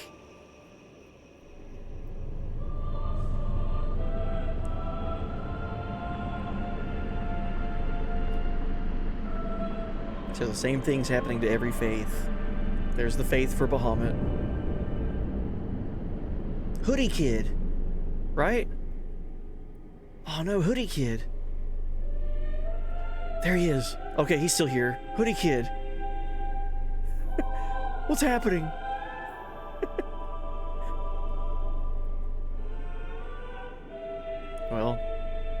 There he was.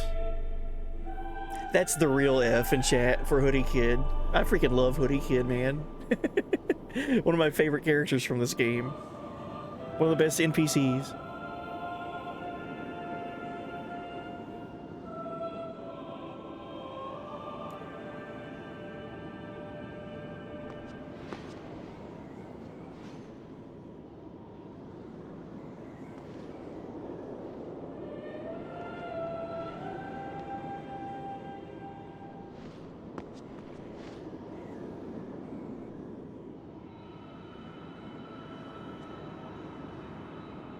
This part sucks. Don't stop. God, this part sucks. But I...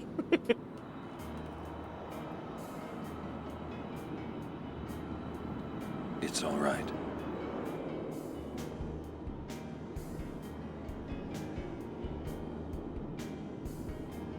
I love this little moment with Kimari.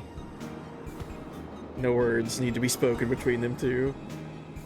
So good. They have such a good history together.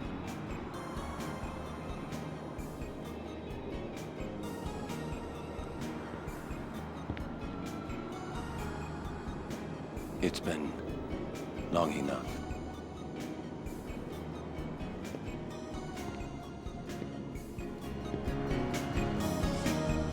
Oh yeah, his weapon changes for this part depending on what's equipped to him. Celestial weapon in hand. Like a champ. This is your world now.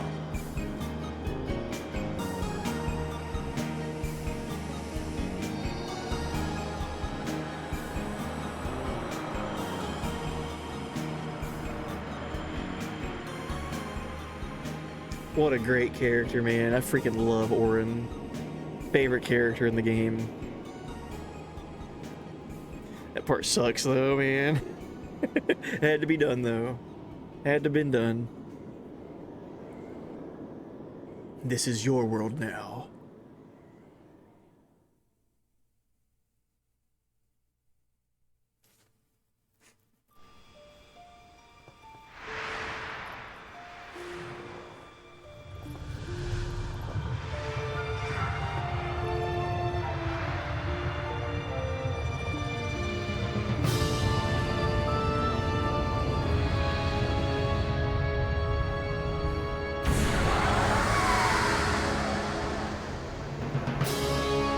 I like the shot of the calm lands right there.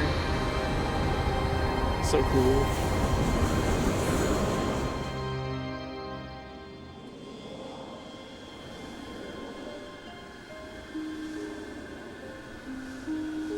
Yeah, Anima is in the cutscene no matter what. I don't think you see Yojimbo or the Maga sisters though.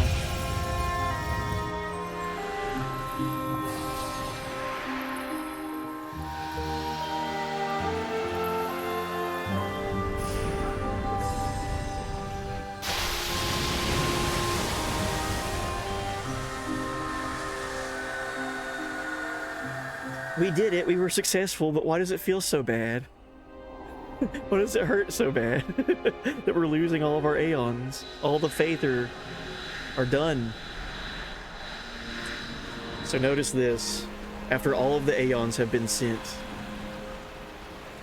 the faith at the top of Mount Gagazet is no longer being used.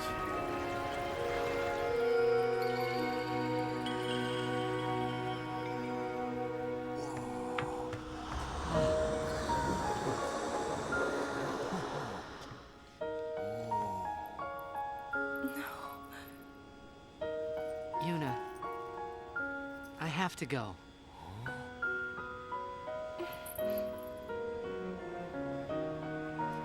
I'm sorry I couldn't show you Xanarkand.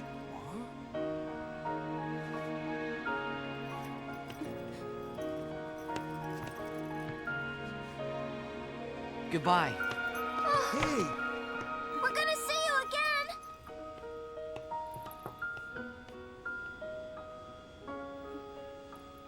Music is so good.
Damn, dude.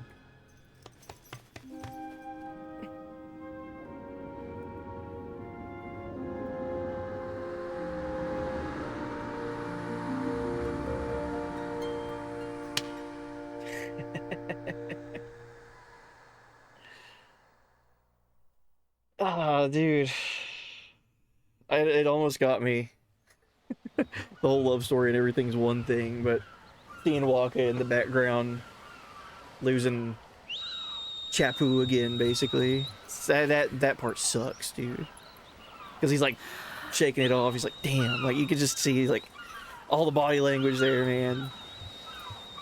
Sucks. That's so hard to watch sometimes. It's time. And of course, back to that Makalania scene. Just whistle and I'll come running. And that's why Yuna's there whistling.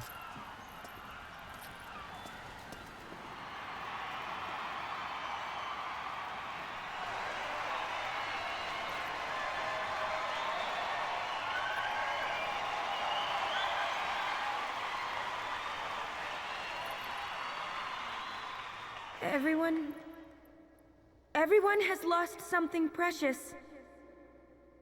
Everyone here has lost homes, dreams, and friends. Everybody? Now, Sin is finally dead. Now, Spira is ours again. Working together. Now we can make new homes for ourselves and new dreams. Although I know the journey will be hard, we have lots of time. Together, we will rebuild Spira.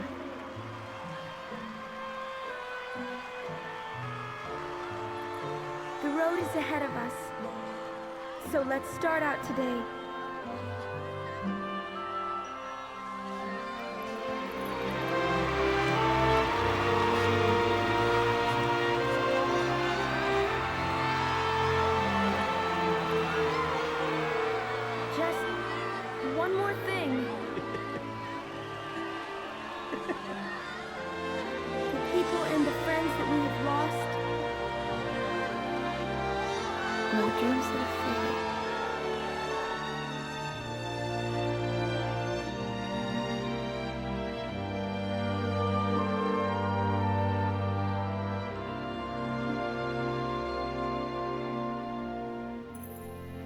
Never forget them.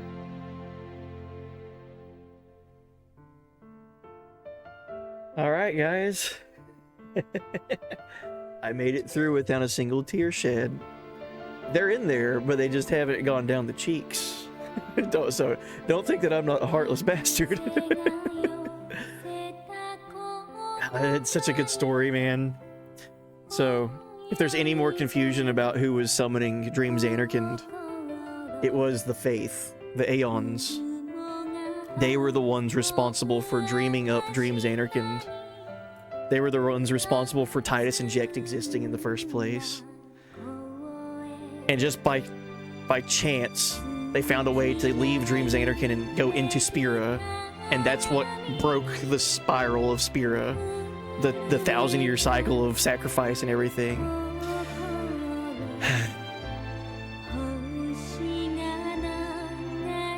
So yes, after all the Aeons are gone, that's why Dream Xanarkand and its residents disappear.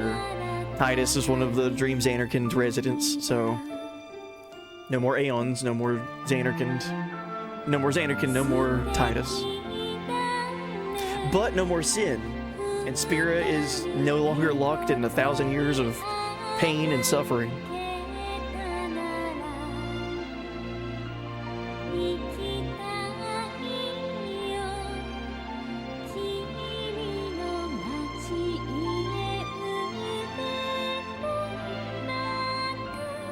The Braska Jack's origin story doesn't add up. Who healed? Was it Braska who used black magic? Well, they could have done it their own way. As long as they got all the Aeons and made their way to Xanarkand. That's all that mattered.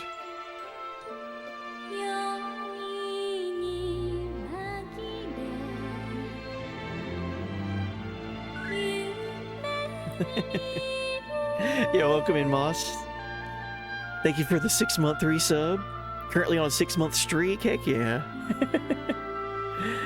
Hey, buddy. Yeah, welcome in. Thank you. We just beat Final Fantasy X, and I'm trying to not full-on baby cry. I did a pretty good job. I didn't tears streak down my cheeks. It was in the pit of my eye, though.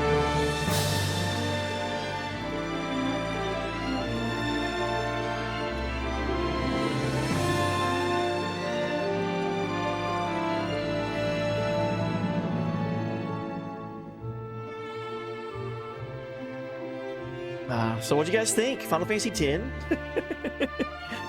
Great Final Fantasy or greatest Final Fantasy? You decide. I love this game. It's been a while since I played the PS2 version, though. This has been a fun trip down nostalgia lane.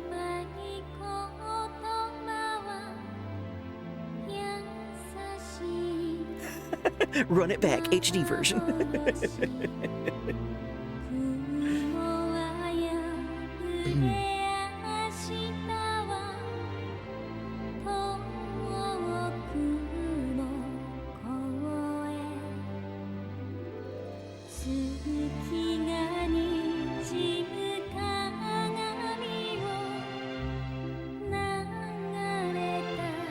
Here it is.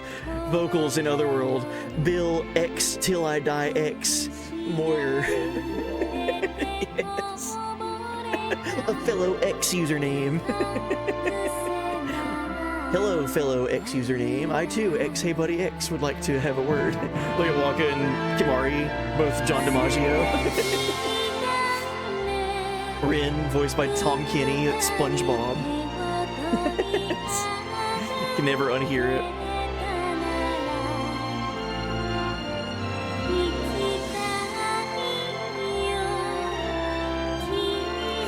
Bill X till I death X. Must have been his Xbox Live gamer tag. I love it.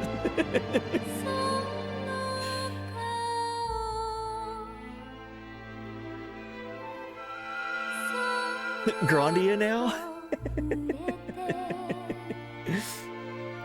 Now version runs slower than NTS. Like running through syrup, I can't do it anymore.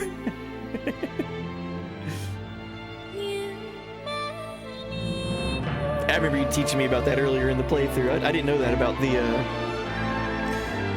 power rate, like frame rates.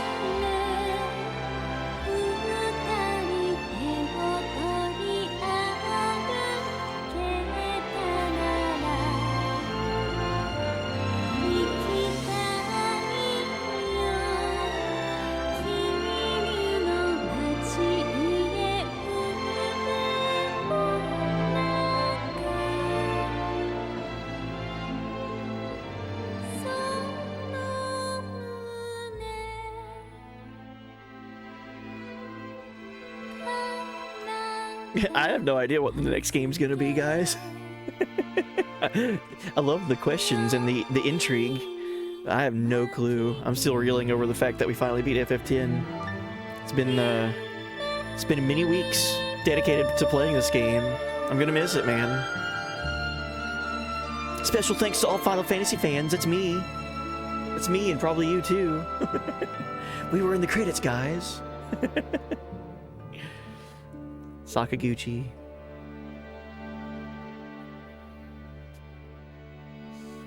Man, it says Squaresoft, not Square Enix. Now this is the question that I've been curious about. Does the original version of FF10 show anything else? It does, really. Really? I didn't know it would be here.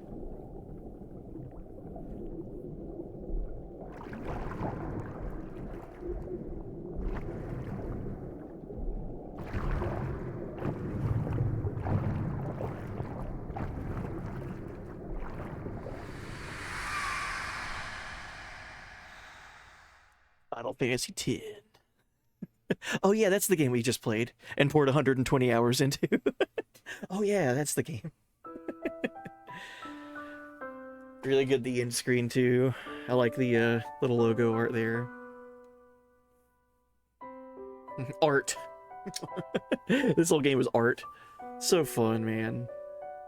I love the battle system. That battle theme is just so perfect for this game, dude. It's so good. The whole soundtrack is wonderful. Oh man. So this is just a small thing. Notice how the first song you ever hear in Final Fantasy X is also the final song that you hear in Final Fantasy X. I love how that comes full circle to Xanarkand. Such a massive, important song to this game.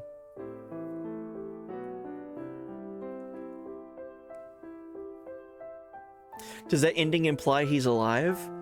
Well, all I'll say is that there is another Final Fantasy X game, right? Final Fantasy X-2 exists, and if you have any questions from the ending of this game, X-2 addresses it directly.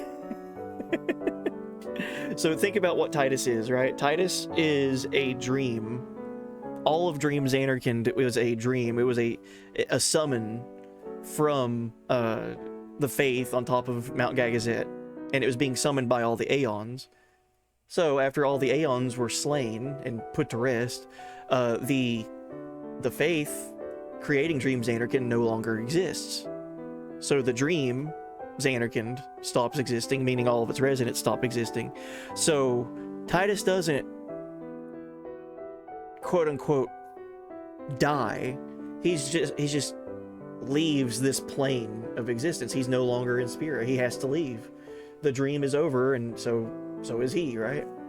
So Final Fantasy X-2, if you're confused about what that final little scene of him like waking up in the water and swimming around is, go play X-2, and maybe you'll learn some stuff in that game. That's all I'll say, because I don't want to spoil anything at all for anyone.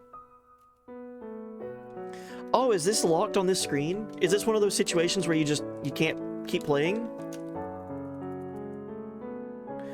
I gotta turn off my PlayStation. All right. Oh man.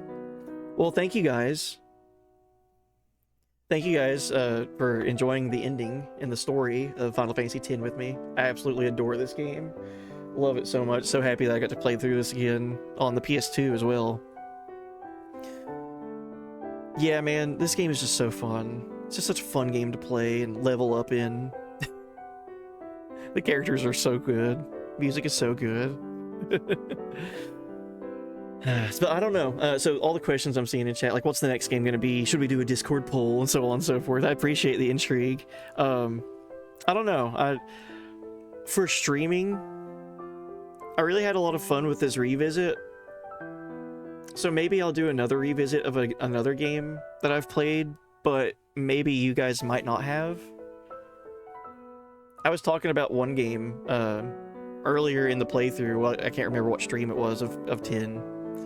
But there's a game that's kind of the merger between Chrono Trigger, my favorite game of all time, and this game, Final Fantasy X. And I'm kind of thinking about it. Like, I think it'd be really fun to share, because I don't think a lot of people have played it, but it's a really good game, and I really, really like it a lot. It's made by Square. The game is called I Am Setsuna. I like that game a lot. It's literally take Final Fantasy X, take Chrono Trigger, throw them both in the same blender, start it up for like 5 minutes, and then pour it out. That's what I Am Setsuna is. So if you like Chrono Trigger and you like Final Fantasy X, or even if you just like one or the other, you'll like I Am Setsuna. It's so good. And I haven't played that game since it came out. I played through that game. It came out right before Final Fantasy 15 came out. So it's been almost a decade since it came out. And I played it once, loved it, did everything in it, got the Platinum Trophy in it, and I just haven't revisited it. And it's been way too long. So I don't know. that's been kind of in the back of my mind since we talked about it in this playthrough. Like, mentioning I Am Setsuna really got me thinking about it again. Or we do something completely different. I don't know. I have no idea. But yeah, I Am Setsuna is super good.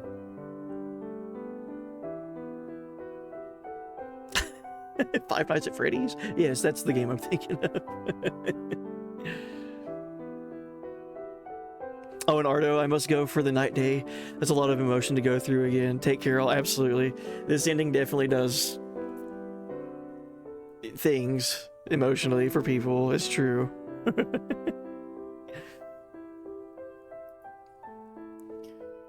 All right, I guess I'll do this.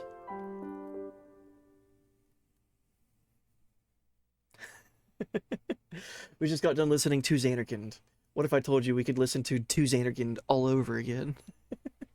It makes the intro... So this is another thing with this game, the replayability of it. As soon as you beat FF10, if you decide, like, oh, I'm going to boot it up and start a new playthrough, or if you give it some time and you come back to it after a while, the first thing you're greeted with is Xanarkand and this super impactful moment. Seeing Titus walking around with everybody. It's so sad. It's like, oh my god, this song, no.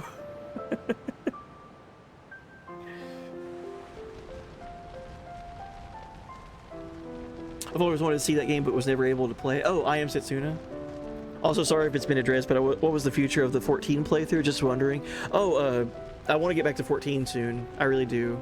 It's just money. I just need to resub. Like, I just need to find the way to get back to financially getting to get my bang for my buck, basically. That's all it is. But yeah, I want to get back to 14 soon. I don't want it to go on for a lot longer of not playing 14. I miss playing 14. I feel like it's going to be a fun, really fun return whenever we get back to it. Oh man, freaking Orin just chilling. That sucks, dude.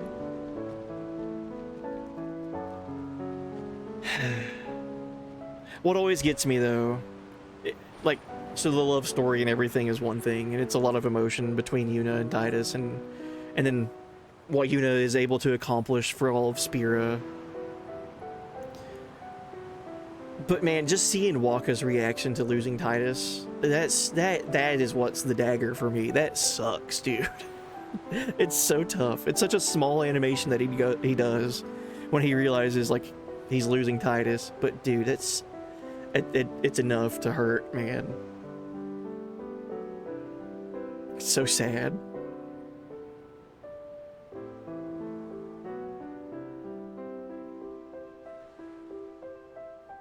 Did we break, buddy?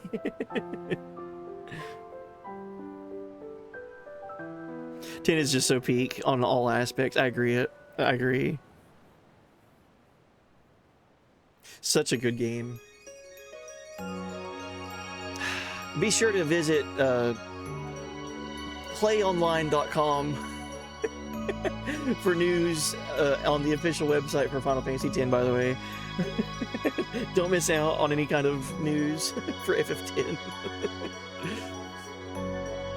So you guys ready to run it back? New game, start it all over. Listen to my story. Alright, I'll let this whole intro thing with the dialogue happen, but I am going to surprise jump scare raid out during this. Well, once we're done seeing dialogue, I'll start the raid, but we are at the end of stream. I'm glad that we got to beat it, and I got to share it with you guys today. It was really fun doing the final walkthrough of Spira, starting from Besaid and on foot, going all the way back to Xanarkand one final time. I'm gonna miss this game, dude. This game's always been one of my favorite Final Fantasies, so beating it and then saying goodbye is so hard. Spending so much time in it, having fun.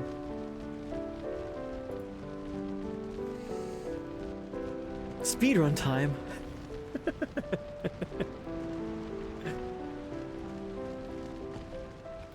The speedrun for Final Fantasy X is really lengthy, unless you do the cutscene remover mod on the Steam version. You can't skip cutscenes in this game, so like that alone is like 7+ hours of watching cutscenes for the speedrun.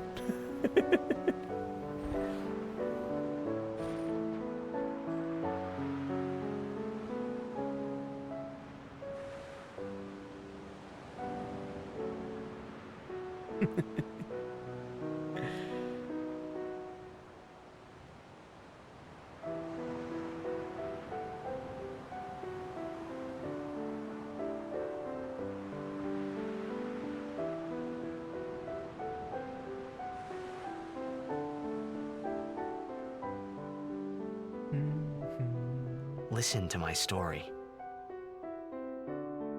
This may be our last chance.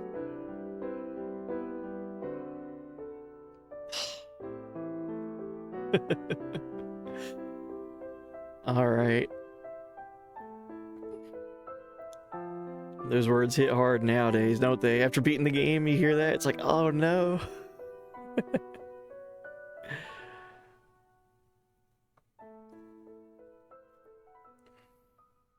All right, well, I'm looking on here, seeing where we should raid out to. I've got a couple of options. Oh yeah, this banger of a song. Hey look, it's the Dreams Anarchan. This place doesn't exist. That also answers why the Hoodie Kid is walking around in here.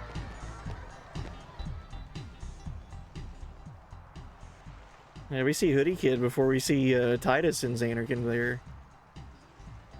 So smart. Such a good story, dude.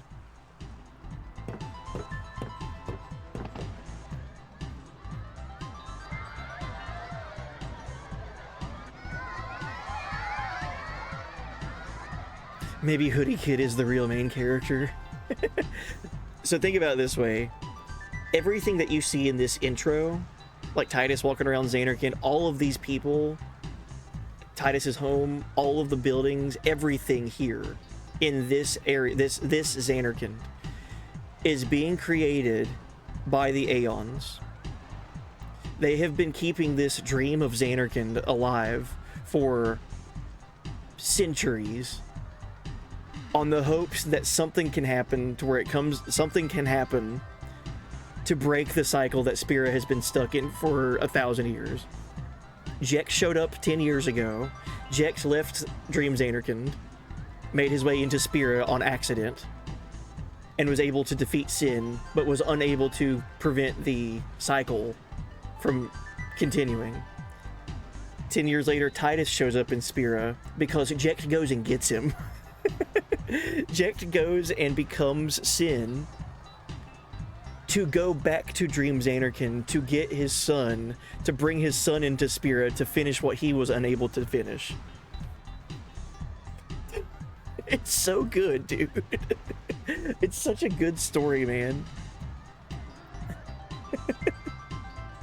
And like the whole time, there's so much mystery because you don't know this is a dream. You don't know this isn't actually Xanarkin. The player is confused about it because the main hero is confused about it. He's like, I know I'm from Xanarkin. I've been there. Like, that's where I've lived my whole life.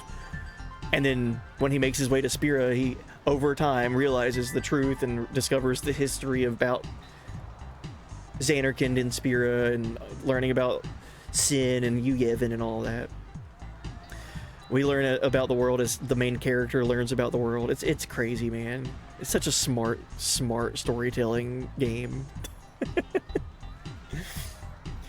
All right. So, let's look at our menu. No contest. Can't do that yet. All right, let's raid out. I think we're gonna raid over to a fellow Treppy, Treppy stream team member, Bitwizard. So Bitwizard is online right now. He's about close to 5 hours into his stream, and he's playing Ni no Kuni. Oh, I'd love to play through Ni no Kuni. Ni no Kuni, if you don't know, is it was a PS3 game that then came out again on PS4, and it's very much Studio Ghibli, like directly Studio Ghibli involvement. So if you like Studio Ghibli, like anime films, Ni no Kuni is that aesthetic and that style. It's incredible. So I've played a little bit of Ni no Kuni back in the day when it came out on PS3, but I never got to beat it. And it looks like Bitwizard is kind of early on in the game. So I'm curious on how if he's liking it and if it's a first playthrough and so on. But Bitwizard's always super chill, so let's go over there and hang out and just wish him well with Ni no Kuni. Go ahead and get this raid going.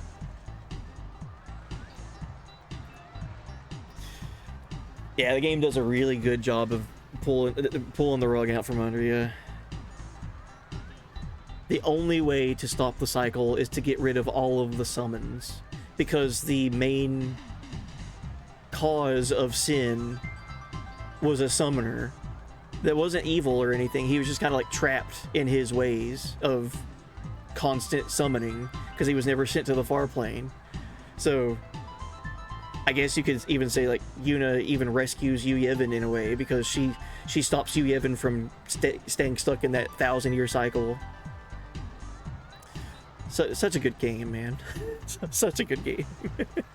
Oh, you went to the Ghibli Museum? Oh, that's cool. Oh, I didn't even know there was one. That's incredible. I want to go now. All right, so next stream, I work Monday night, so no stream Monday night. Tuesday night's a half night for me, so I might be online, but I don't know what I'll do. And then Wednesday, Thursday, I'll be on as well. So no stream Monday night, Tuesday night half stream, and Wednesday, Thursday I'll be on. So between now and I guess Tuesday, I gotta make a decision on what to do. But anyway, it looks like raid's going. Thank you guys so much for enjoying FF10 with me. Take care.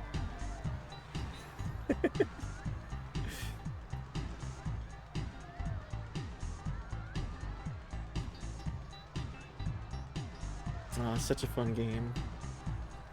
Alright, and if you were watching the VOD, thank you for hanging out and enjoying FF10 with me.